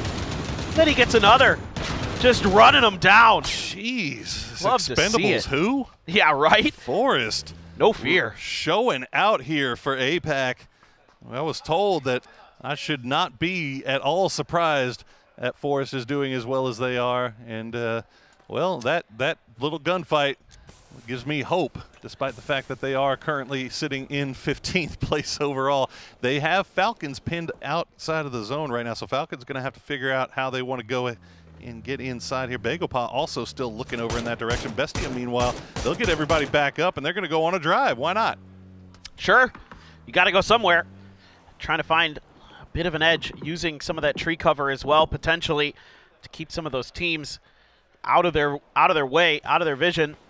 The Arena has to make an assault here towards Furia, and in fact, Bagopah has slid into this as well. So as they start to strike, they may be flanked by another team. They're kind of aware of it, so they're going to use the smokes. They're going to have to walk right through the middle of them. Sungjong gets the vision, gets the headshot onto Nurens. Has to go right down to heel, and now they're getting peppered by Furia as well. Posa has an angle onto this approach. Gizero with the grenades. Other grenades ringing out here for Furia. It's going to take some good ones from EA. Shizzy did get close enough. He has 3 frags of his own. Throws the stun in, wants to get it done with the guns. And in the corner, he walks right into him, and he's got him dead. Haven tried to hide, and he pays the price.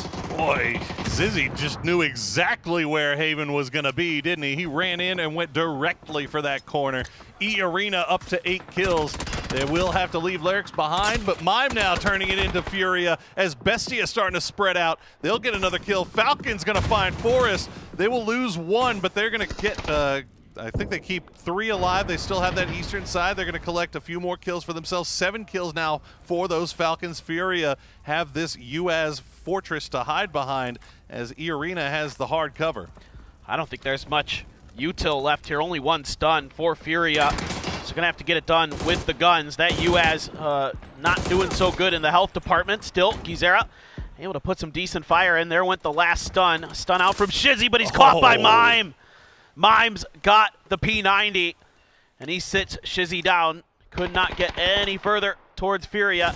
That's a nice little position that Mime set up for himself. Doing a little defense there for region mates as Nurens just sprays into the smoke, hoping for the best. I'm trying to flush out his kill, not going to get it, so Sizzy might be able to get back on his feet. Now, Bagopah still 4 strong on that southeastern edge. And they've got Falcons off to their north. You got Theraton 5 also 4 strong on the north. They fought their way down from that Stalber Ridge, and they've got 6 kills for themselves, so they're finding themselves having a pretty nice game as they find Silzen now to add to that one. Ranger X will get credit for that.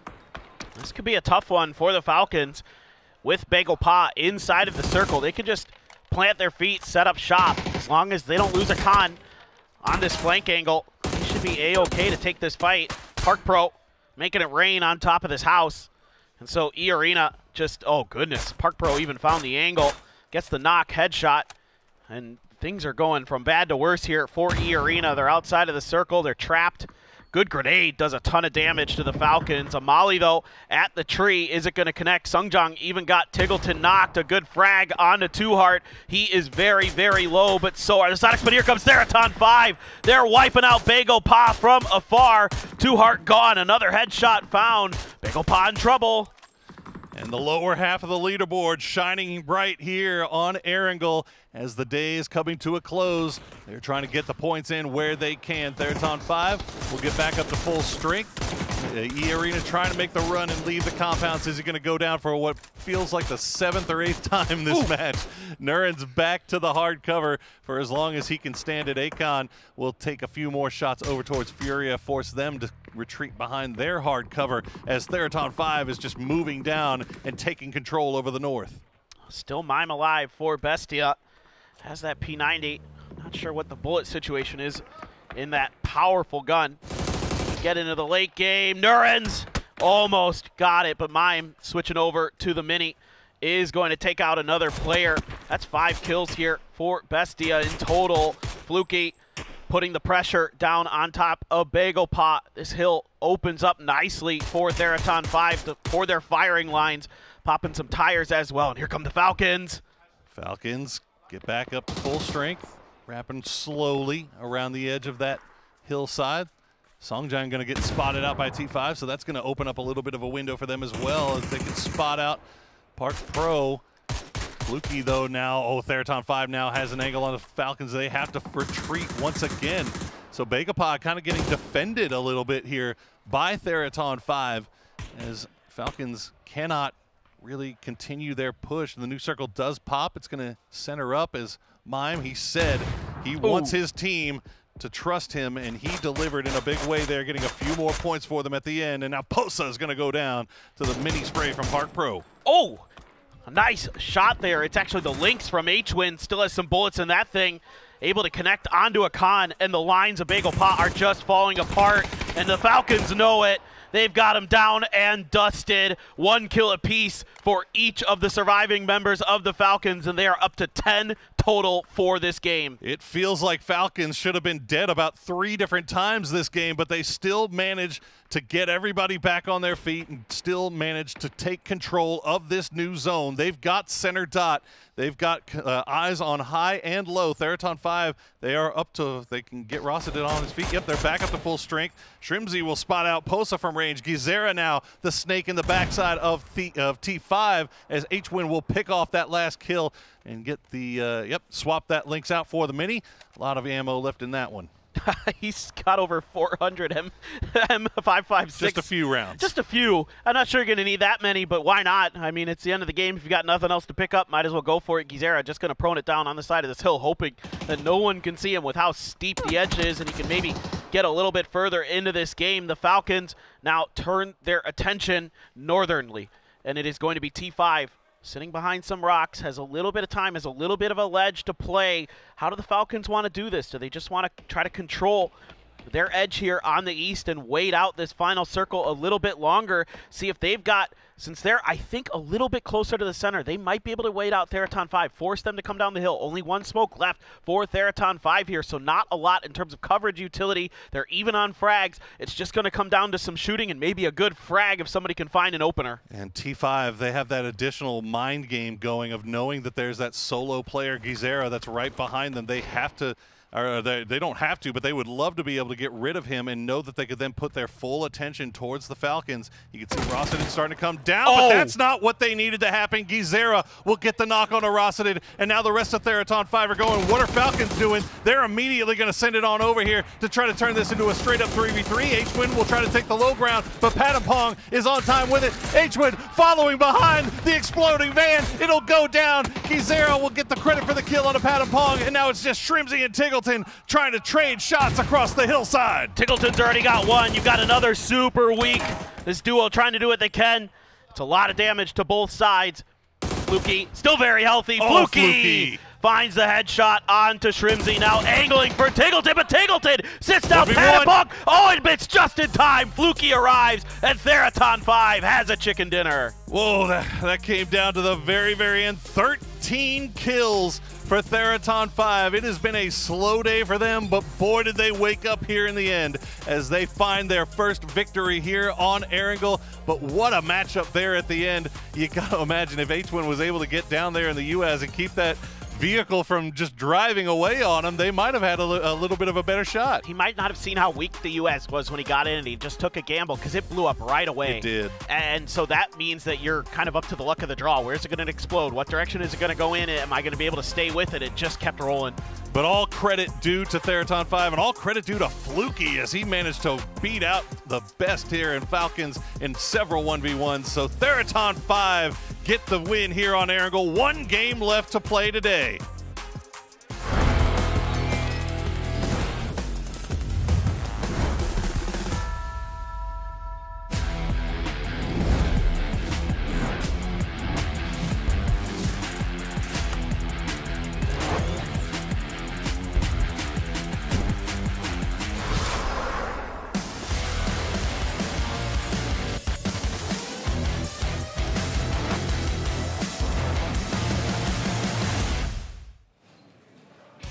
Take control of the high ground and shut the Falcons down. Theraton 5 get themselves the victory here after we watched what was expected. We saw shotguns, we saw MP5s, but this apartments fight is unlikely to stop anytime soon. The real estate market is getting out of control. I mean, finding an apartment is becoming just ridiculous. And that opening sequence was exactly that. It was fun to watch. Will it continue, Martin? Yeah, 2 aggressive teams trying to become the landlord here, but they say no. Let's go road. Yeah, I was hoping for it to happen at school, but it's the classic spot here in the apartments, and Critical Road has a little bit too much experience. But here in match 5, it was Theraton 5 that was able to kind of step it up. This high ground, we've seen a lot of Stalber endings here. It's the tendency is kind of coming this way. You see a lot of teams that's already early committing some of these areas here. But yeah, it's good to see Bestia in another top 5 situation. Mine managed to get a few kills there too. Yeah, we've oftentimes looked at this location and thought to ourselves, the warehouse that sits on the south side of Stalber has been an extreme position of power. Obviously, we shifted away from that and it didn't become too much of a focal point. But over in the east, the Falcons were brewing. You know, and they got very deep in this game, and what they kept running up against some tough positions to take that tower. They just sent Shrimzy up against Petrichor. Bagopal was in the way. Forest Natural was in the way. And really, I think it came down to H-Win using that Lynx. He used every single bullet he had in there to keep driving them forward to the late game. I had a pleasure of talking to Gunnar just before this game. I was like, he's saying, you know, at this point, we're not getting any circles. And I said, yeah, maybe you should try emergency pickup once again. And they did in this one. They dropped onto the split of the Critical Road, guys, right? And they actually managed to come out on top. Tiggleton got the opening, and that worked out fantastically. It's not often you're able to that late kind of get emergency pickups where you're able to all 4 stay alive. Yeah. They managed to do so and get kind of deep. This situation with the car, though, I feel like we got to deep dive that into a little bit. I feel like the missing tire for H1, he didn't think that it was going to slide this far, or maybe it was an intended distraction. What do you think? I think it's also possible he didn't even know what the total position of that car was at that point. They had pushed out of their compound. They didn't. He was like, I got to make a play. There's a car. I'm just going to go for something. Gets in, doesn't have the tire, loses control. And that we saw the Tiggleton and Shrimzy stacked up on a tree together. There just wasn't anything they could do. Once Gizero was picked off by T5, that was what they needed. They needed Gizero to be able to stab them in the back. He did not bring that mime time energy for the backstab. No, not so much. We should have got him up here and asked him about it, I suppose. But no, you're right. I mean, if they'd have got like 2 knocks or something, suddenly this becomes a whole lot more easy for Falcons. But T5 gets themselves 13 kills alongside the 2k damage basically going their way. Falcons, as I said, did very well from the east side. E-Arena showing up, as well as Furia getting to the late game as well. We are seeing the Americas do pretty darn well on this first day. You know, Americas is doing pretty well. It seems like we always can get 2 teams in the top 4. It switches up a little bit. APAC also continuously showing up in these top positions over and over again. And you can look by the stats. These guys coming into this, I think they were like, what, Theraton 7 points or so? So this is a big glow up for them. Yeah. But it's not a sprint. It's a Theraton. Fluky. There you go. All right. We got 7 kills and 800 damage going away. He was my budget pick in fantasy. I know. But, you know, all my other guys are letting me down. It's like one of my good friends, Richard Sims, once said, and I said to him as well, a broken clock is right twice a day. Yeah, and he never liked that when he said it. That's true. That's true. You'll see him at the wedding. It's going to be a great old time. Yeah, that's good. We've got ourselves him getting man of the match. Fluky here for this one. Again, the 800 damage pump out the north position that they had. Yeah. The overwatch that had on a lot of these teams. Obviously kind of eyes, maybe like yours, for example, Avenger, were kind of looking towards how could Furia deal with it, but it did feel like eventually the crunch down was just a little bit too much for them. That high ground and that rock that Fluky was actually sitting on, that was so strong. A position of power and a control with the cover, being able to peek like that and dish out damage worked out extremely well for them. They had an impact that got the durability down on all the vests and helmets and also made them force them to deploy all the utility, right? And that's really the strong spot from TheraSpin5, and the reason why they're able to get this many kills was that high ground power position. Yeah, I mean, you're right, absolutely. Burn the vest, get the utility, everyone limps in against you, and then you're just down and dusted. Yeah, down and dusted, apparently. Yeah. You know what was funny actually as well, aside from that, is that Bestia again, Mime again gets into the later stages of the game. They got 5th in this one, and they're up to 3rd place. It's like every single... I keep thinking they're out, and then you look at the map, and you're like, is that another Mime hiding in the corner? It's right there. It's a Mime! Yeah. It's a 3rd, it's a 4th, it's a 2nd, another 3rd, and a 5th place with some kills here for Bestia. That's quite impressive. The consistency is really coming off, but if they're able to maybe stay, you know, 3 or 4 guys alive in a late game, and they're not down to 1 or 2, I could actually see them pumping even more out of this year. Only 3 points from 2nd place. It's quite impressive. A real save for the rest of the lobby, because 17 did not really get much going in this one. They were kind of northwest of what was going on those Yasnaya fields, and then being kind of cordoned out on that west side. So not easy for them to do anything. Day trade goes out early in that one as well. So again, as we move to Erangel, things get a little bit more chaotic and some of our top teams slide off a little bit. We did see the hot drop, so I do think this is going to keep things shaken up throughout the day today. You remember what I said? We need a Stalba ending, a military ending, or a Sargi. He did say 17 to stop. We got a Stalber, 17 got stopped. Boom, boom, boom. I don't want a military ending for them. Is it a military or a Sargi ending? Happen. I want to see your Sargi. It's been ages since we've had that. Or just North George, you know, just to spice it up. If you say so. Apparently Tycooler is too cool for points, only at 4 right now. No placement points. Petricrow is also 0 placement points. After 5 games, that's a little bit rough. Even when you're winning your hot drops. Not good for China. It's just wild to see Tycooler go from like, I didn't expect anything when I got here, and then they did really well in group stages and built up my, hey, maybe this is it. And then here we are back in this spot. Maybe they'll do something. I mean, Spaceman did in the groups, but now not so much. Yeah, it's like, what, 5 points? The Spaceman fantasy pickers is going to have a very unfortunate timing with that amount of kills on the whole team. Yeah, it's very, very brutal. You can look at Falcons staying in the zone. They fell off a little bit early in this game. That last one's going to give them a boost as they move forward. But I guess that for me is what we see when we get to the finals. The consummate professionals, the teams that know how to sort of keep grinding it out, wait for those chances to win, and make something happen. Look at the focus, though, as well, from 17. They know, okay, we were in a great position, definitely, here so far in day number 1, but they know the job is not done yet at all, Avenger. No, and for me here, with just 1 game to go, sure, you need to finish at high note, right? If you're not getting... If you're getting knocked out early, you're done after 10, 15 minutes, your day, your mentality is going to be broken. You're going to have to go back and work really hard on setting yourself up for day number 2. You don't want to have your team meeting on the voice chat after you get wiped out in the 2nd circle. You want to have your team meeting back at the hotel after you finish up with a good performance, because that's what happens. You sit there and you have to just those last 20 minutes. It's rough. An interesting notion for Erangel is that, yes, we just watched as Petrichor defeated Twisted Minds in the apartments. We also, to pull the curtain back, watched them in Scrim. Yes, we did. And saw Petrichor Road win that in the apartments. I mean, of course, I doubt any of us think Twisted Minds is going to leave. However, the few losses in a single day is going to cause you a little bit of mental maybe disturbance, I would say. 30 points behind the leading team, is that enough to kind of throw you off and say, all right, let's not do it? Well, for one day? Especially if you watched your counterparts from your region do the same thing during group stages and get absolutely, run out. Exactly. So it's one of those things where I think you have to look at it and go, maybe this isn't worth it for us. Or at the very least, switch it up and you drop on school, they go to apartments and you sort of, I don't know. The counterpoint is GPT, right? They know they're going to be at all the PGSs. They know, well, for Twisted Minds, they know that their main focus is PGC at the end of the year. So, hey, will we see it again? I think it's likely. We go to the last game of the day for day 1 of the grand finals.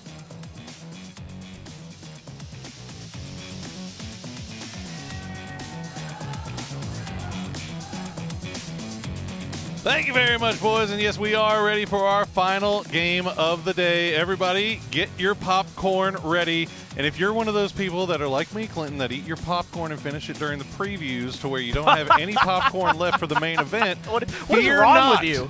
Fear not, because it seems that this popcorn-worthy event is going to end very quickly. If last game was any indication, Twisted Minds and Petrichor Road summarily dispatching TM in a matter of minutes, seconds, moments.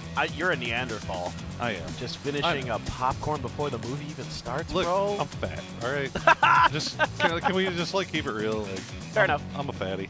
I'm old. I mean, I don't care anymore. I know. I don't give it up. I actually don't really care. I just want to review a little. Popcorn is delicious. And it is.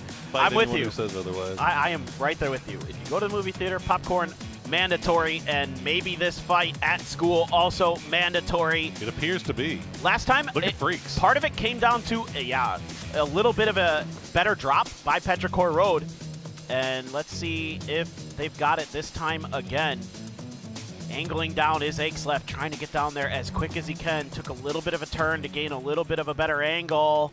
But I think casting F1 right now, working the turns, working the angles on the track. Oh no, Akesleft doesn't make it, and now the Petrichor boys have to send it immediately downstairs. They're getting chased by Example with a shotty, and he's got Ming Ming. As the rest of the Twisted Minds boys, they got Prio on the roof. They get one, and I see a sickle in the hand of somebody else here for Petrichor. Nan just waiting for somebody to peek. He wished somebody would. He's got it ready to go. Oh come on, somebody please! I just want to see the sickle through. We saw one earlier during the group stages with Na'Vi. He's not going to get a chance this time, as Example will get the knock and the flush. Well, a little bit of a mistiming on the drop. This go-around is costing Petrichor Road mightily. Yeah, you still got some players alive, but Chewy? they're going to be diligent about this. Chewy doesn't even have anything. He's just hoping that they don't find him. He's trying to hide. Oh, dude, somebody's shooting mortars into this?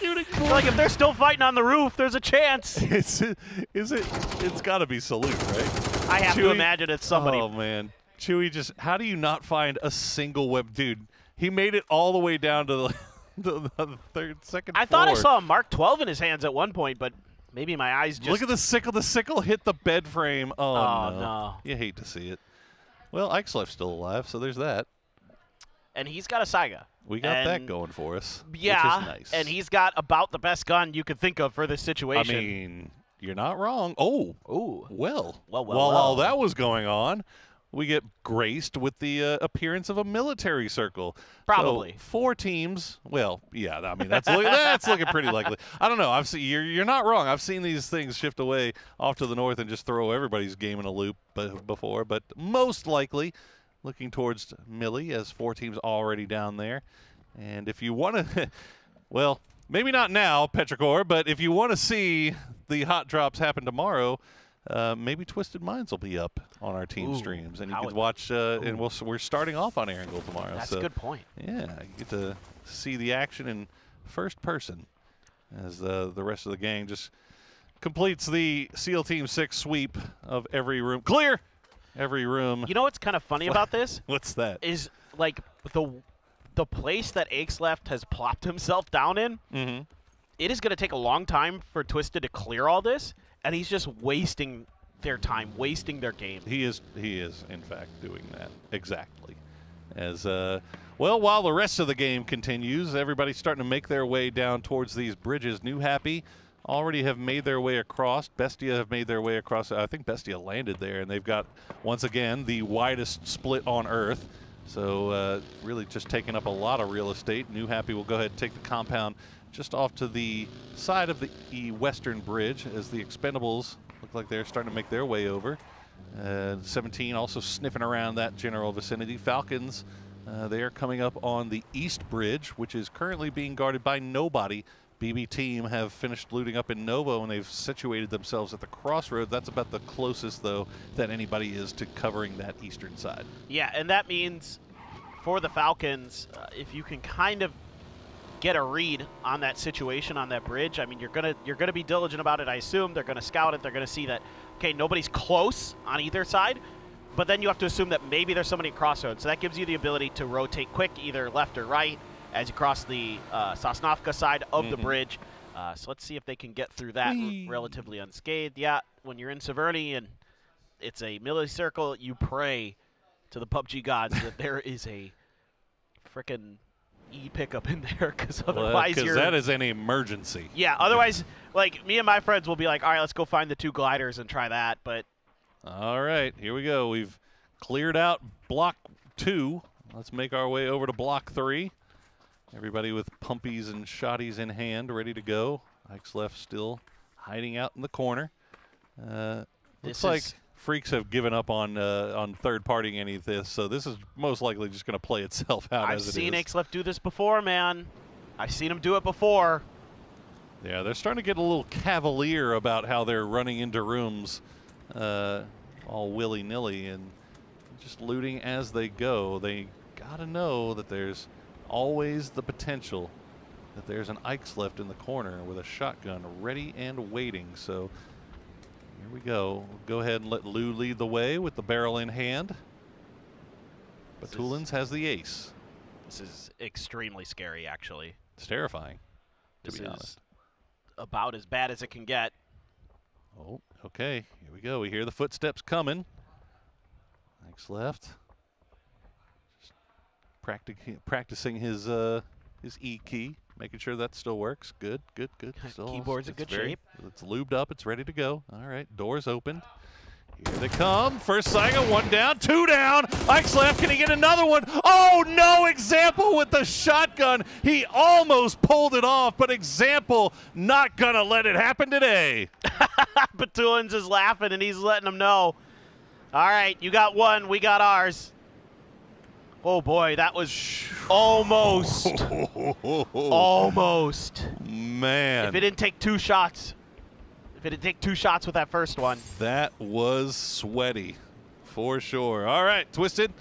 Well, you're all looted up. You're ready to go. You're kitted. Where are you going to go now? You got to go all the way down to Military Island. Now, fortunately for them, there's still a good chunk of the mainland still inside the zone, so they have a little bit of time to work with here. Yeah, this is actually not the end of the world at all. No. For Twisted Minds. I mean, yeah, you're the last team coming into this, but meh. Yeah. I mean, it's not. It's and really. Plus, they're going to get all the meds from apps. Yeah. Which is not a small amount. No. For sure. They should be fine. I mean, I really don't see any huge problems. There's probably an e-pickup floating around there somewhere. Shouldn't be too big of a deal. Meanwhile, Forest is on the western edge of the circle, and they've got the bridge ahead of them, and there's nobody really in their way, but, you know, got to make sure. You never know. Do your due diligence. Absolutely. Because there's always some team who just decides, you know what, we feel like bridge camp in this game for some reason. For some reason. Well, Falcons did make it over across that eastern bridge free and clear, so they're in Novo as we get a little bit of, oh yeah, Xlef missing the roof. Definitely. I mean, they definitely, Twisted got the prio on that. Is yeah. I love Chewy. He's just like, maybe they won't. They won't check this corner, surely. See, they let him know that time. Make Yep. sure. Oh, this was all. Xlef almost did him dirty here. It's because it took 2 each. He almost had him with the spray though. He did. He had him down to 43. Yeah, they're happy. They should be. Oh yeah, he knows because that's a guy that knows like he could have pulled that off. Yeah, he could have pulled that off. He got the first 2. The third one though just ended up proving to be too much. Example is just a tough nut to crack, man. I'm trying to remember. It was so long ago now. When Xlef first kind of splashed onto the scene. I don't know if I was watching a scrim or what, but I saw him. It was in Novo. And he had a double barrel shotgun, and he did a team dirty there. And he 1v4'd somebody. That's why I was in the back of my mind. I'm like, I've seen this story. This happen. We've seen the way this plays out in the past. I seen it. I seen it. Well, you're going to get to see it again, I would imagine, tomorrow, as they have gone 1-1 on Erangel, and tomorrow we will be starting off the day with 2 games on Erangel, so got that to look forward to. As you wait for tomorrow to come. Tigger going to spot out Bagel Pie off in the distance. Bagel Pie got a body in the trunk. Not sure if they're going to be able to stop down to heal that up anytime soon. They're on the south, very, very south side. Okay. Akon 1 HP away. Well, they're going to be kicking themselves. They were all the way on that eastern edge. They were on that southeast corner of Sosnovka Island. They drove all the way over here for, I don't know why. And now they got to go back the other way. That's tough. With a beat-up Coop. With a beat-up Coop and a beat-up ACAN, but at least he's back on his feet. Well, so there's a drop right there, I guess. Could be worse. Yeah, okay. That's coming down eventually. Looks like they're going to get out of there before the drop even falls on them. But we got 2 more E-pickups in the air. Twisted Mind's going to take the first. As we predicted, they did manage to find one, but unfortunately they're landing right on top of an E-Arena split. E-Arena playing this so quiet until they hit the ground, and now the spray comes through. Perfectix will go down. Example gonna go down, and after all is said and done with Twisted Minds, after defeating the encroachments of Ike's Left and the boys from Petrichor Road, they end up falling just a little bit too short. They fall on top of E-Arena, and now it's just down to Batulins and Lou. Well, maybe just Batulins. Oh, maybe. Lou got behind the tree, just barely. 17 actually coming over in this direction as well. They took the E-pickup, and they're landing just off to the south. Can't see it on your mini-map, but you can see their little orange logos off in the distance. They'll just go up to the hilltop and play it from there, as Falcons and Theraton 5 running into a little bit of trouble there on that western side or eastern side. Where are they? They're on the, I'm sorry, they're on the very far south. What am I talking about? T5 is mega split. Yeah, they sure are.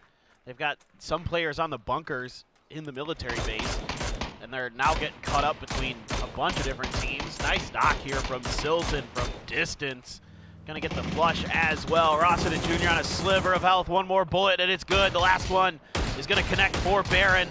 Kiss is gonna give the kiss of death to Rossiter Jr. And now Falcons up on the hill above them. T5 going to just have to hunker down inside of the shelter and wait out the apocalypse. We hunker in the bunkers. And unfortunately, they're doing it as a duo. They did have Pat and Pong here early, but they could not get the rest of the boys there. Now Falcons finding themselves in the crosshairs of Forest as well.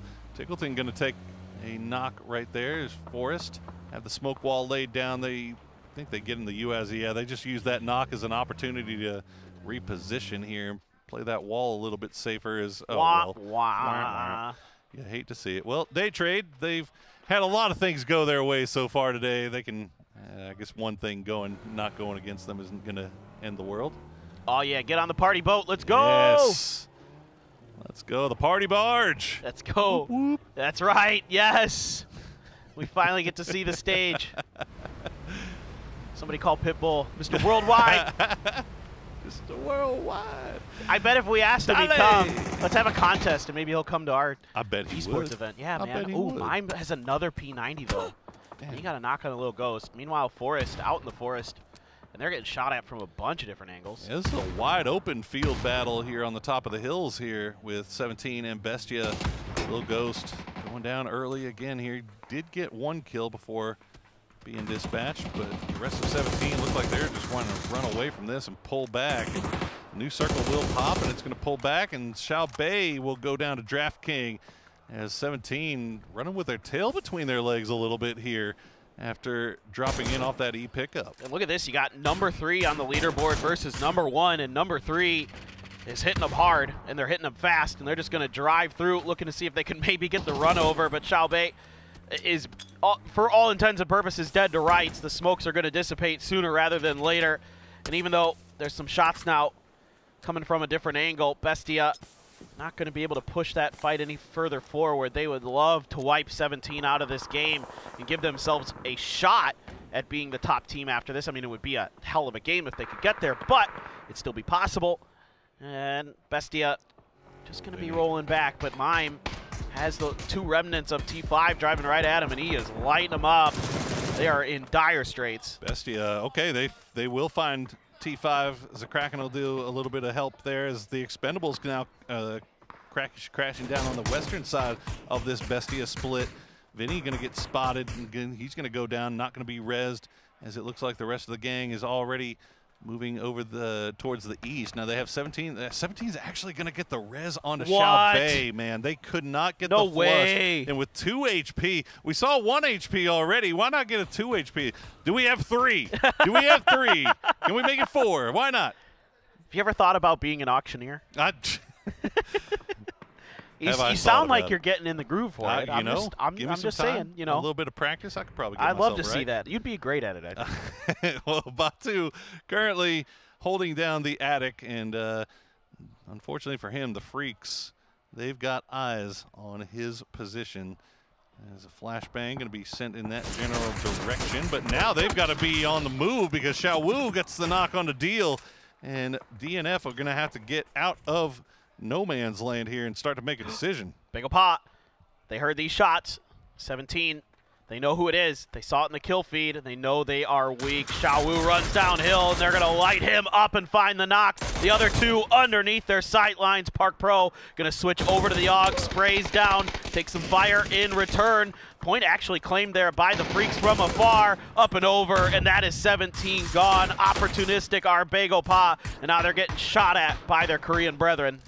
And they're also getting shot at from way far away. BB team holding that radio tower. They were kind of overseeing all of this, just doing a little ADR farming a little bit more and kind of influencing the direction a lot of these fights were going. I think that's the main reason that Bestia wasn't able to push and get that flush onto 17 earlier, was because they were getting shot at from BB team. Well, Bestia, they have their own problems right now, but DraftKings is going to solve them by getting the knock and the flush onto Gizera. Absolutely incredible game so far for Bestia. I mean, they're taking some fights and they're getting kills. They might not get deep into it, but you got to take what you can get, given the center circle position, given how many teams are around you. Doing a good job fighting through some situations. The Falcons, they're in trouble. Cold has a couple. Cold looking for more. Shrimzy driving around, trying to dodge these bullets. He goes for the side shot and can't find anything. The Falcons, after a great previous Erangel, find not much here. Just 1 kill, 1 point. Blub, blub, blub, blub, blub. I mean, that's huge for TKL. They have been in desperate need of something to go their way here, and that might start the ball rolling, as right now they have Zylong pinned down from New Happy as well. So coming from that northern side, we'll see what they can do. Bago Pa, meanwhile, one will hop out of the vehicle, and Park Pro will just keep on going, leaving 2 Heart behind. Bestia right behind him, though, and they are getting sprayed down here by E-Arena as they continue to make their way through the hills, try to find a place to stop and play. Bestia continuing on and found a hillside they like well enough. Still have that P94 mime, some foldable shields, so being proactive with the utility they have available. Like to see it. Some teams above them, of course. They actually took it. Yeah. Okay. There was an E pickup in the air, and I was like, there's no way somebody did. The BB team actually going to send it. They were over in the radio tower area, and they're dropping right on top of Bestia, right on top of Forest, right on top of the Expendables. I don't know what they saw, or they have no information about what they're pushing into, but you can see every gun in the arena is aimed in their direction. They'll lose a doozy right off the back. Oh. They're going to lose Bestalock as well. 2 make it to the ground, at least for the time being, but they've got Delwyn right on his right on their back. Okay, he's just going to pull away. Oh, man. They were fortunate there. Bestalock was close enough to the ground that he didn't just die from falling. Very fortunate. Woo! So they might be able to get the res, but how much further can they climb their way in this game after such a hot start to the day? BB team hasn't really been able to keep up the momentum. Forest trying to wrap around the outside of all of this. It is going to be Tanvu for the Expendables, who's going to be kind of keeping track of these sound cues, keeping track of the movement as best as he can for the rest of his team, who are now under pressure from Daytrade behind him, and he gets taken out by BB. There you go. Tanvu, the northernmost man for the Expendables, goes down. The rest of the boys are in C block, scrapping it out with Daytrade, as you see a bunch of damage laid down on both sides, but the Expendables taking the lion's share here as Duck Shoes has to stop down to heal. Delwyn down to about half HP. Belmoth just holding the line, holding the angles, waiting for Flash, and the rest of the boys, maybe Thanadol can find an angle here, but new circle does pop, and it's going back to the north. The E pickup set by Daytrade, I don't think they're interested in that anymore. They would love to clear this lobby of the Expendables. Yeah, they absolutely would. And they are continuing to just corral them in the backside, out with utility. The spray is good for Tigger. And that should be a flush as well. Duck Juice trying to throw some smokes. Gets caught. Now Daytrade continuing to try to storm through. Delwyn gonna hide the sound cues. Doing a little chicken walking. Trying to get through undetected as best as he can, but he's the last one up for the Expendables. They're watching for him, and they've got him dealt with. And they're letting them know, too, spraying down into the crates. Letting them know who the real kings of APAC are. Daytrade, still 4 alive, but now they got to find their way into this zone, fighting from that C block side. And looks like Forest, Bagopah will get eliminated. Forest still have 3 alive. They have the high ground. They've got Kiss engaged in a scrap with TKL. Furia will go down in 10th. And a number of teams just kind of, it seems like we're cleaning out the solos and duos that were hanging out on the edges here. Yeah, I mean, that just goes to show how proactive these teams are with their kill feed tracking and understanding, you know, if we're going to play edges, we need to clear them. We need to make sure that those solos and duos are not going to be a thorn in our side. But there still is a solo to be spoken of, and it is Batulin's. Spooky, spooky Batu. And this is not the guy you'd want to have behind you. No, I don't think you would. As the Freaks will hop all into one UAS. They've got Salute leading the way. Gonna come up over this hillside. We'll see if he spots out Daytrade.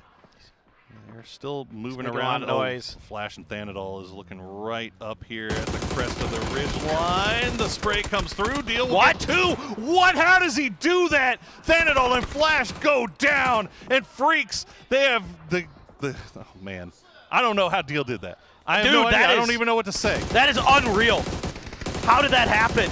That should have been Salute dead to rights. And then Deal just is not having any of it. That's 3 kills in the game for him. That is absolutely disgusting. We got to see that replay from his angle. Oh, that my is goodness. Bonkers, dude. All right. And then Salute kills Batu. And then Salute kills Batu. They all, hey, if DNF is good at nothing, they are good at spotting out snakes in their midst. Right now, TKL have to deal with the problem of Forest. Kiss and Olympus, the last 2 left alive inside this compound.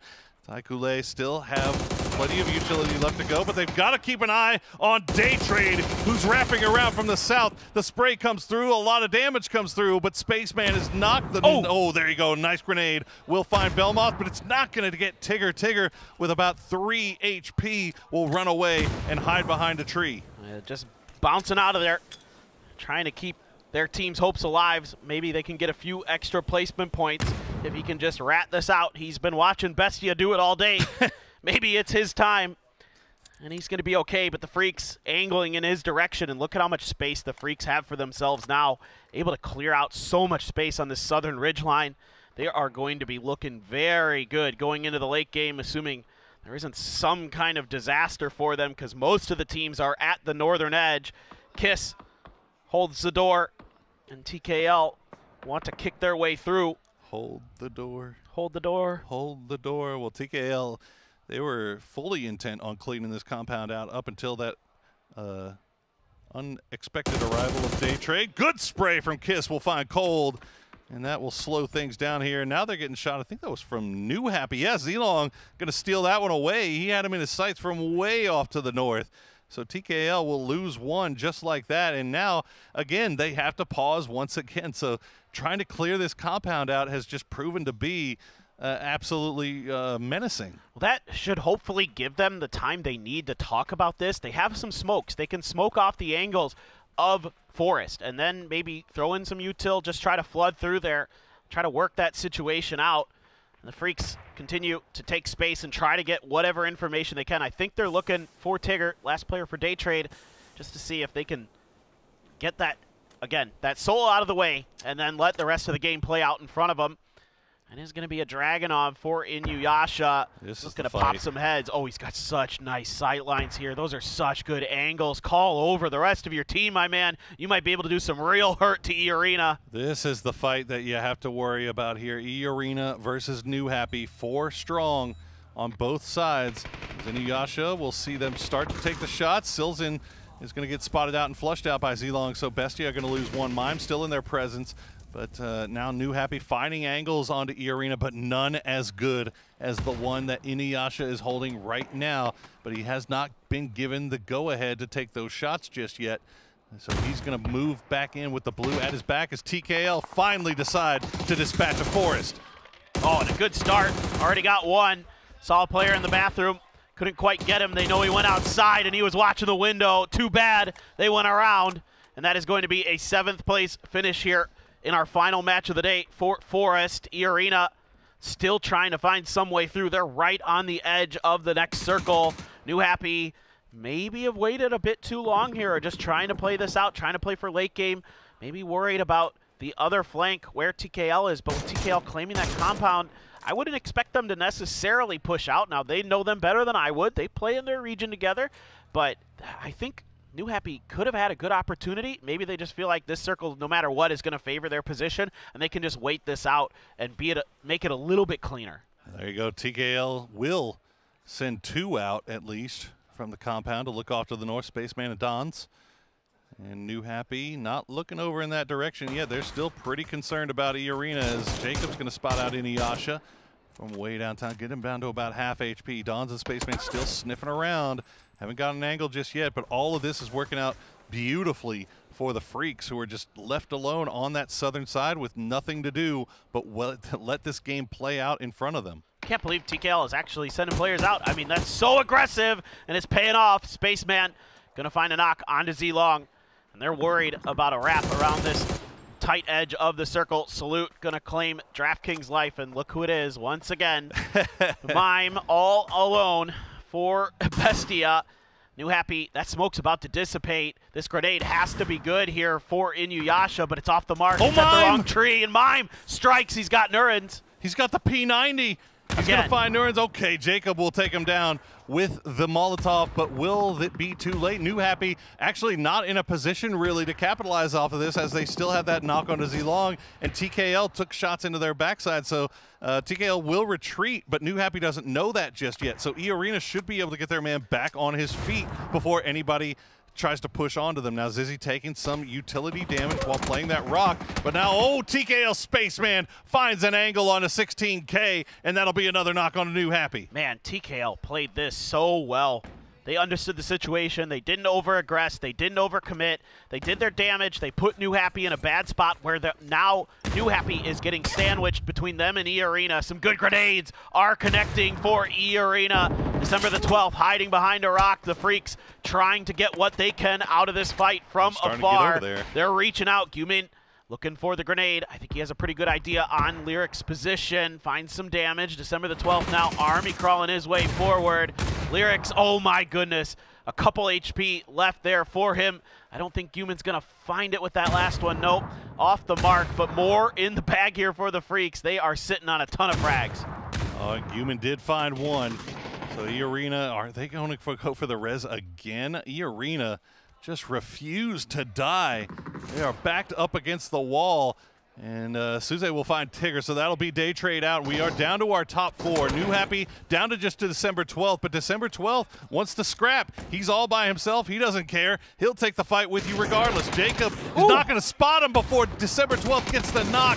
And will he get Zizzy as well? He's knocking him so low. E-Arena taking so much damage, but unfortunately the Freaks have already pulled back to deal with TKL on the south side. So E-Arena might be able to reset once again here, but December 12th, he's hungry. He wants more points. He's looking for that edge player, but couldn't find it in time. Nurens is going to back him off. That might give the space that E-Arena needs to get that P90 back up and firing. December the 12th has to try and hide. He's now being shot at by Salute. Going to be caught and dealt with. And look at this, a 4v3v, maybe 4, depending on if E-Arena can get their player up. They do.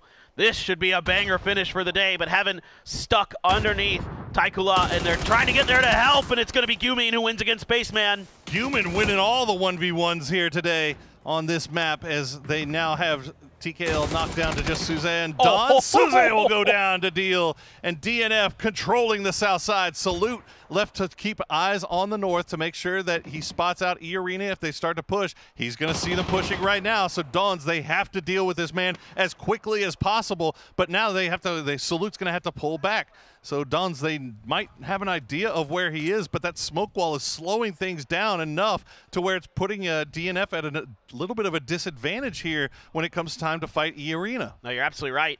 This has taken way too long. There Finally, the grenade from Salute is money. And now they are looking to find their second chicken dinner of the day, but it's a 4v4. They have the util advantage. There is only one molly to speak of for E-Arena. The Freaks a little more flush with theirs. But there's that P90 still to be considered. And they are just trying to find the angle to box him out. Nurens has no helmet, barely any vest.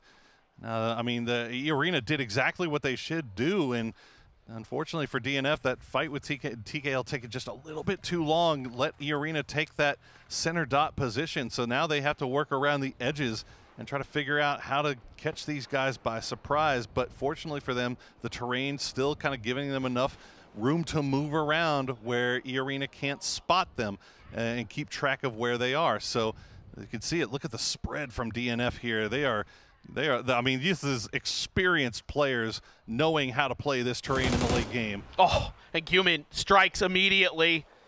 Going to catch one player out, and that was their closest to the center of the circle. Now the Freaks have taken control of this zone. The blue is right at the backs of the rest of E-Arena.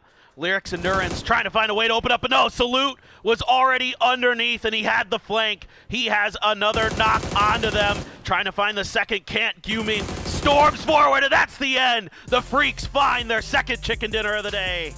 Man, oh man, Salute coming alive there at the end. I think he might have ended up with about 8 kills. He almost had 1,000 damage. What a performance from DNF to close out the day here and to put themselves in a nicer spot as far as the leaderboard's concerned going into day number 2. Oh, think about that 2K that DL had very early on to bail out Salute and what that meant for them in that game. That was madness. That was absolute cinema stuff there from DNF. And it was also, I mean, once again, we see Bestia finding their way to the late game. As always. Again, as always, it seems to be a recurring trend here. E-Arena, another great game from them. TKL finally showing up here towards the end, putting themselves in a little bit better position, digging themselves out of the basement a little bit. But so many storylines to keep eyes on as we end today and get prepared for day number 2 of these PGS 7 Grand Finals.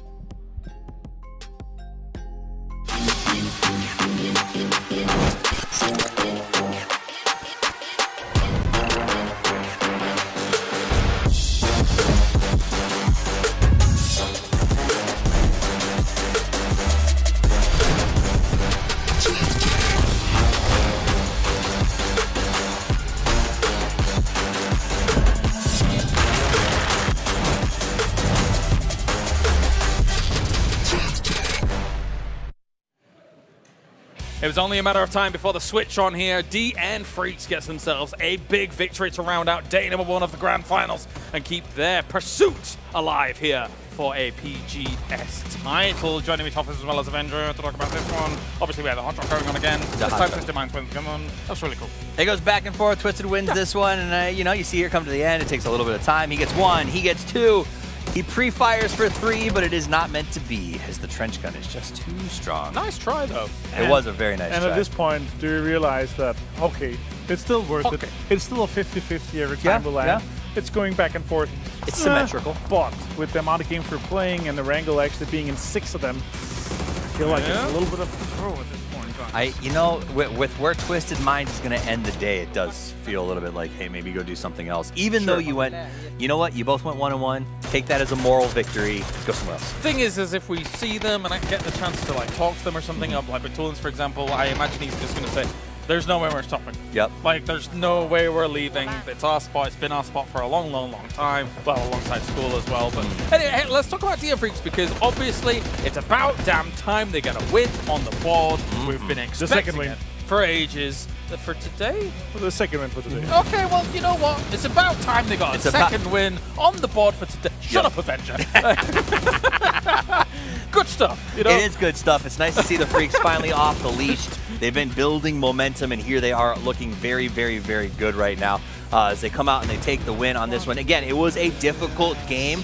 You know, Martin called it at the start of this thing where he was like, you know, 17, we need to have a circle on military, we need to have a circle on Stalver. Both are delivered at your request. Yeah, you did well. And that did make it tough for a lot of these teams. We saw E-pickups going badly. We saw people just no space anywhere. There was a moment in the green room where Avenger said we had to thank him personally for the downfall of 17. Thank you, Avenger. Thank you, Avenger. Thanks, guys. Thank you. Thanks. Yeah, I mean, in these cases here, 1 point in 2 Wrangle games, uncontested in Pochinki is extremely rare. Like, you're right. It is these circles that need to be done, the extremes, and yeah, it happened here.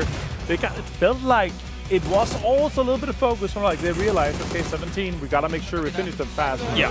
We can't let them run away with it. Chat, hashtag thank you Avenger for that last one. He's not gonna like that. Well, of course, as we kind of focus down on what has been going on today, what a wild day overall. Bestia almost into second place. Well, sorry, Mime almost into second place. Mime almost into second place. I mean, honestly, they went out and I think it was 6 in that game, and as you pointed out, Martin, they would have finished every game in the top 5 had they lasted just a little bit longer in that last one. And now it's just every game in the top 6. Yeah. So yeah, still very really nice. All right, well, thank you very much, boys. We're going to head over to the interviews to find out more from our players for Data Bubble.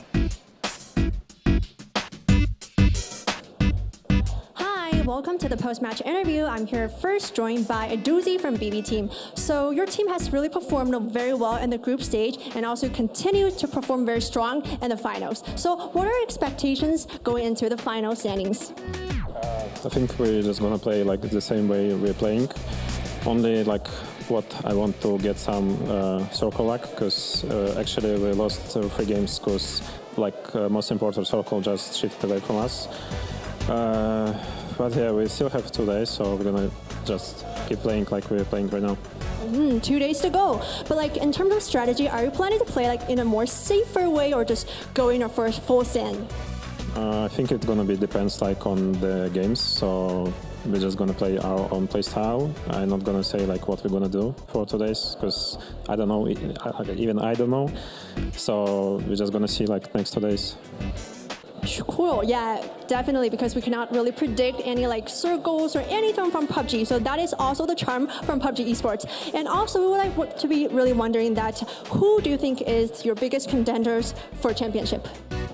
BB.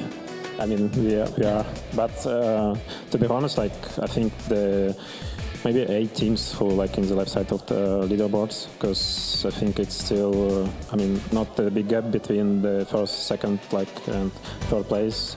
I mean, and 8 like left side. So I think like everyone actually on the tournament, because it's still 2 days, and I think the teams who is played bad today can easily play good tomorrow and after tomorrow. So I'm not gonna say like someone, just everyone, I think. You cannot always predict anything that will happen tomorrow, so just give your best status and also a little bit luck into your performance tomorrow. Thank you very much, Doozy. You can first have a rest. Thank you. And next we're having Batulings from Twisted Minds. Welcome to the stage, Batulings. And you know, as a 3-time PGS champion, I'm sure there are expectations, but there should be pressures for you. So do you think that it would affect your status for playing? No, like nothing is pressuring us. So yeah, like we won 3 times already, like showed everyone, the whole world that like we're the best, so no pressure. Definitely. I think why Twisted Mind has gained this 3-time champion is because their stability, right? And also back to the Erangel games. So I think a lot of people are curious that why do Twisted Mind today choose to hot drop with Peril in the school in Erangel? Well, first of all, fuck Pero. We're gonna like hunt them. We're gonna fight them like anytime we can, and like they will be afraid of us until like in every single tournament we're gonna take part. We're gonna fight with them. So from this moment, they chose their path, and that's basically that's all I want to say about Pero. Yep. Yeah, Peril, really a very strong competitors and contenders. So back to the game, you lost the first match, but you just bounced back with another win. So like, what adjustment did you make to like be really victorious in the second hot drops? Well, in terms of like hot drops, especially in apps, it's kind of like 50-50, and it's overall it's like about mentality. Like you have to be ready to die, and that's what happened to us in the first game. So the second game they did, and that's all. We didn't change anything, just go and go. Ooh, just go. Just make sure I have the best status and best mentalities, and that others would count on luck, a little bit luck, I have to say, right? But it's from your own power, I have to say. Thank you very much, Batulings. That's everything about our post-interviews, and we're back to the analyst. Thank you. Thank you. Yes, fantastic interviews here. Yeah, Batulings. Yeah, we see you. We see you. All right. It's not going to stop. And obviously they come out technically ahead of Petrichor Road in the overall standings. Well, I mean, that's not wrong. They are ahead. All right. Factually correct, yeah. Factually More correct. than double their points, actually.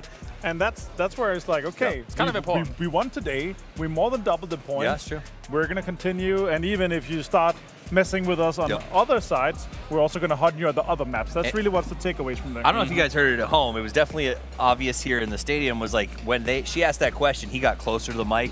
He got louder. Yeah. He was like, they made their bed, they're sleeping in it. And I think that was, that they've chosen their path. Yeah, they've chosen their path. And I think that if Petrichor heard that, which I know they did, it was a very firm get ready because we're not stopping. It may have assisted us shouting, yeah, from the... Well, actually, maybe it was just me. It was pretty hype, though. We could hear, yeah. All right, well, it's like the small fans over on the side. They're like jumping up on the fence and cheering. You know? Yeah, you know how like there's like a school bully and he's like, and then there's a little kid behind him going, that's me. Yeah, get him. We've got all the points coming in here, though, from DN Freaks, and this is what we came to see. Salute. A lot of people would argue he's the best player in the world, as we got 8 kills, 895 points. He is banging things out. Yeah, it's looking good for them. Yeah, here with 2 wins today, and for Salute to again pop off. I asked a little bit for it. Let's see what they can do without the P9, without the 3 gear. Salute shows up and says, well, it's 8 kills and about 900 damage. Yeah, I mean, 15 kills to wrap up the day is absolutely incredible. The man of the match will go to Salute. This is somebody who everybody looked at coming into this. They absolutely dominated their region. They took a little bit of time to get started up here, and I think that makes sense. You go to the regions, you kind of just steamroll everybody. It can take a group stage to get your feet back under you and go, this is how, international have to be a little more careful. He may be the Iceman of PUBG. He is cool as a cucumber. You saw it at the end of PGC. He was undeterred in any way, shape, or form, and now here continues to be cool. Let's take a look at the overall numbers for the day, though. 17 up at the top. No way. And you're on laughing. I was laughing at Bestia, yeah. Can we change it to Mime? Can we change it to Mime 2905? That's crazy. That's What's like crazy? 2.5 minutes. That is a lot. Right. 2.5 minutes before the absolute end of every game. Yep. Well, I mean, they always made up the top 6. It's crazy, yeah. But it's super consistent. Yeah. It's a lot of top 3s, a lot of top 2s for them, a 5th and a 6th as well here to finish the day. Very consistent in terms of that. We're also going to see that in the total leaderboard once you see the match one here. But 25 for Freaks after they got 20 on Tego. So the 45 points out of those 2 games alone, I think it's only 12 or so points from the other games, right? So it's been extremely consistent because it's been contributed so much from their wins because they're getting double digits. You know who else has been extremely consistent? Petrichor Road so far today has had a very consistent day. You mean at the bottom of those leaderboards? It is what it is. Like, we call a spade a spade. It's been very tough. You're going to look at that, 15th place for them. My mind, I hate to say this, but my mind does always veer off. You see them win PCL, and I think to myself, they're almost sometimes more bothered about winning that than this. But obviously, they're kind of setting the potential foundations for what could come at the end of 2025 when it comes to these kinds of challenges and apartments. That's what it's all about. But as we heard from Batulins, there ain't no way they're going to give it up anytime soon. Yeah, they have chosen their path. They're going to go down the Petrichor Road. And it was so threatening the way he said it. They're going to be meeting Twisted Minds in that case. We're going to get you. You've chosen 19 more points as well, guys. That's kind of a big side of it. Like, one good game from Twisted Minds, sure, we're starting at our angle, but one good game from Twisted Minds, and they're actually within striking distance here, but only 2 points difference on 17 and Freaks. Yeah. I'm not happy for 17 to kind of slow down our angle. There you go. I was hoping for it, or kind of in a prediction kind of way, but still, if they had 2 good games here, it was going to be hard to catch up. It's not favoritism. It's just we like it to be as close as possible because it's fun to watch. And so 17 sort of falling off on those 2 has made this a significantly more competitive leaderboard as we go into tomorrow. The only people who are irritated are 17 fans. Everyone wants to see it down to the wire. But they should be irritated with how 17 played the last 2. Well, it was a little bit difficult for them to get into some of those circles. Martin, hashtag thank you, Avenger. Hashtag thank you, Stalber, Zarky, and military. I was zoning it in. This is a problem. We're back as 3 and it's a problem. It's not right. It just feels right. Oh, it's a fun time. All right, well, yeah, I mean, what a great day to start things off. I was also worried that 17 would start running away with things, but Erangel shakes things up to the extreme. Particularly impressed by, I was about to say Bestia, but just Mime. Yeah. Doing what Mime does. We actually want, hopefully, maybe we can get the amount of time he was prone in all of these 6 games. That'd be great. The Benny Hill music or something like that. No, but it was good proning. It was great recovery. If you looked at those numbers and kill stats or damage and kill stats, it was not impressive on that side. But finding points where there are no points to be found is a skill that has to be respected in PUBG. Yeah, salvage points is some of the most crucial things, right? Because you're going to have games where you're not winning, like we saw Freaks here. 4 games, they had 12 points. You got to find the points on the average. If you don't find it, your big games are not going to matter as much. Makes you think where they would be without all of those salvage points across the majority of the games. But anyway, thank you to our sponsors for joining us here for PGS7. We have got ourselves crafted in here at Esports, bringing you all the action. And if you want to keep track of the stats, go to op.gg, the best way to overpower your game. And of course, we're playing on some of the best computers contributed by ours as well here, so thanks to those guys. Definitely so. Of course, we have AMD joining us as our official CPU partner within the PC, making sure to power everything. And don't forget, Zowie, our monitor partner, when you need to see everything clearly. I don't like the delay. And everyone's here. I just figure out a good way to Zowie. They're seated comfortably here as well with under seats, and thank you so much for you guys to join as well. Everyone is also, you see, when they're waiting for the games, they're chilling, laid back. They are chilling. They are chilling. They're relaxing. Yeah. Sometimes GovV goes all the way. The 4AM's not in the final. We got Lexar as well, our official memory stick partner as well, making sure everything is ready and good to go and hunky-dory. We remembered all the sponsors just because of Lexar. It's true. That's true, actually. Good memory. Yeah. Like we're into modding now. All right, well, that does it for day number 1 of the grand final. Biggest surprise? Quick thoughts? Honestly, I think Apr-4 being in 15th place coming out of the day 1 to me was a big of a surprise. I don't know what I really expected, but it was definitely not that. Biggest surprise? Freaks being able to have 2 wins. Yeah. I did not see that after the group stage. Really? Yeah. You were put off by just a group stage? Yeah, I was. But yours, as you said, Iceman. Like, you're just cold. It doesn't matter. When you have no pressure, it's not until you're in the PGC finals and you win things where pressure comes. For Salute, he popped off today and has been contributing so much for the team. It's looking a little bit too strong, and I don't want to say it. I don't want to see them having as much space and as much control in some of the games they had here as they did in PWS. It was a little bit too much, and if that happens here too, they're going to win.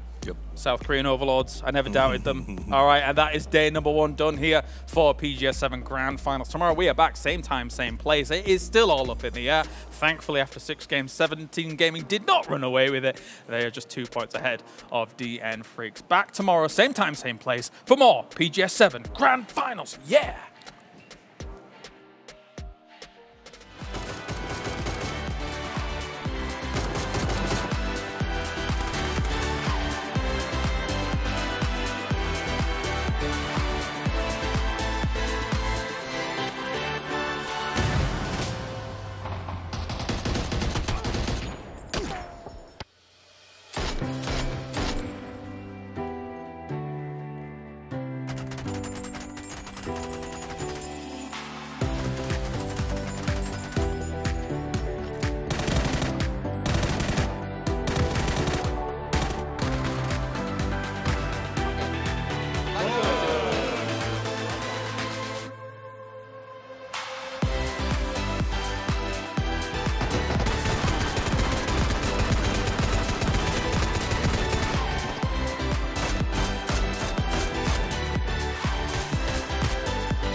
น้องโทษเลยว่ะเฮียพี่ต้องเช็คจริง